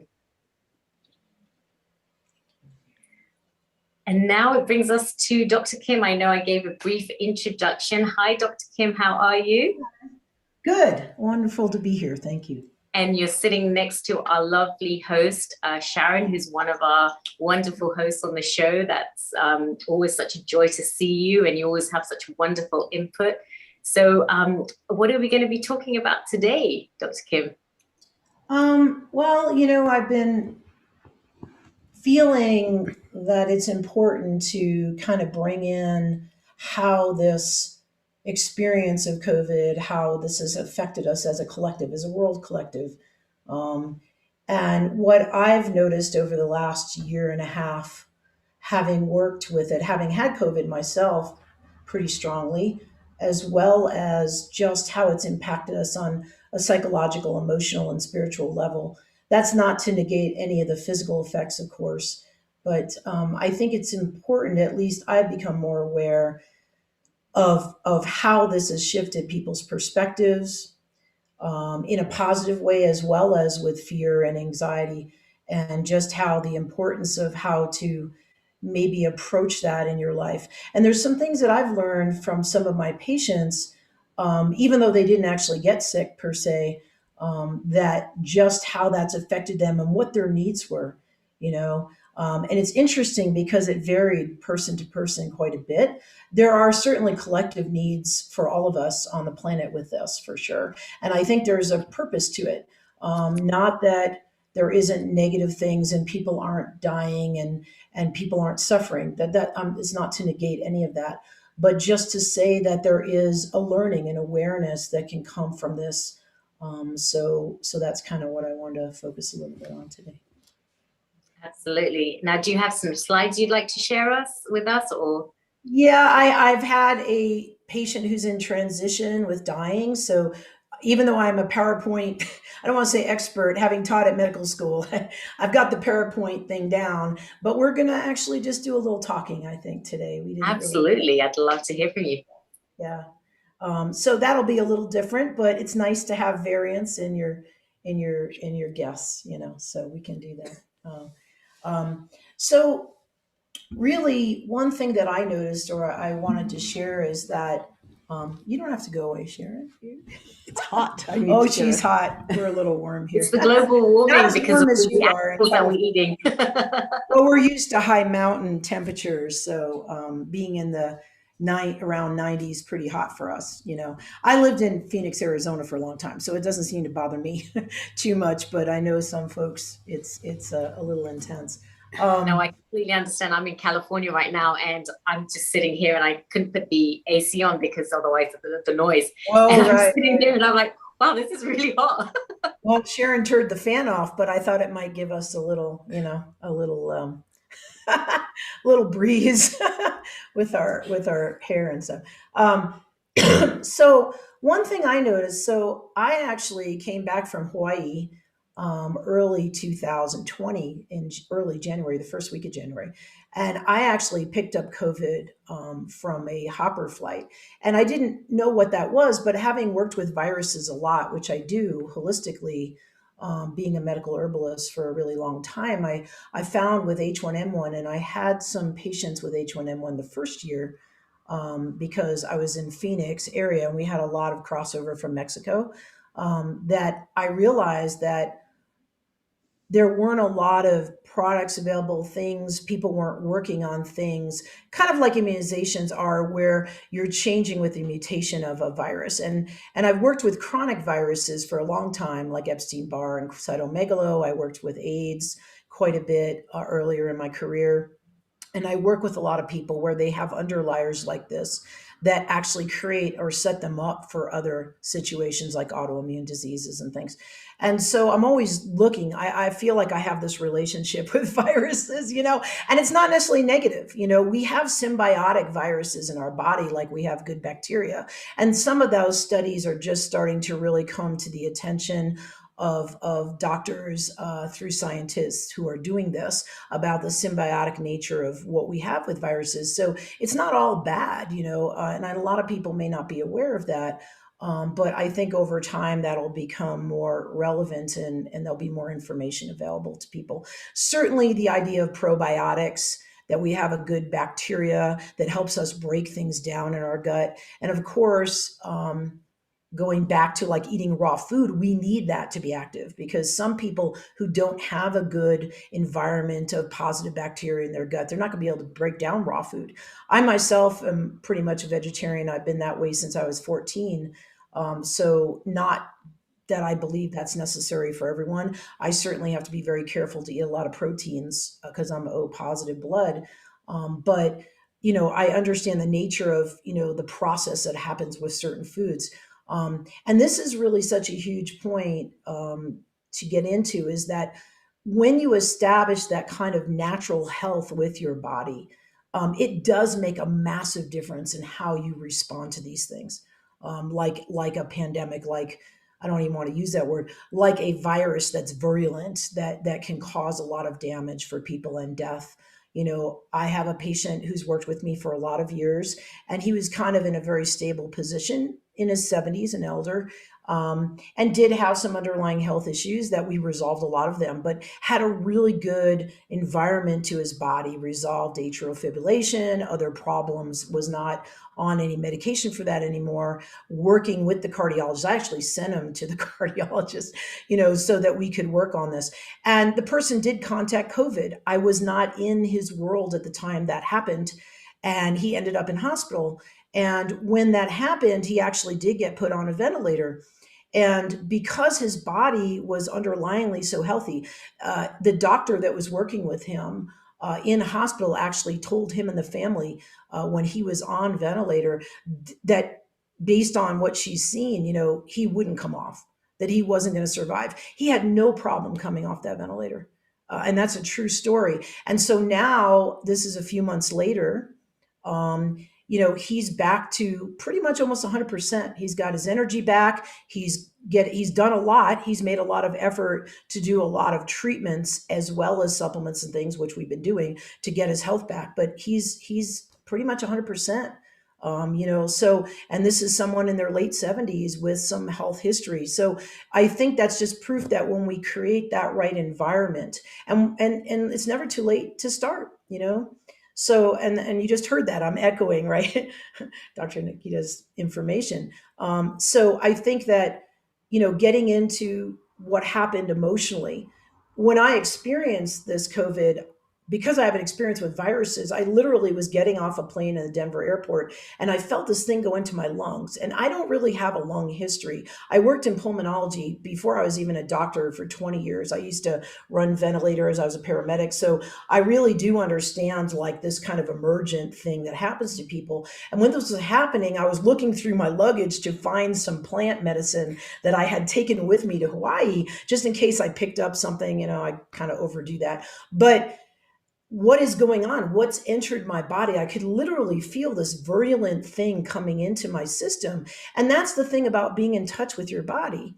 Not to say that, I'm a master at that, but just having really committed my life, even before I was a naturopathic doctor and an acupuncturist, to natural medicine. It's always been a calling, even as a medical herbalist. And I started studying at 14 and then worked with a lot of people and apprenticed. It was like that connection to plants, to the earth. That's been a really huge part of my whole journey. So, that thing that I was cognizant of what was happening and I could take action, right? I think that's really part of this is everyone becoming aware that we need to have that connection, and that's a divine connection as well. It's not, we've got our body, the earth, and then our connection divinely as well, that just needs to be in balance. And I see that people, no matter what health history they have, and I work with a lot of people, I did my residency in cancer, so I work with a lot of cancer patients and oncologists, so it's not all that I do, because I like to work with neurological conditions. People, most of my patients, occasionally I'll get a holistic person who just wants me. I live in a holistic community, so I do get people who want to go over their supplements and, am I doing things, what's best for me? But generally, I get people worldwide. I work with clients even overseas in New Zealand and other countries, where we're talking about holistic health. How can we get our bodies to respond? And so, that was something I was aware of right away. And so I was able to take action on that in a holistic way. And after 4 days of really feeling the intensity, and this is the first wave of COVID, which isn't to negate the Delta wave or, anything that's going on in certain places in the States. Supposedly we have this new COVID mutation, which is pretty normal for viruses, not so much in the summer. We usually see certain, viruses, we see certain waves of when they mutate. That's why usually immunizations for flu and stuff come out in the fall, because it's based on mutations, right? And I'm actually making herbs and things now to go with the mutation of the viruses, not only with the flu, but with COVID as well. So, I'm following that natural order, and I'm finding that plants are responding, because the beautiful thing about plants, for instance, is that some of the best antiviral plants, like we have chaparral in the desert, it has antiviral properties in its leaves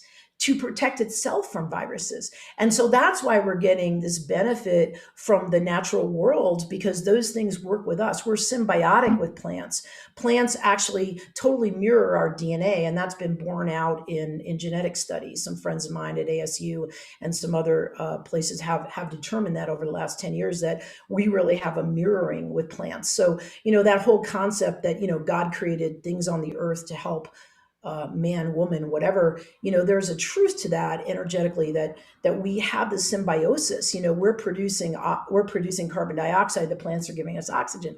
So, when we start to really look at the natural world that way, we understand that really everything we need is here. And medications are always been designed. And in Arizona, for instance, not here in Colorado, we have pretty new licensing, but I have full spectrum of pharmacology that I can use. And that's been true for 20 years. DA, all of the medications. So, do I use them? Not so much. It helps me to understand what the medicines do, because I work with a lot of people who come into me on 20 meds, 30 meds sometimes, kidney failure, heart failure.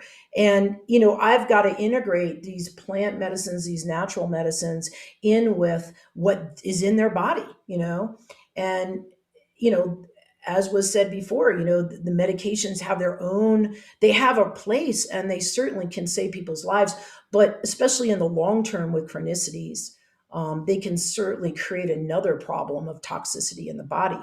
And so that's where, holistic health, getting your body in health, even if you have to be on meds, there is a way to improve your immune system. And our immune systems have an innate intelligence. It just always, amazes me every time I face a situation with a patient, where I see the immune system wake up, when it gets what it needs.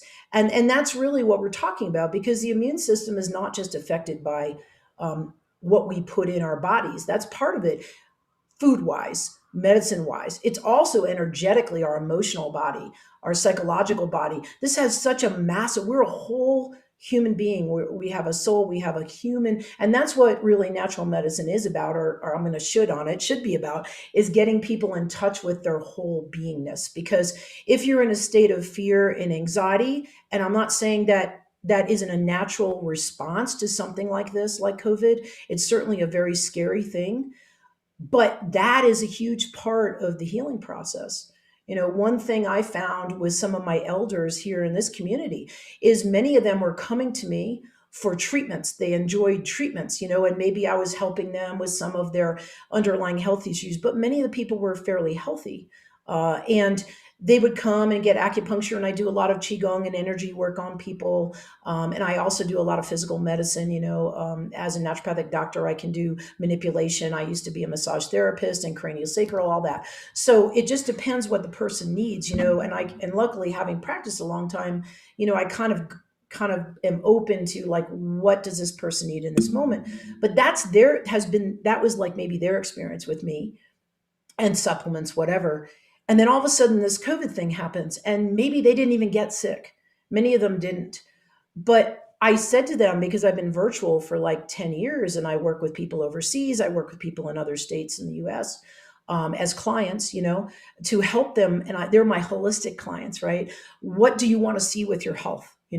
Where it's really as important as being a doctor, right? I don't want to doctor people, right? I want to work with them on their health. And so even though I love being a doctor, I love being able to work on that level with them physically. It also means finding whole health. And what I found about a lot of these elders is there was so much fear and anxiety that came up for them.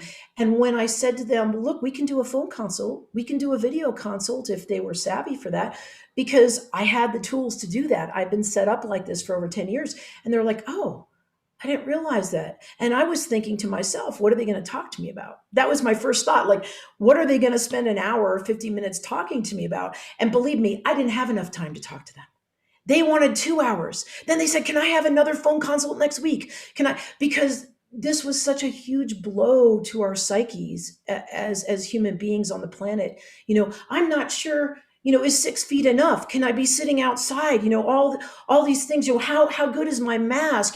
What are other ways that I can improve my health or my immune system to be able to handle this? And then it really became like, what do you need psychologically to handle this? A lot of people found that they needed retreat, and we're in the land of retreat here. We have almost every, Sharon's laughing, because we have almost every religion in the world represented in Crestone, which is great blessing. I mean, it's this place here in Crestone, and I'm sure this has come up on other talks, like other places in the world, Crestone's not alone, but it has been a tradition of a place of healing. And if you come to Crestone with any other agenda, even if you think you're just coming to create a healing center, you're going to be healing yourself. So I've had my journey. Fortunately, when I first came here, I still had a full-time practice in Phoenix, and I had a place to come here for a retreat. And I pretty much spent at least 3 days to 4 days on my weekend in meditative retreat.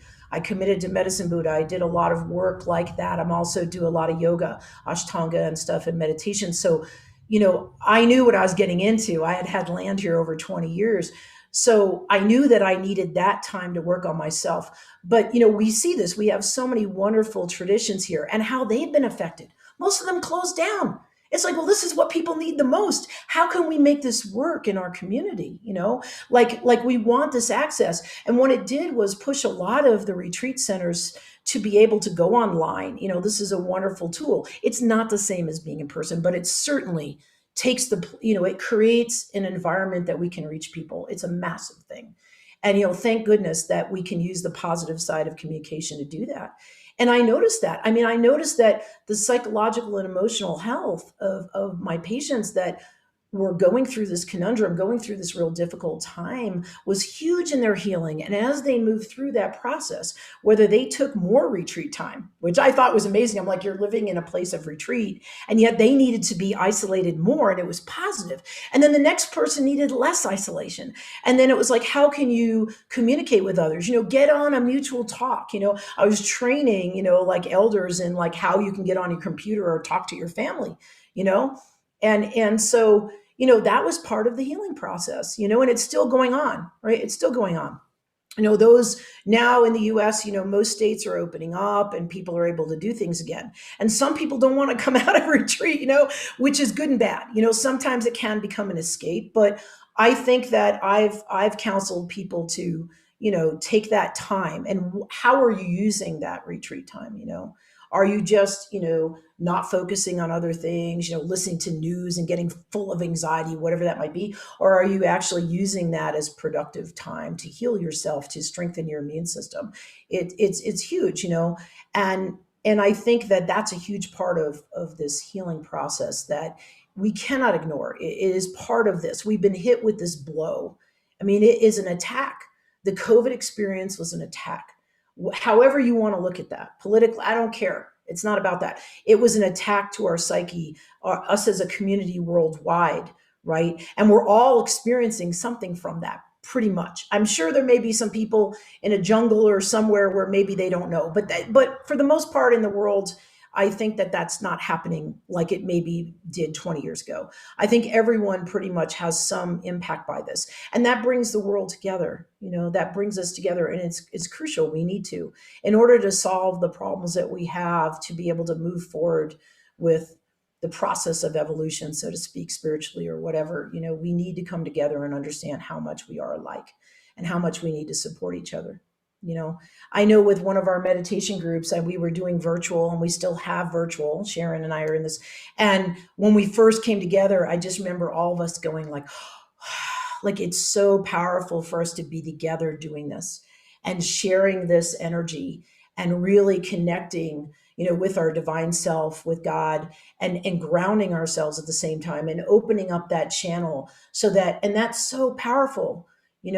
I have a patient that only came to me a short time ago who is in a process of transition, of passing, has nothing to do with COVID.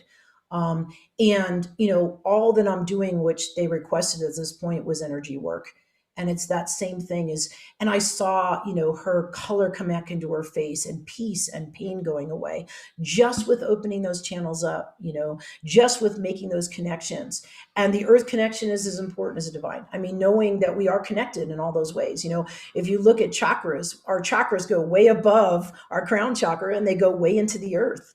And we make those connections with our practices, with meditation, prayer, with qigong, whatever that practice, yoga. You can't have good, samasthiti, standing steady and straight, because if you don't connect with the divine and you don't have the posture where the channels are open, that the prana can move through our body.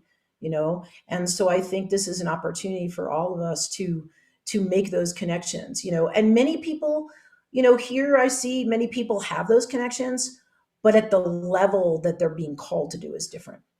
And me too.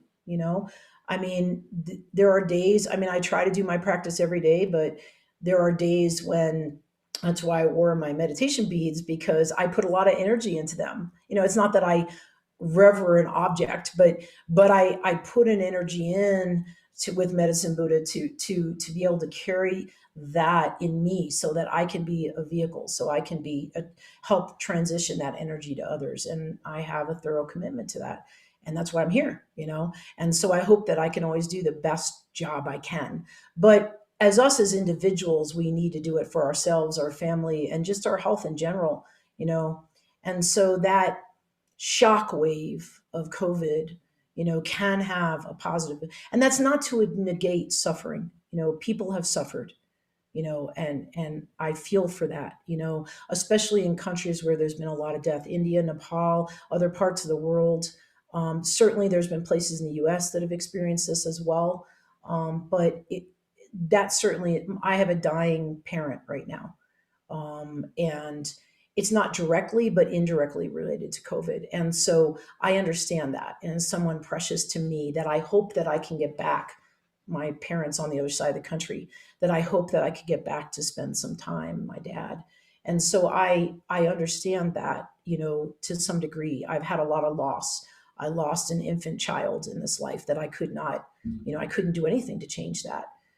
So, I was sharing that with my family, where the patient's transitioning, that sometimes you can't. It's just to be present is all that's needed, So there's that part, but that's part of this process too, that we realize that being present for ourselves, making that connection in ourselves, is going to help us no matter what happens. That's the point. It's like, we don't always know who's going to die and who's not. That's always the case, And I don't mean to be going on and on here, but, I worked a lot with transition when I used to work ventilators, and I worked in emergency medicine for many, many years as a paramedic, but also in hospital. They would call me in. I worked a lot of times. I'd have the charge nurse at the hospital go, "Wait till Kim gets here and we'll take the person off the vent," because the family decided that they were going to let the person pass. And they got to a point where they'd wait for me to come in to do it, because I would counsel the family, look, the person may pass right away, they may not, and let's just be present with them. And one of the most powerful things I ever saw in an ICU was actually a Native American ceremony. I was in Arizona. And so a Navajo medicine man came in, and we had maybe a 25, 30 bed ICU, and we were in a trauma center. And they approved the medicine man to come in, and the family had asked, his Native American family, if they could have him and do a ceremony of passing for the person who was passing. And it was in the evening, and like a lot of ICUs, there wasn't windows. Some of them do have that now, but we were kind of in a basement environment. And here's all these people. I don't think there was any other families in there at the time, because it was pretty late at night.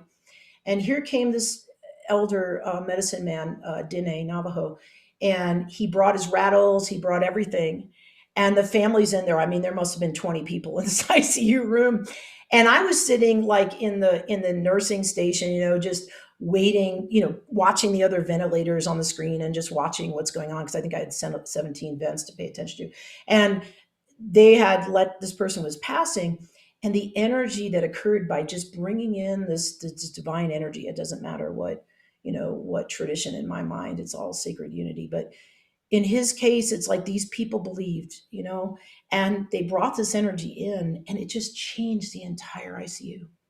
We saw the vitals of these patients on the vents, who were maybe, not that this person wasn't passing, this person wasn't on a ventilator, the person that was Native American that had the family, but we watched the vitals just shift, because this energy came in that was so healing. And even the nurses I was working with was like, wow, this is amazing. Some of them hadn't experienced something like that. So, this is where tradition, is so important, no matter what it is, that connection to the divine, understanding that we're divine, that we have a transition to make. This is as important with death. And so many people in the Western world have never seen death. Like my family, that, the family that I'm working with right now, it's like I sat and counseled them yesterday, and I just agreed to pro bono. So I just sat there with them and said, let's talk. And there were extended family members, and we just had a great conversation. And one of the family members worked with elders in hospice, so she kind of had an experience. But so many, even the husband, even though they're very spiritual and they have all these connections, they really hadn't experienced death. And it's so important, because we need to be aware of how precious life is, and I think that's part of this, this situation with COVID. And unfortunately, people have to die, but it's you talk to people on farms, people that work with animals, and it's just natural to them. Kids grow up seeing animals die. And I'm not talking about slaughtering animals for food. I'm just talking about people that have like chickens for eggs, or that they're in connection with nature. They see the natural course of nature. Plants die, they transition through nature. And so that's that connection in nature that we need to reconnect with, because we've lost it. A lot of people have lost it on the planet, and it's not lost forever, but death will bring it back. Fortunately, we're not in a war. I mean, there are places that might be experiencing that, or on the bridge of that right now. Well, let's not go there. Let's use COVID as an example, to teach us to reconnect. That would be what I would pray for, and get over that, and find, like that, when we give people prescriptions, quote unquote, or concepts or ways to reconnect, that they can empower their immune system to respond to this. And just like my patients, like I said, a lot of them that I work with have comorbidities. They have serious things going on: cancer, Parkinson's, advanced stage issues where their immune system's already compromised.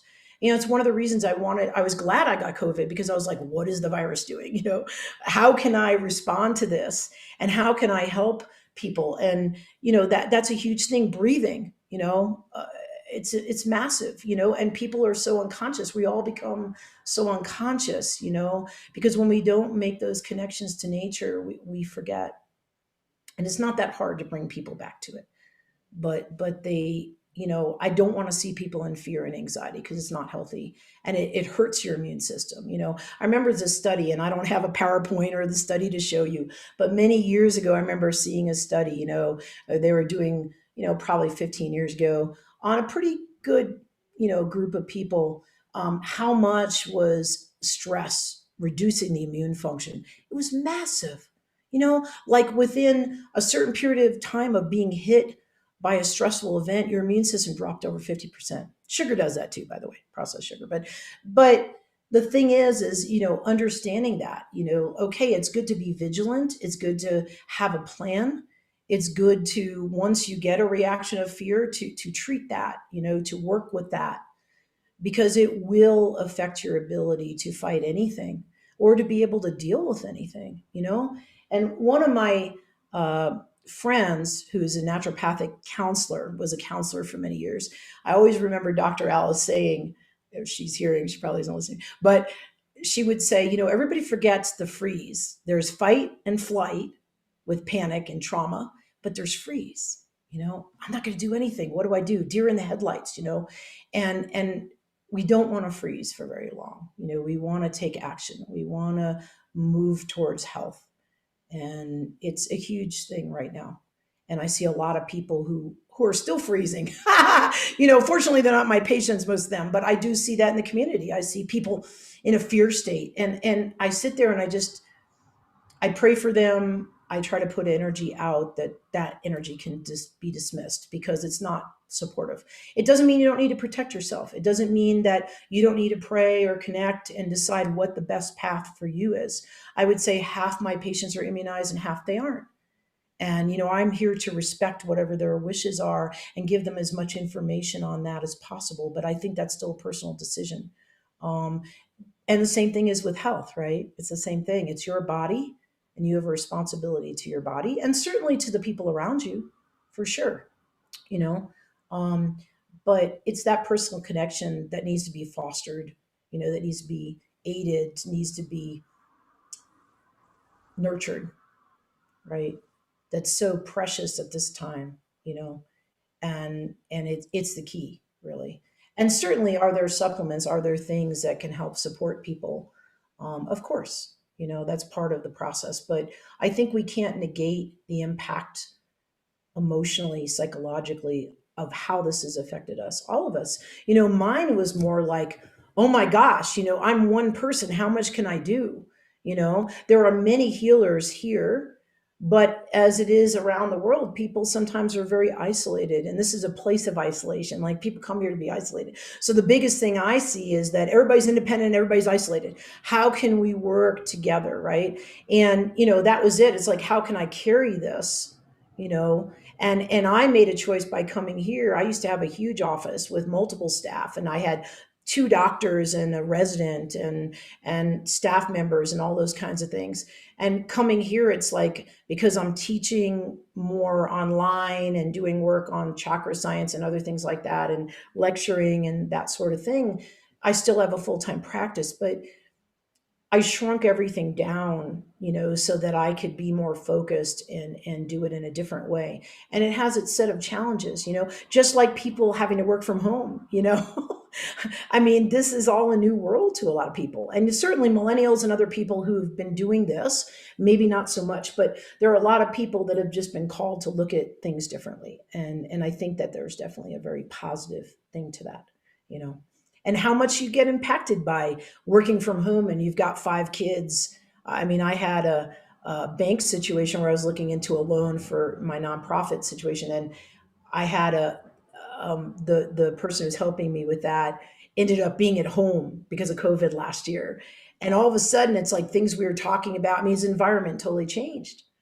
And he couldn't really do his job the same way. And he had like 25, 30 years experience. And he was like, I'm so sorry, Kim, I forgot to do that. We talked about that. But it's like, yeah, well, it's a totally different environment. And COVID situation, this has created that for us. We're in a different world. And I don't like to say post-COVID world, because we're still dealing with it, right? Whether COVID goes away or not. I mean, I certainly hope it does, or it mutates, or the virus finds its own peace, right? Because a virus isn't liking this either. Coronavirus is a cold. It doesn't usually kill anyone. And I know we're talking about COVID-19, which looks like it's got SARS involved, but SARS also mutated out, So even Ebola, which is a horrific thing. I mean, it dies out. It takes people with it, but it can't sustain that kind of virility, that kind of intensity for very long. And it's same true with the viruses. I remember one of the Rinpoches here in the Tibetan tradition had put out in his newsletter last year. One of my patients brought it up to me. This virus isn't happy about what's happening either. It's not its natural nature to do this. And that we really need to pray for that we can become symbiotic with it, that we can have an environment where it doesn't have to be so deadly and that it has a purpose in the world too. And I thought that was pretty wise. I don't know if a lot of people would connect with that out in the greater world, where they've been impacted in a really horrific way. But there is truth to that, to just see the symbiosis that we have with viruses as well as, all of the environment that we're presented with, and I can't speak from, I've been in mass casualty situations where many people died, where I had to try to save the people that were still alive. I've been in those situations in emergency medicine. I can't say that I've been in this life in a war situation where everybody's dead around me, or I'm in a situation where many people in India where there's just these bodies. And I haven't had that experience in that way, but I can relate to that. And I know that that's a horrific thing to go through. But if it brings us closer to understanding what we need to go through anything, then that's a good thing. Well, thank you for telling us your amazing journey from going from conventional medicine to more of a holistic approach. You don't meet that many practitioners that have kind of transitioned into doing more of the holistic approach.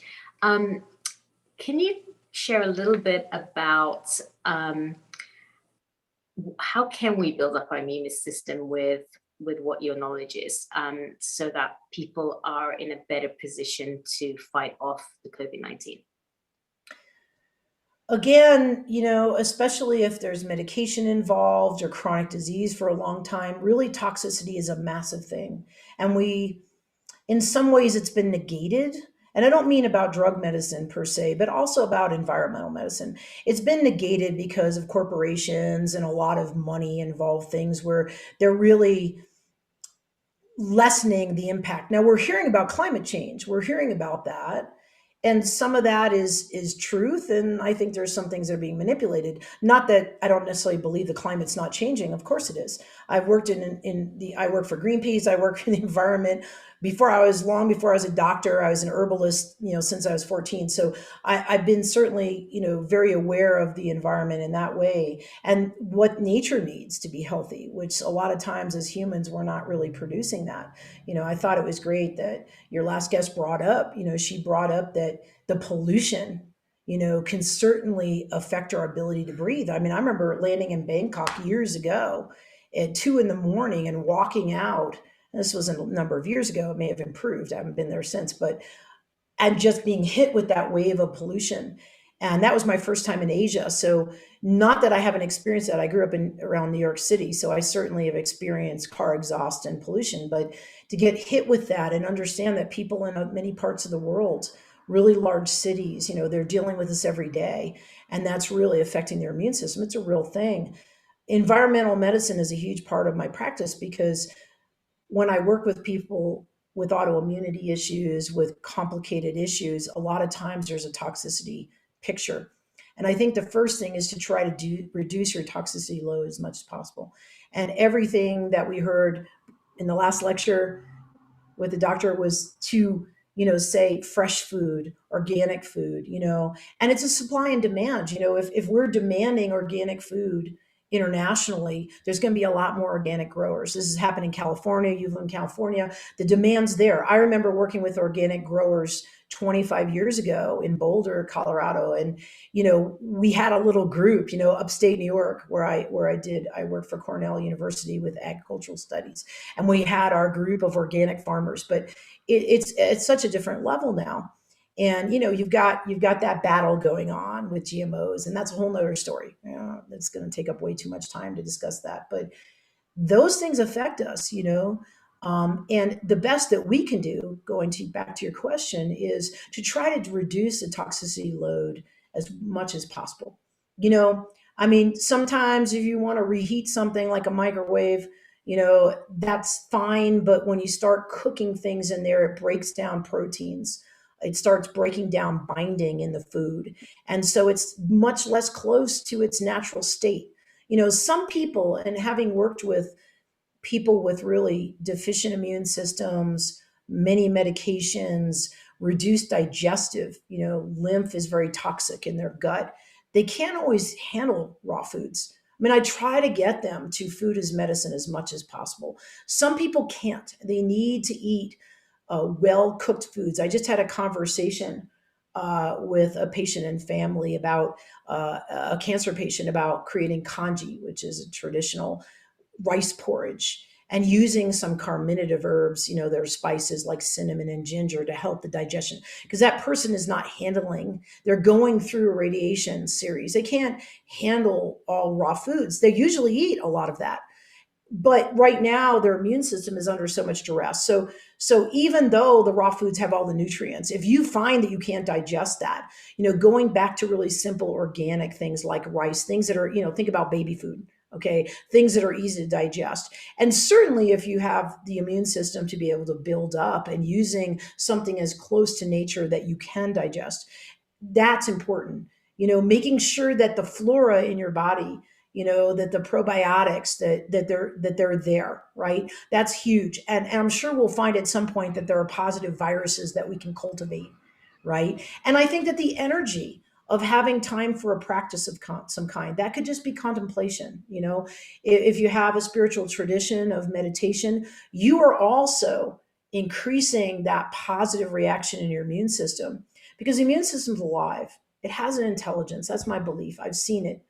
And I've seen people respond in a way when we energetically support that, that's as much of it as food or physical medicine. You know, the energetic medicine is as important. And so, you know, I know that when I'm in a stress state and I'm under all this duress and I sit down and I take that time, you know, in the Qigong tradition with healing, and I'm sure this is true in a lot of other traditions, you want to clear your field before you work on someone, because like Reiki, you know, we're transitioning energy through our bodies and we're a channel to put that into the channels. And being an acupuncturist, a lot of times I'll use Qigong through the channels to open the channels up. And I have to be a clear channel, right? And so, you know, eating fresh foods, some of the herbs, there are many of them out there that can help us, you know, cultivate that. And that can be essential oils. You know, there are flowers like St. John's is a beautiful flower. And Melissa, which is lemon balm, is a beautiful flower. And these are plants that also have antiviral properties. So teas, things to flush your system, things. And I'm not talking about someone who's actively has COVID. I'm not going to, you know, give a protocol here. That's not appropriate. I'm just saying that some of these plants have a symbiotic. And, you know, the flowers are really powerful too. We're at least in this hemisphere, my daughter lives in Australia in Sydney, so she's in the winter right now. So I always think about that, you know, because I'm always, oh yeah, Meg, it's winter there, you know. And I have some clients in New Zealand, so I always have to kind of flip it. But certainly in the States and in the northern hemisphere, we're in the sunny time of the year. And, you know, just look at it microbiotically. I always try to use my plants that way. Even though I'm trained in Chinese medicine and I certainly use Chinese plants and Ayurvedic plants as well, there are family members of plants, many species all over the world. And I try to get in touch with the plants locally because that's our environment. Just like our internal environment, we want. So every time I've taught students about, like, you know, plant medicine, or I work with my patients, you know, what do you resonate with? You know, just like Dr. Nikita, she was saying, you know, if you feel like you need a cucumber, you need a cucumber. You need the water. You need the electrolytes, right? If you feel like you need the lycopene in a tomato or whatever, it's so true. I think we need to get in touch with our bodies before we can really understand that. Because if we have a lot of toxicity, we lose that connection a little bit because there's something in the way. You know, there's something in a way. I've had patients as they detox get their vision back, get their taste back. And it's amazing to see someone, even in their upper 70s, go, oh my gosh, I haven't tasted food like that. I haven't smelt things. I haven't smelt flowers like that. And they didn't even. And how are they detoxing? Well, that's a huge conversation. What I would say, there's lots of ways to detox, and a lot of people I see in the States. I don't know if you're in the States.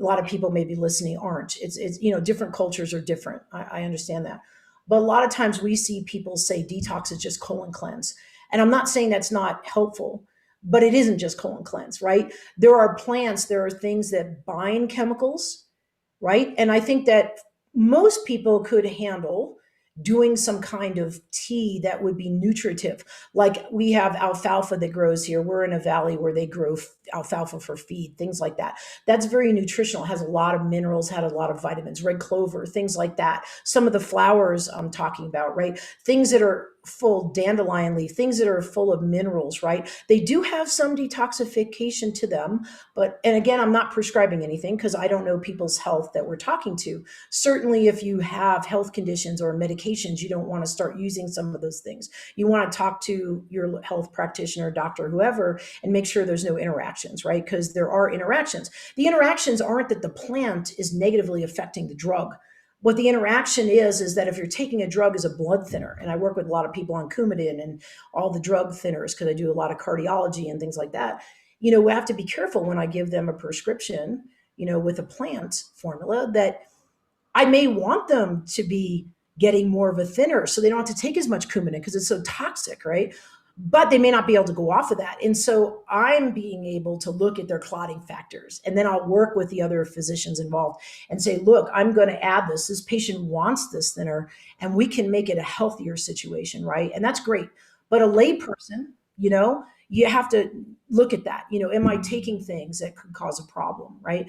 But generally, some of these plants that have been used traditionally in all kinds of cultures around the world for cleansing, right? Spring cleansers. I know in Europe, they've got all the bitters that help you digest, but they're flushes, right?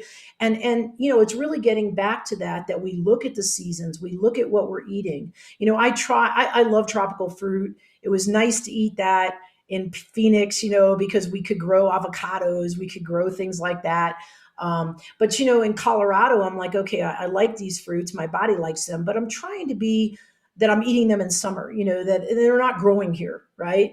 We can't grow a mango here very easily unless you have an earthship and you grow it in your house. You might be able to get away with that, but you can't do that at 8,400 feet. I mean, I have trouble growing grapes here. I've had trouble growing certain, berries. I have a pretty good food garden. So I try to be macrobiotic, and that's true with the plants. If you're in a farming community, I've had some patients just to do some light flushing. Work with things like I mentioned, alfalfa or something that grows. One of my Iowa clients, it's like, oh my gosh, we got all this fresh alfalfa. A lot of it's organic. We'll use it as a tea. And she's just starting to detox a little bit. And I said, that's a light way to do that. So traditionally, there's a lot of plants. In India, we've got, plants in Ayurvedic medicine, of course, that have to do with healing. And you can do it in a light way. It doesn't, I've done full panchakarma. I love that. I love that oil baths and the enemas, and I've had that. I've got a dear friend that's an Ayurvedic doctor, and I love doing that kind of work. But not everyone needs to do that at any given time, or it may not be appropriate for them to do that. So I think just reconnecting with some of the plants, some of the things in your environment, healthy foods that could be medicine, right? Which in the summer we can eat a lot of raw. If we're living in a cold environment, and we need to go in, like the plants, you watch the plants. What do? Are they blooming here in January when we're -10? No, they're all in their root systems if they're going to survive. The leaves are gone. So we need to go inside and we need to use more soups. And that's true with people who have illness too. You want to be able to absorb the medicine. It's massive. And I remember talking to the naturopathic medical students I taught for 10 years in that kind of environment. And it was like, we learn, 400 herbs or something, as well as pharmacy, all that. It's just a lot of information. And I said, just pick a few plants that you can resonate with, things like basil, even, that traditionally, including some of, the other basils in the world that help with cognitive functions. They're great for the immune system, and you can be using them as food, as medicine that way. And it's really powerful. because when you grow it and then you use it and then you eat it, it's like you've got that full lifestyle connection with the plant, and it's really empowering. It's really empowering because it brings you back to nature. Even if you're in a city, even if you have a little, herb garden in your window, you can't go out and maybe be on the earth like we can here, where I live on 12 acres of land and I have really intense weather, but I can put my feet on the earth in an easier way. Certainly parks, you need to do that. I'm always telling my daughter, like, did you get out and walk? And luckily Sydney has all these parks. She's like, nope, I do it every day, Mom. I'm like on the earth, I'm out there walking. And she lives in the city. She lives in a flat and she's in the city. But she goes to the water, she goes where she can. And I think that's really powerful to make that connection on that level. And you're getting energy. One of my patients who's learning to walk again, who's been paralyzed due to a condition, one of the things during COVID is she always went and we have all these hot springs and pools around here. And it was really easy for her to move and exercise in the water. It was really healing for her nervous system. And when COVID hit, it was a massive challenge because you couldn't do that. Everything closed down. And I said to her, what can we do? We have all these creeks. Can you get with your caregivers to a creek and just sit by the creek and listen to the water and bring that water into your body and connect with the earth? And she opened up a whole nother pathway of healing that she was not aware of. And she thought she lives in this gorgeous place. She's connected to nature. And she said, I don't even know what. And she does plant medicine and she understands the magic of that. But it was like a whole nother level that opened up with COVID for her. And now that things are open here and that she's able to swim again and do all those things, it's like, don't lose that connection to the earth. Don't lose the connection to that creek, because there's life coming down that creek. There's energy coming down that creek. A lot of traditions show waterfalls and creeks because that prana coming from the mountain, that chi coming through, is really powerful and healing. There's a lot of that image of that waterfalls and people feel that rejuvenation. And I know in Qigong, we use some of the energy of rejuvenation, like the waterfall to calm us and bring us into the earth, or a geyser to bring us up, bring our energy up. And even those really simple exercises are really powerful, to move our energy. And that's the thing, again, freeze, right? Emotionally, there's freeze physically, right? Stagnation, we call it, right? And in Chinese medicine, we talk about stagnation is a killer. You've got to get blood to move, and I have a relatively new patient right now, came in with like purple feet, right? They didn't have any obvious cardiac deficiency. They weren't having a abnormal rhythm. Person's like 80 years old, but they aren't really walking a lot. They're not really moving, right? And there was all this stagnation. It was like a time bomb, right? And so it was about getting that movement going, right? Even in a wheelchair, even in someone who's just in the bed. I have someone who can't, not even the wheelchair patient, it's another patient where they're kind of bedridden. And I'm like, is there any way, as we're getting your energy going, where you can, and the person's working with other practitioners where I'm just kind of working with them. And I said, is there any way in the bed where you can just move your feet, like do a bicycle in space, and giving them movements that they can do, right? So that they're moving the chi. It's important because I've had people where they lost limbs and they have that phantom limb and we've gotten rid of it. How do we get rid of it? Because the body still has an energetic limb. And so when you start to heal the energetic body, they don't have the pain anymore. It's massive. And so we can't ignore that part of ourselves. And this is an opportunity for us to make that complete connection of our whole selves. And it's part of the healing. It's part of COVID. It's part of everything. What do you need at this time? Do you need retreat? Do you need to get connected with your inner self? Do you need to be more social and do more things for others so that you feel helpful? Because a lot of people feel, again, they're frozen. What do? I don't know what to do. There's a lot to do. There's a massive amount to do. Yeah. You have such a wealth of knowledge, and there's just so much information. And I'm thinking, well, if I wanted to start, what I hear you say is we have to try and be in connection with our body and our surroundings and see what it is. It's like the world is speaking to us. Like, what is it that we need to be doing? Do we need to be helping people? Do we need to be taking times for ourselves? Do we need to be going out in nature? Do we need to be looking up the fruits and the vegetables in our surroundings and really reconnect with the earth? And that's one of the interesting things that you mentioned at the beginning of your talk, is you were talking about the antiviral properties. You said that, you know, there were herbs out there that had antiviral properties, and you were looking at those to help with, you know, flus and COVID and all that kind of stuff. Can you talk a little bit about that? Like, and I know Sharon, also our lovely host here, she also grows a lot of her own fruits and vegetables in her garden also.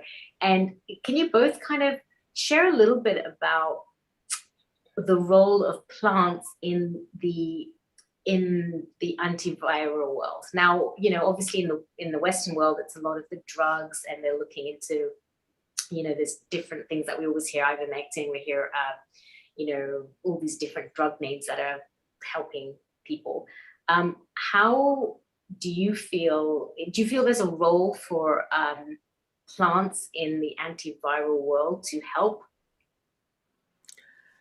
Well, I'd like to start by saying that when I met Dr. Kim, well, you can see how brilliant she is. And I was amazed by, I used to get colds a lot, and she studies, every year she studies these viruses, and she makes formulas specific for the flu of that year. So she has a cold and flu remedy. You can't talk about. Oh, I can't talk about. Yeah, don't do that. Anyway, she's helped me tremendously. Her knowledge of plants, her knowledge of herbs, and what she said, I mean, I've been saying this on Healing Our Earth a lot, that we need to teach our children, even if you're in an apartment somewhere, get a tomato plant, get some kind of plant, and have your child nurture that plant and make that connection. Here in Crestone, we really care about these things. We discuss them. We bring all this forth. And so we really want to bring this message out to all of you and to the world.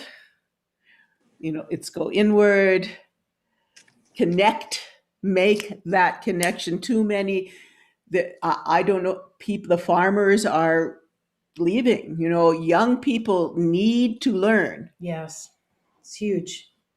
Yeah. You know, and I didn't mean to bring negativity into my products. We have some issues going on in the holistic community where there's a lot of politics. I won't get into it, but there's a lot of politics with this epidemic.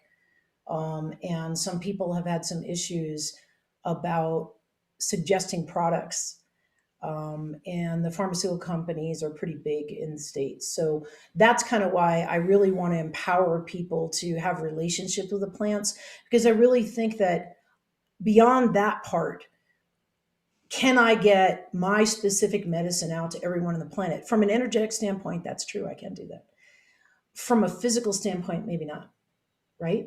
So I'm not adverse to people communicating with me or interested in something that I might be doing. I'm more than happy to share that. But the idea is to educate people so that they can come back to being in touch with nature, and they can grow some of these plants and get them as food, as medicine into their bodies, so that everyone has access to it. I mean, that would be my message right now.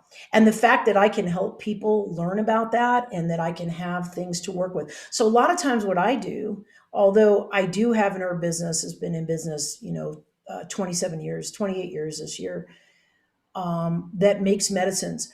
A lot of times when I work with individuals, I design the medicine for them. And the reason I do that, and it may be a powder, it might be amino acids, it might be herbs, it might be like I have a very advanced yoga practitioner who's, teaching people an Iyengar tradition, and, she's working on some personal stuff. And so I actually made an aromatherapy blend for heart to open up for her fears and her situation with that. And so, there can be lots of ways to create medicine, but we need to learn to do that for ourselves too. Because if you give yourself that environment of health and you know how to make that connection, it doesn't matter what comes in, you're going to be prepared on some level. Even if someone dies from something, it doesn't matter. We have a better chance of surviving something, right? And if it is our time to go, then we're going to have a beautiful transition, right? To make that connection with life and death, because nature is going through that all the time. And humans do too, even if we want to act like that doesn't happen. Even if someone goes to hospital and we don't, want to be present, I mean, one of the most amazing things that I ever felt was like when I was there holding my baby passing, and some of the neonatology residents came to me afterwards and said, Dr. Kim, like so many parents like don't hold their child through that transition. They have so much fear, and it's so sad to me. I mean, it's a hard thing to do. Believe me, even for me, with working in a hospital, having people pass with me, this is something I couldn't prevent. But you can be prepared. You can make these connections. And as far as the herbs go, which is what I know you're getting at here, you really want to look at the traditions in your area, right? So like if you're in India and you're in a hot, sweaty Mysore or something, and you're in an entirely different environment, you're going to have plants there, Ayurvedically, traditionally, that are going to, work, that have these properties. And there's people that you can consult with or study about where you can find that. So I would suggest that, like in our environment, I talked about some of those flowers. In California, this can be true too, right? Where we have some plants. I was in Arizona, chaparral, which you have to be careful about. Chaparral internally can do a lot of things with your liver. So I'm not telling people they should go out and harvest chaparral. This is where you have to be careful. But there are things like dandelion, some of the flowers like lemon balm and stuff where, you can give that to children. So again, be careful about your health, get information, and sometimes finding and seeking an herbalist, a practitioner, doesn't have to be a doctor necessarily. Sometimes herbalists are way more competent to teach you about local plants. I'm not saying that naturopathic doctors aren't trained in that either. If you have health issues, it's good to seek out someone who has that training to bridge that. But, just getting involved. I know that a local person here who was working with some of the students, some of the children, did a children's retreat to have them out in the woods and like rediscovering the plants. It's like, that's what we need people to do, to make that connection from like you said, from a child, because the kids are getting so disconnected. So many of the millennials are getting disconnected, from the earth and from that part of themselves. And it's scary to me. It's scary to me for them, because that's not health. I don't care how young they are. Now, the beautiful thing is many of them, at least my experience, I'm not saying everyone, is more in touch with what's healthy, which is great. Maybe they're not smoking. Maybe they're not, eating crap. I mean, there's certainly people are eating junk food. So there's some positives, but that disconnect, there's a positiveness to our ability to communicate here. And I'm not putting down the internet in any way or technology, but we need to turn it off too, because it affects our environmental field. I turn off cell phones as much as possible. I tell my clients, can you put it on, tape? I'd really like to be completely out of my clinic at any given time. It's hard to do, right? It's hard to do, but they have waves that affect us, And I have one patient who lives at the top of a big city, and his house overlooks the whole city. He's got this like $1 million views, okay? And he works in physics. He has he does, physicist stuff for the military, he understands wave physics and things like that. And so he started looking in a number of years ago to the effects of the environment. And he had someone come out and test how much his house was getting. And it was insane. Like he was getting the highest readings they've ever seen because he had this amazing view. And so, he was in a position where he could create some protections on his home. He put in some window shields that he could still look through that kind of protected the EMF rays. So there are some things some people have access to. There's some things you don't have access to. So, can you just be in nature a little bit more and give yourself time off from the technology? Because the wavelengths are affecting you. They affect our magnetic field. They affect our emotional body. more than we realize because it's more subtle, and we look at chakra science, it's at the surface of our physical body, maybe a few inches away. And so we are being, that's why people say, I could feel this thing and I didn't know what it was, because we're getting it before it hits our physical body. And that's part of knowing that these things have positives, but they have to be in balance. It's all about that, and so, sure, we need to make use of this, but I'm going to turn my phone off today and my internet off today, even though my partner probably won't want me to do it, because I need some retreat time before I go into this week where I have a lot of travel and a lot going on. And I want to be present for that. I want to be able to do that to the best of my ability. So I think the education of what's in your environment can lead you to what plants, you know what I'm saying? And really, I would say most plants have some of that because they're in the environment, right? They're experiencing that. Um, and if you're in a really, right now, we've had a ton of water, we've had a ton of rain. It's very, very green here. And we're in a high desert. So there's times when we've been very dry and we've had horrible fires. And we're being blessed with a lot of really beautiful greenery. And so there's different plants blooming that did a year or two ago when it was more of a harsh environment. And so that's something to look at too. Like, our bodies need that. When it was more arid and dry and there was fires, there were more of certain plants. And I was trying to pay attention to that. Oh, the mullein is really fierce this year. And the beautiful thing about the mullein plant is that it helps with breathing, right? And we had fires and the mullein flowers are going nuts. It's like a desert plant. Well, some of the plantains and some of the plants that are more about, that are more wet, they weren't so obvious except around the creeks. And so you don't need to have all that knowledge. It's just that you can look at your environment and you can connect with the environment and get the answer you need to be more healthy, even to be around those plants.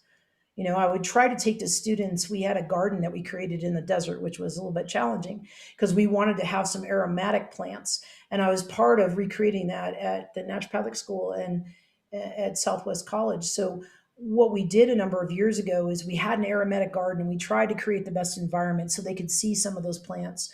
But really the desert would have them if it had a rain, right? But we were trying to cultivate them even when it was dry. And so that's a challenge. But we wanted, I try to take them out and say, let's walk in the garden and feel the plant, not just taste it, not just learn its properties, be with it. But this is true about everything, be with your pain, be with your fear and get rid of it, be with the fear. What are you afraid of? Death? Okay, well then connect with that, learn about that, what are those fears? Talk to someone about that, find something that helps you feel less fearful. Find something that helps you feel safe, because the earth is here and the divine is here to help us do that. We are that. We are all that. We're not just this human thing that's going to die and that's all there is. I don't believe that. I mean, people can if they want, but it's a sad world if you do. So that's just, I just feel that this is our opportunity to see ourselves in a bigger light, and do what we can to promote health in ourselves and others and on the planet as a whole, just like with the environment, and the karmas, or however you want to look at it, with the animals. Absolutely. I certainly have patients that eat meat. I'm not here to tell them not to do that. I think that's a personal choice, but they do need to know about livestock farming that's ruining the Amazon or something. I think that's important, or going and getting a flip burger every day, that's not healthy. Right. But like the grass-fed cattle, I know farmers that are love those cows, so it's you have to look at everyone. What kind of connection do you have? That's the key, right? And there's certainly people that need to wake up. They're absently eating things that are horrific for the environment and probably not healthy for us as humans, but at the same time, it's a process of waking up. And I think that's what this is. I mean, COVID was a wake-up call. Hello, there's a pandemic. What are you going to do about it? How do you feel? That's a wake-up call, right? It was quite interesting in the pandemic to see how we were now like locked up in our houses, and the world kind of was almost healing up. The rivers were clearing up, the environment was cleaning up, and it was like what we were doing to the animals, and now we had a little taste of what it was like just to be confined in our space. Right, right. That's very true. And I know a lot of people had a lot of problems with that. Not everyone. I saw some people really enjoy it and embellish it, but it certainly created situations like where people were having that experience. And I think that's a great analogy for animals and how we treat other beings on the planet.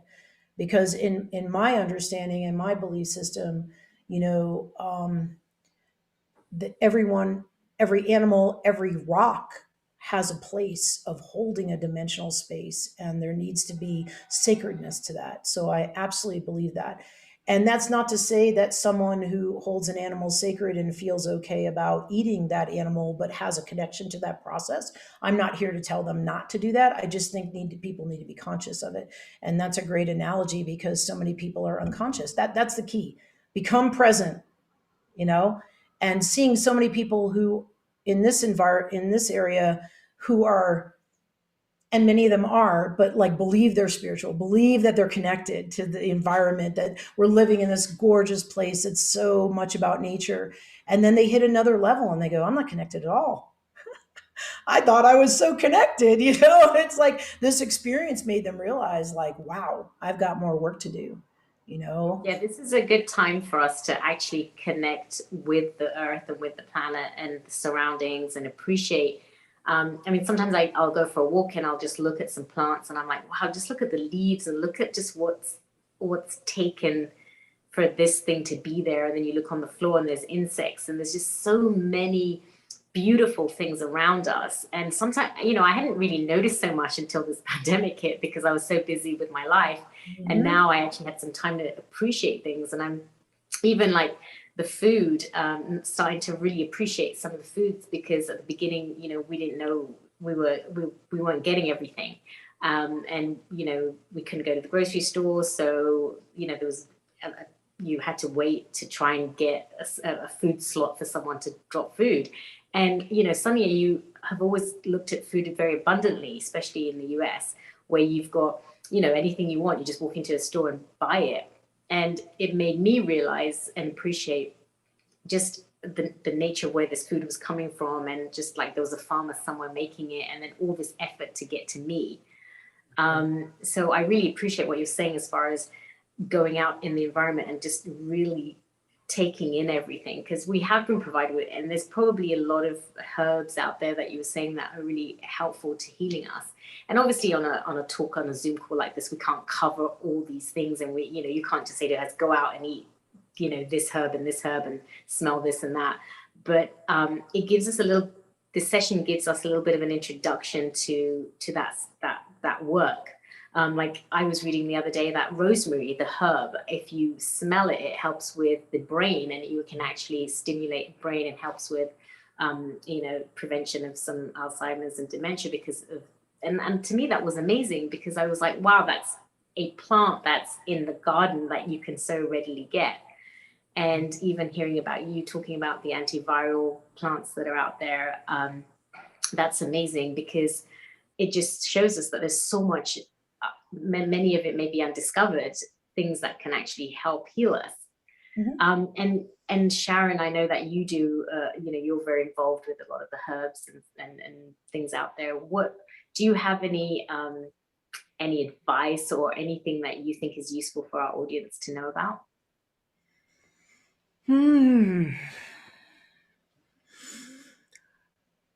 For me, it's really about the full system, and also for Dr. Kim. And so I've really more been looking at, the emotional body in particular, the relationship between your thoughts and your emotions and how that affects your whole system. And I know Dr. Kim is very good at speaking to that. We have worked through how many years now, and I feel that I'm getting more and more connected, integrated, I would call that. That's what we call it in our Tibetan. It's where all that you are just comes into a whole new focus. And it's from learning that, well, also from eating well, from living in a wonderful environment, from doing all of our meditative practice, from dancing, from being with you all on Healing Our Earth has been really enlivening for me. And so, herbs play a very strong part in helping you, helping your immune system, helping your emotions. Yeah, and this kind of came through, and then Sharon kind of touched on it. It's good to look at, like, from an emotional standpoint, the plants. What's the opposite of fear, so to speak? Joy, right? And being in summer right now, we have a lot of flowering plants. And why people get joy from, a bouquet of flowers, there's a real thing there. That energy that flowers have, which are medicine also, whether you eat the flowers or use them as medicine internally, or you're just experiencing the smell, you're just experiencing the joy of seeing the flowers. Like, we have a lot of wildflowers coming up right now, and the need for joy in our life, right? And that, the opposite of fear, to heal you, and there's really a lot of power in that.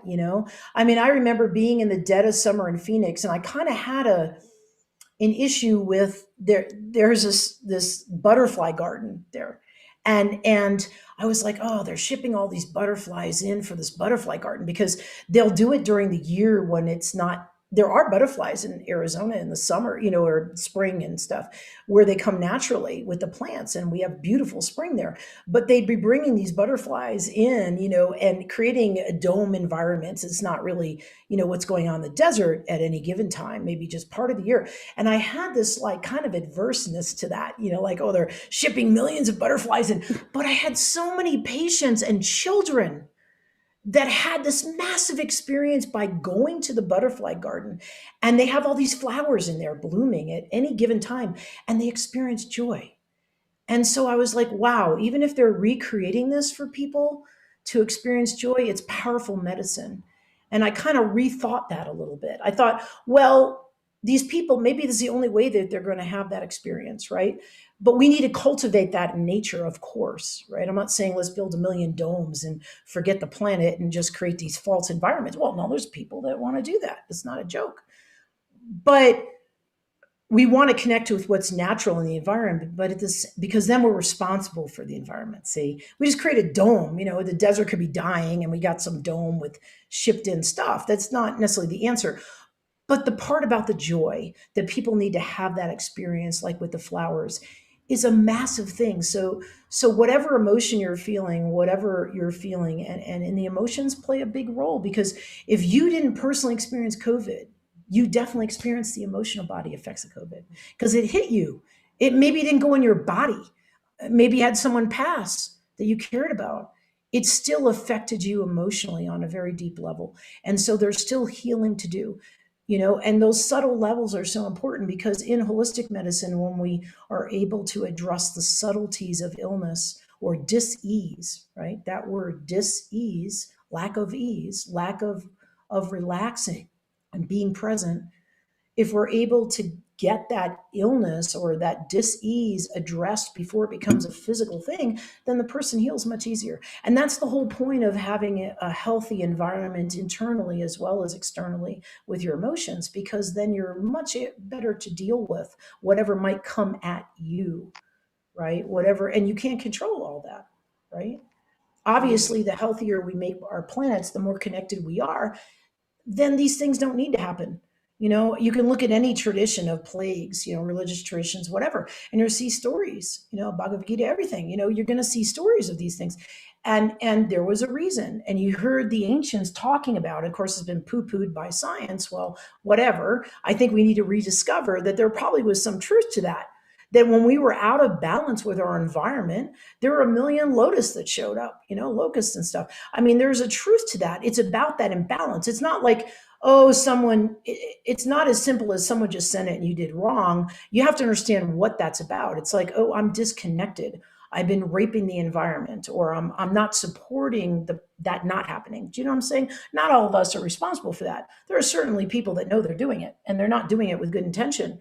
But those of us that want to, I'm sure everyone on the call has a good intention. They wouldn't be on the call otherwise with any of the speakers. But that we need to make that connection so that we can be called to whatever our role is. I believe we all came in our higher chakras with an intention to find that path that makes us happy. It makes me happy to teach people about plants. It makes me happy to talk to people about these things because that's part of why I'm here, right? And I'm thankful to do that. And we're very thankful. I'm a good talker, I guess. So we're very. Thank you. I was going to say we're very grateful to have you on here to kind of just show us a little insight into that whole world of plant medicine and healing and naturopathic medicine, and something that we can all kind of start looking into and seeing how it can help benefit us and our audience. And I know time just flew by. It's our time has come to an end. In England, everyone's getting ready for the Wimbledon finals and the football finals. Yeah. So it's a big thing out there in England, my hometown. So I'm good luck out there. And thank you so much for joining us. And I know we'll have you back on soon so you can kind of share a lot of your wisdom with our audience. And next week, we actually have a Bollywood special on Sunday, which is going to be really fun. You have to join us on that. And that's going to be a lot of singing and songs and fun things. So please make sure you stay connected with us. More joy. Dance is more joy. Exactly. Just like you were saying, we just have to get more joy during this time. Yeah, right. All the fear, let's just produce more joy. And I know Sharon's a huge part of that. And I have a dance background earlier in my life, not as prolific as Sharon's. We love to go dance together. I mean, one time that's going to be another session, right? Yeah, that was great. But it was just so much fun because, it's so important, and I'm still learning that too. It's like, oh, wait a minute. I have to be so focused and I have concerns like everyone else, especially with I take it seriously, my responsibility to my patients and energetically, but I got to build more joy for sure. So Bollywood, that sounds great. So that's next Sunday. Make sure you join us for that. And we can all have some fun. And that just reminds us, fun doesn't have to be in crowds with a lot of people. We can still be doing fun things online with our friends and family, with our amazing Healing Our Earth team. We have such a wonderful team of people in the background, and all of us are volunteers just trying to make a difference in the world, trying to help spread joy. Also to tell our viewers that we're here for you, no matter what you're going through, a difficult time, or if you just want to spread some joy with us, please be involved with us. Join us on Sundays. We've been going on for a whole year now, and we'll continue to go on. And we have wonderful guests like today, like you saw from Dr. Nangita to Sharon to Dr. Kim and so many others in the morning. And I'd like to personally say thank you again to both of you. And I'd like to say thank you to our wonderful team out there that helped put this show on, Neil Kumar also. And also our viewers, thank you for being there. And we are here for you. And this is a global namaste, and enjoy the football. And next week is Bollywood time, so it's going to be fun. So we did that at the same time. So stay safe, everybody.